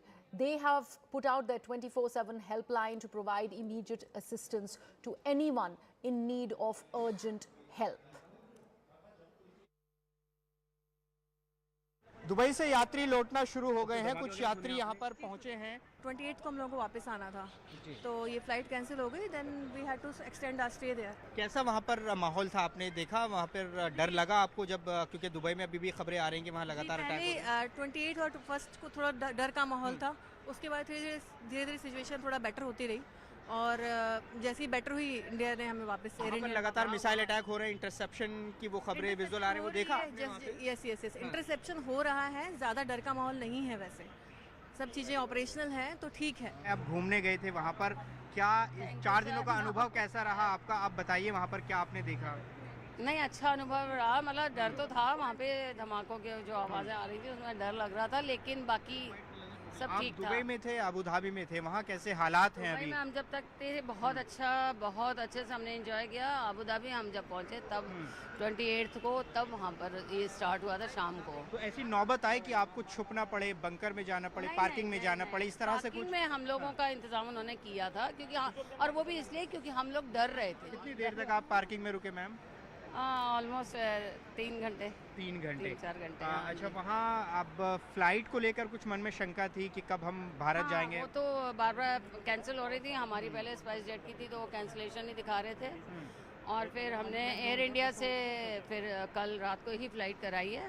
तो उसके बाद हम वहाँ पर आने के बाद भी काफ़ी अलार्म बजते रहे और डर लग रहा था कि, क्योंकि वो बार बार कह रहे थे कि आप खाली करो एयरपोर्ट। भारत आकर कैसा लग रहा है? बहुत अच्छा लग रहा है, बहुत अच्छा लग रहा है। Some of those people there heaving a sigh of relief, and one of those were JDS MLC Bhojegowda, who was among the stranded Indians in Dubai. He, in fact, slammed the Indian embassy for failing to help the Indians who had been stranded, particularly in West Asia. And then he went on praising Dubai authorities for their cooperation. Also thanked Karnataka government for arranging his stay and opening helplines for Kannadigas. Listen to this conversation. You were stranded in Dubai when the war broke out, and how was your experience like? What did you get to witness there? I am a transit passenger, Emirates transit passenger. By that time I struck down in the Dubai due to this. Almost I have sit in the obtain the boarding pass, and I sit in the flight. After sitting more than 1.5 hours, I waited. The pilot finally said that Abu Dhabi has bomb hit has taken place, and route is not permitting. Our Chief Minister Siddaramaiah ji and Parmeshwar, Home Minister, and H.K. Patil, everybody has spoken to me. How are you? All these things. They are inquired me about these things. I told that some of the people who are Kannadigas are come here, and I don't know what their position. Please open your helpline and do something. Let me take this across to my colleague Anvit Srivastava. He's tracking every detail of the passengers, the repatriates who are coming back. In fact, those repatriation flights are constantly being made functional, particularly after a lot of impact has been witnessed in airports like the Dubai International and the Al Maktoum Airport. Anvit there getting us all of those details. Anvit, any more flight details that we know of and people coming back, particularly to the national capital? Well, at least 10 flights of Indigo are expected to depart today and then bring back stranded Indians. And SpiceJet has also come in and they are also operating some relief flights. And this is after the intervention of Ministry of Civil Aviation. They have asked certain airlines to operate relief flights. Some scheduled flights are also coming in, like yesterday an Etihad flight had come in, which was a scheduled flight on which passengers had to book themselves. However, these are relief flights. Recently, one of the persons who was in Dubai, he had, however, left on 27th of February. He is with us just to let us know what the kind of situation is there. Sir आपका business है Dubai में? Yes, I have my business. कब निकले आप वहाँ से? क्या announcement वगैरह हुई थी गवर्नमेंट की तरफ से? क्या डायरेक्शन? 27 तारीख को हम वहाँ से निकले जब ऑनलाइन पे हमें देखने को मिला कि मल्टीपल जगह से मैसेज आ रहा है कि ईरान अभी छोड़ना चाहिए, तो थोड़ा गट फीलिंग आया कि जस्ट नियर बाय है दुबई, तो आई फील सेफ कि मैं फ़्लाइट लेके चले जाऊँ. तो फिर मैं श्रीलंका में मेरा एक बिज़नेस मीट था, मैं वहाँ पे एक दिन गया, वहाँ पे रुक के फिर मीटिंग ख़त्म करके फिर मैं अभी इंडिया आ रहा हूँ. Also, see, this is the flight information board, and you can see multiple flights from destinations like Dubai, also from Abu Dhabi, and they remain cancelled. So, number of flights are cancelled. If we talk of even today, the data of today, 36 departures and 44 arrivals are cancelled at Delhi airport, and same is total 107 flight movements are affected in Mumbai today. So, these are the number of flights that are affected. But at the same time, government has come out and told airlines to ensure that there are relief flights so that people who are stranded in Dubai, Abu Dhabi, and places like nearby regions, they can be brought back to Delhi. Right. Thank you so much for that, Anvit. We'll constantly be tracking all of those developments. Remember, it is important for every Indian who have family, who possibly are residing in the other Gulf countries. They are really wary of every development that is coming to fore, and they'd be eagerly waiting for any kind of information or even the physical coming in of all of their wards into India to safety. And that is essential. We here on CNN News 18 are constantly bringing you these developments, and we're there with all of those latest developments, particularly from the Delhi International Airport. Let me now take you through this important piece of news that we have now managed to, in fact, access. A CNN international team witnessed an Iranian drone flying overhead at the Iraq-Iran border. This is CNN's Clarissa Ward. She, in fact, was heard saying that the drone was flying from Iran into Iraq. Remember, we're seeing certain developments here, but let's listen into Clarissa here, who's putting out this report for our viewers.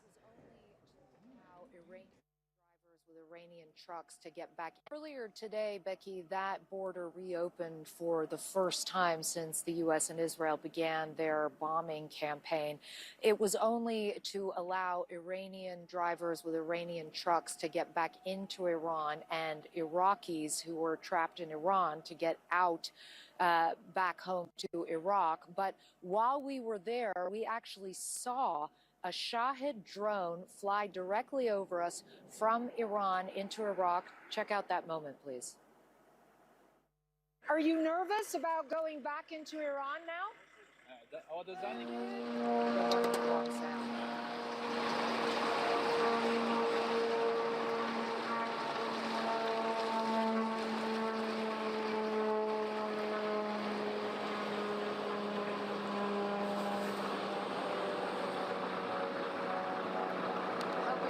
See that now.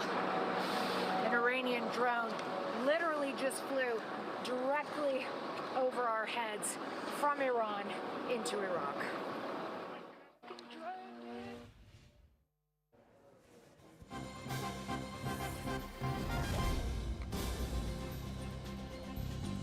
Let's get you some more details. Clarissa there telling us about how Iranian drones have entered Iraq and they are particularly going ahead attacking US assets in Erbil. And that's an important piece of development that we are bringing to you. But I'm coming out of the studio and going to Akanksha there, who's right there in the newsroom. She has an important piece of update for our viewers. Akanksha?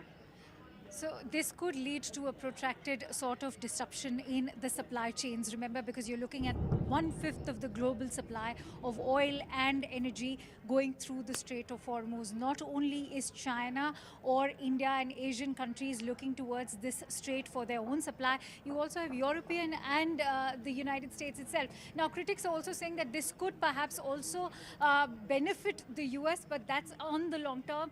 It could further also tighten the noose as far as Iran is concerned, because now the Gulf countries are going to get directly impacted. Will they also now have more reasons to join this war with the United States and Israel is the other question. This has certainly led to an increase in Brent crude, because remember, it was at $72 per barrel that it shut down on Friday. But yesterday we've seen it soar over $79 per barrel. So there are, of course, burgeoning concerns over here. For how long will Iran be able to use that as a bargaining chip to hold on to the Strait of Hormuz is the other big question. What is the formal shutdown really that Iran has now, Tehran has really released and spoken about? Because we were constantly talking about how the Strait of Hormuz has been blocked. There was a warning that was sent out by Iran, but a formal, in fact, missive that is now coming out of Tehran, and that is, of course, something. So that's, in fact, the big official announcement, because this is also looking towards now shifting the conflict to the Strait of Hormuz. Remember, Iranian vessels themselves have been targeted. Many of them were burnt down. So what they are doing is now they are holding on to over 100 vessels which are currently stranded in the Strait of Hormuz. If you go on online and look at the tracker, you will see that the traffic in the Strait of Hormuz has already come down to 80%.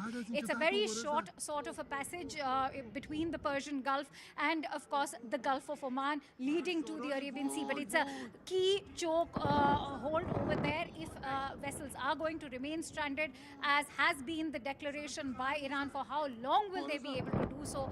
How will this impact India as well? Because remember, Qatar supplies our majority of LNG through the Strait of Hormuz. We'll have to see for how long this is going to be, because this is also going to cut off India's access to the Red Sea and to the Suez Canal as well. We are talking about here. So a lot of underwriters sitting in London possibly are refusing to go ahead and ensure that voyage of many of the vessels that have, in fact, that passage access so far. But now a formal blockade that has been announced by Tehran, and that's the huge development that we are bringing for our viewers. We're going into a very short break with that.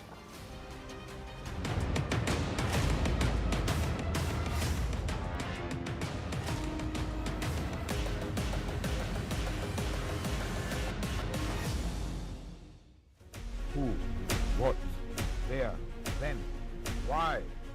You see the bits, I see the whole. To know the inside story on Iran, get with me inside the bunker.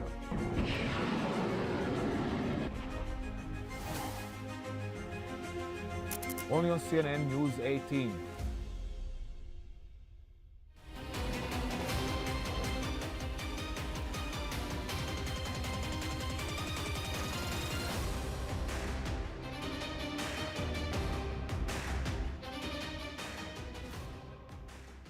The 18 exclusive, flashing the details on your screens, viewers. We're learning, as per sources, Saudi Arabia has also sought Pakistan's military assistance. So Pakistan pledging full support under the Pak-Saudi Strategic Mutual Defense Agreement. Top sources breaking down all these inputs for us. What this means in terms of the larger conflict that's playing out. I do want to bring in Anand Narasimhan into the conversation. Hi, Anand. Anand, what does this mean? Is it just limited to the defense pact signed between the two and how they've committed that one act of aggression against the one is going to be treated as one against both? Well, Good afternoon to all our viewers. Actually morning, but it's just that we've been working round the clock here. But let's understand, Pakistan is caught in a bind.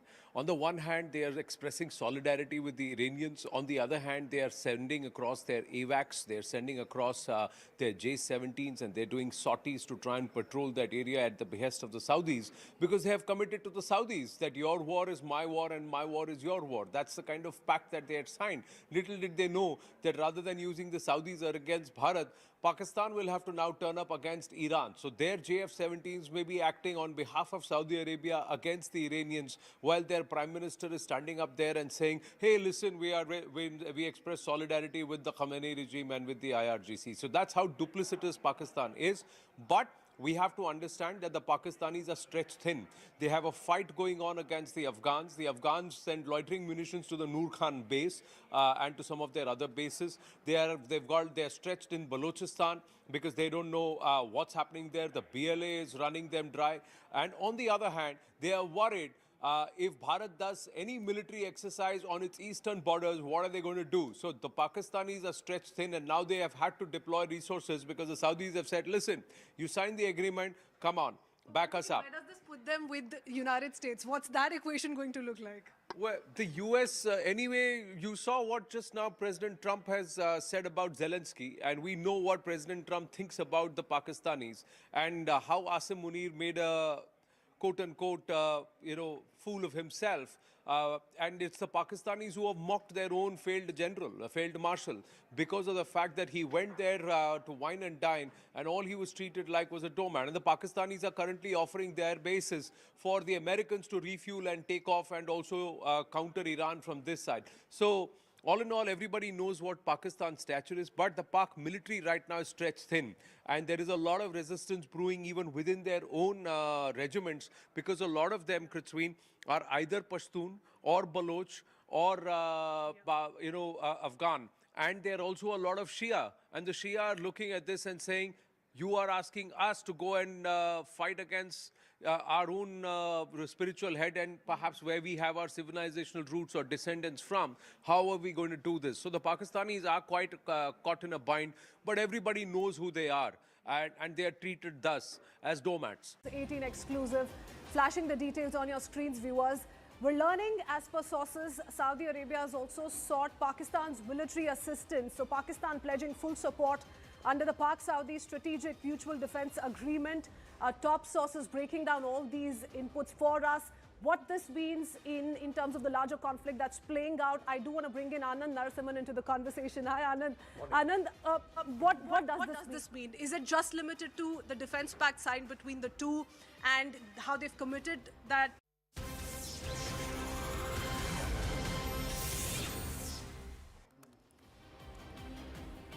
Namaste, Jai Hind, and welcome to this continuous coverage on the fury in the Gulf. I'm Anand Narasimhan. You're on CNN News 18. A quick check of the headlines, top of 2 p.m. this Tuesday afternoon. US President Donald Trump issues fresh warning to Iran, says the United States is stocked and ready to win big. Global oil markets reel as Iran closes the Strait of Hormuz and warns it with energy security. Satellite imagery shows apparent damage at Iran's Natanz nuclear site after fresh US and Israeli strikes over the weekend. Israel Defense Forces claim that they have eliminated Reza Khazizai, a senior Quds Force commander overseeing Hezbollah's rearmament. Amid escalating conflict, US urges citizens to immediately leave 14 Middle East countries due to serious safety risks.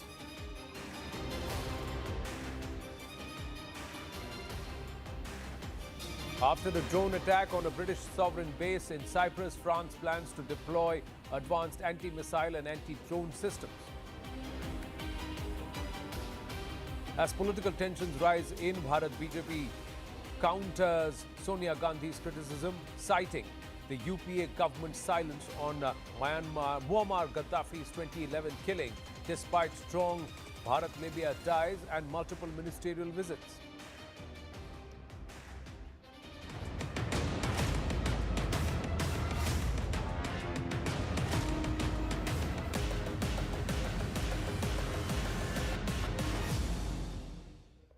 The West Asia conflict has entered a dangerous new phase with Iran and the US-Israel coalition intensifying strikes and trading major claims across land and sea. The US Embassy in Jerusalem has told American citizens it is not in a position to assist with evacuations, urging them to make their own arrangements. Meanwhile, in the UAE, Dubai authorities have warned residents and social media influencers against filming or sharing videos of security-sensitive incidents, including anti-aircraft fire and missile interceptions, cautioning that violations could lead to fines, deportation, or legal action under cybercrime laws. In the latest, satellite images show visible damage at Iran's Natanz nuclear facility following fresh US and Israeli strikes, according to Iranian atomic energy officials, further escalating concerns over conflict trajectory. Amid the tensions, a 4.3 magnitude earthquake struck Jarraj, and this is in Iran, adding to regional anxiety already heightened by ongoing military operations. Now, let's try and understand which of the US bases targeted and what that implies. Let's quickly try and understand the impact of these bases and what would happen, viewers. US bases targeted by Iran so far. First up, this is in Iraq, the Erbil Air Base that's been targeted. It's a key hub for US operations against ISIS and regional intelligence gathering. Then you have the Ali AI System Air Base, Ali Al Salam Air Base. This is the air base in Kuwait. Now, this has a strategic staging ground for US forces in the Gulf, hosting logistics and also airlift operations. The US Fifth Fleet. Then this is Bahrain. That's the command center for naval operations in the Persian Gulf, protecting shipping lanes and regional security. This has been totally demolished, is what the Iranians claim, the command center here. The Al Darfa Air Base in the UAE that hosts US air assets, including reconnaissance and tanker aircraft and regional missions. There you have the Al Udeid Air Base also. The Al Udeid Air Base is in Qatar, major command and control center, housing bombers, fighters and support units for operations across the Middle East. There has been severe damage here too, but the biggest damage that the Iranians claim that they have inflicted is on the Bahraini base of the US Fifth Fleet. Now let's try and decode Iran's war strategy. Now, while being in a very, very heavily disadvantageous position, Iran still has a war strategy in place to try and hit back at the United States militarily. Now, in the first step, Iran plans to blind US forces by hitting critical radar and command and control nodes. That's what it is trying to do.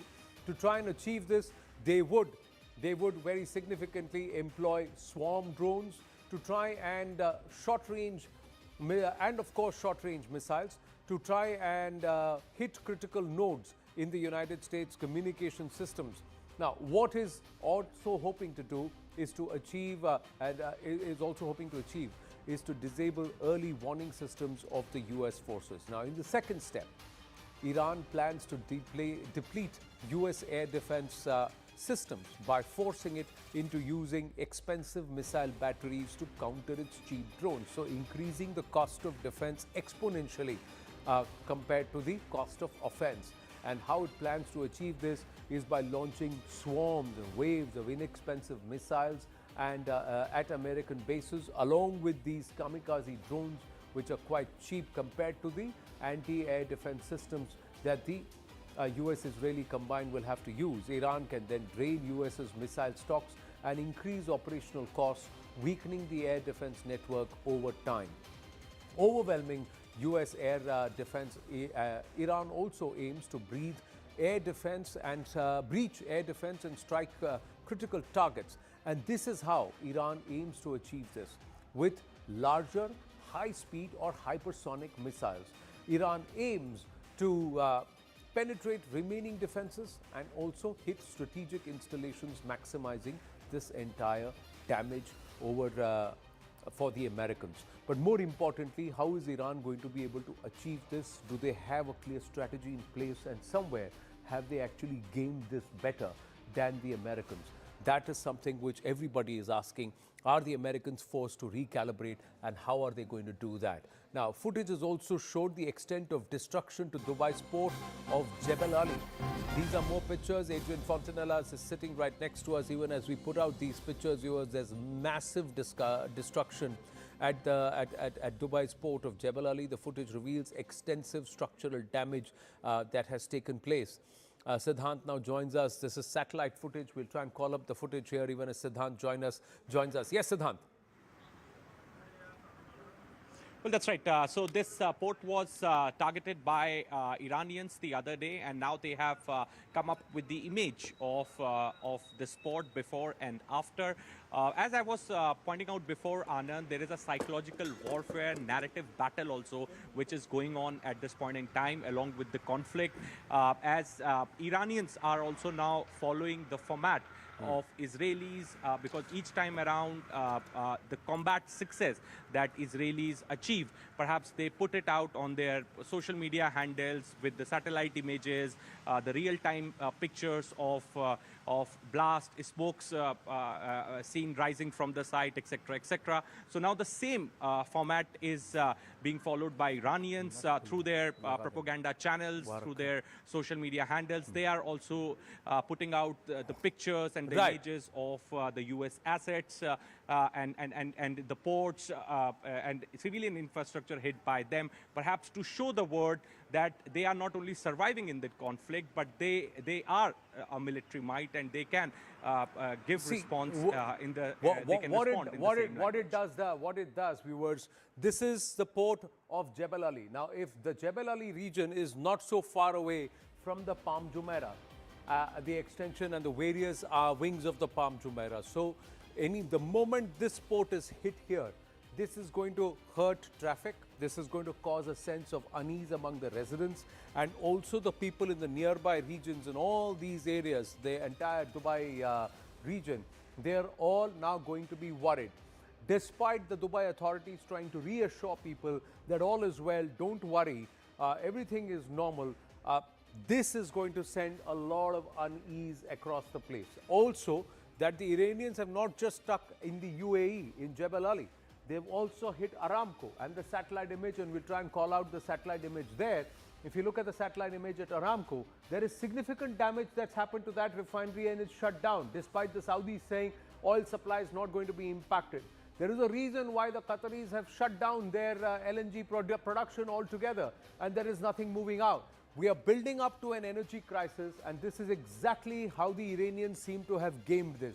They may be giving, this may be the last hurrah by the Iranians. They may be at breaking point, but like we say in Hindi, bujhne se pehle chirag sabse zyada jalta hai. That's exactly what seems to be happening with the Iranians, that before the light goes out, the flame goes out, it burns brightest. And in that, they are trying to inflict maximum damage all around. Now, this is what's happened at the Aramco facility. So they know their targets, Adrian, and they are hitting them with precision, because they right now don't care about anybody's well-being. They are ready, they're there to protect their interests, and they're saying, if you're going to hit us, we're going to come back and hit you. And we're going to cause a sense of unease and panic among the common civilian population and hurt you economically. Absolutely. Absolutely. They demonstrate, they try to hurt on the military level, and now it is also on the economic level. And it is making sense because in that way they are building up pressure on all the economies who are depending on the oil flow from the Middle East. And in the meantime, they are apparently continuing to run their counter-air operations, that is targeting airfields used by the Americans and Israeli all across the Middle East. Let's try and focus on the commercial impact on the world, and it's going to hurt us here also in Bharat. European natural gas prices have surged more than 20% today. They are now up over 60% since Friday. So in just about 3 or 4 days, viewers, the cost has gone up by 60%. The cost of LNG, that's because Qatar's massive LNG export plant was shut down by an Iranian drone attack. And it's the kind of volatility that's not been seen since the 2022 energy crisis that broke off. Sanjay Suri now joins us from Israel. Sanjay, are the Israelis taking cognizance of this brewing energy crisis? Is this part of the conversation, or are they just focused on taking down the targets that they have identified? Well, they are not thinking oil and energy at the moment. Certainly, it's not the focus. The focus is Iran, but it's not also just the only focus. The new area that has come into the sights of Israeli defense is Lebanon now, and within Lebanon, particularly, of course, Hezbollah. We have word from Israel now that at the very least, there will be a limited offensive now on the ground to take at least some areas under Israeli control in order to protect Israel from a rocket fire from Hezbollah. So a new front is opening up on Israel's north. It will be a very active front. The Israelis are determined to go for it. They've called more than 100,000 reservists, and we are talking ground forces here. So that's the new front opening up. Right. On Iran, the attacks certainly continue, but we do have some sense of what will need to be done, what Israel and the US will need to achieve to have dominance. The declared aim, as we've heard that from President Trump, and it's clearly Israel's aim as well, to try and take out all ballistic and other missiles in Iran. That is a daunting task. We do know that Iran has more than 3,000 missiles, tens of thousands of drones. Right. Iran, let's not forget, is a country about half the size of India, so it's a very large country. These missile launch sites are scattered all over the country, more to the west, no doubt, and they have independent operative and command structures. Right. So for all of these to be flattened, for the last of these to be finished, is quite a daunting task. Right, we've got more news coming through. The IDF has said an Israeli Navy strike in Beirut has killed Reza Khazai. He is a senior IRGC Quds Force commander overseeing Hezbollah's rebuilding efforts and serving as Lebanon Corps Chief of Staff. So clearly, going back to Sanjay Suri on this, Sanjay, so the Israelis are now determined to take down the Hezbollah in Lebanon. And that is going to be an ask. There is, of course, a limit to how many pointed and precise strikes can be launched of the kind that you just reported. Right. But then there is going to be a continuing threat, and the tactics now from Israel are to have a barrier in place that is structural and not just relying on targeted attacks of this kind. And therefore, the push from north of the blue line, which we thought is not going to happen given the accord of November of 2024, is something that we could be looking at to a substantial extent. It was agreed that Israeli forces will stay south of the blue line. Right. They may push forward now into the buffer zone because they believe that the Lebanese and the United Nations have not secured that area enough for Israel. Well, we've got lots of news coming through, but I just want confirmation, Sanjay, of this. This is latest, and I'm just jumping a little here. The Islamic Republic of Iran Broadcasting, IRIB Broadcasting, has now claimed that in Beersheba, Microsoft Tech Park has been hit. Is that true? Is that true? Do you? Well, we all saw for ourselves. We saw for ourselves that there was an Iranian missile that breached the air defenses and hit Beersheba, and we saw that there was a very loud blast. It beat the defenses, got through, and the precise target of that attack is still being ascertained. But the fact is that the Israeli defenses have not proven foolproof. Iranian missiles have got through here in Tel Aviv. They got through in Beit Shemesh. They've got through in Beersheba. They've got through in areas around Jerusalem. So there is a considerable breach of Israeli defenses just about everywhere, hitting targets that they choose all over the place. A fractional success in relation to the number of missiles launched, no doubt. Right. But certainly a considerable success, considering that people were believing and or like to believe that Israel's defenses are foolproof. True. We'll try and put out the Beersheba visuals in just a bit. We've got Gideon Levy, Israeli journalist and author, with us. Ambassador Meera Shankar is also with us, along with Adrian Fontanellas. We'll try and go across to all our guests in a bit. But Gideon, my first question to you. Are the Americans and the Israelis, have they not gamed this right? Or have they already war-gamed this fact that Iran will try and start hitting commercial installations, it will try and create panic among the civilians, and it will try and also raise an energy crisis so that the world moves to pull back or hold back epic fury? There are no free lunches, and any war brings its price, and the price is almost always heavy. The question is if any goals will be achieved in this war. The price is very clear, and it was clear, by the way, before they launched this war. It was clear that there will be rises of prices of oil, that there will be casualties, that there will be destruction in Israel and elsewhere. The question is, are we achieving any goals by this war? And this, unfortunately, is still very vague. It's very hard to see that the real goal of changing the regime in Iran can be achieved and will be achieved. Right. Let's just have a look at this picture. These are the pictures that we have. Gideon Levy, see, Microsoft's installation in Beersheba has been targeted. And the Israelis are saying this is what we are going to do. They are attacking Aramco's oil refinery. They have now, the Iranians have come out and said that we will continue to attack all Gulf countries till the time they don't shut the US bases there. How is America going to respond to this? There is pressure on Saudis, the Qataris, the UAE, Yemen, Kuwait, all of them. There's pressure on all these countries and Iraq too to shut down the American bases.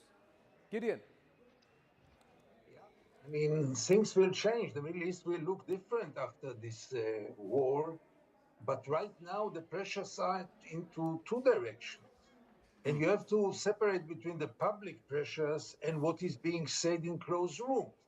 Because we have already experience in which the Arab countries said one thing to the Americans publicly and the other thing, even before this war. Saudi Arabia, we were informed, was all out against an attack, and privately they pushed Donald Trump to launch this.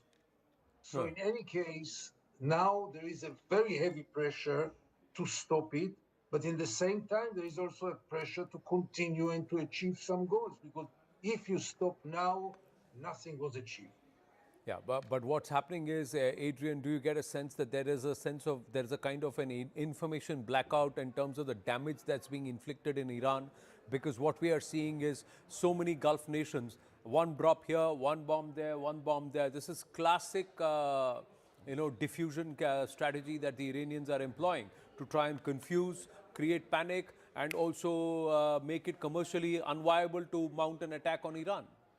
Yeah, absolutely. It is these demonstration strikes too, but we need to remain absolutely careful because all the actors will try to show damages against economic or civilian targets, and all will try to hide damages against military installations. So we really need to be careful about that. Correct. But who seems to be winning the narrative right now? I think it's Iran, because in my opinion, for entirely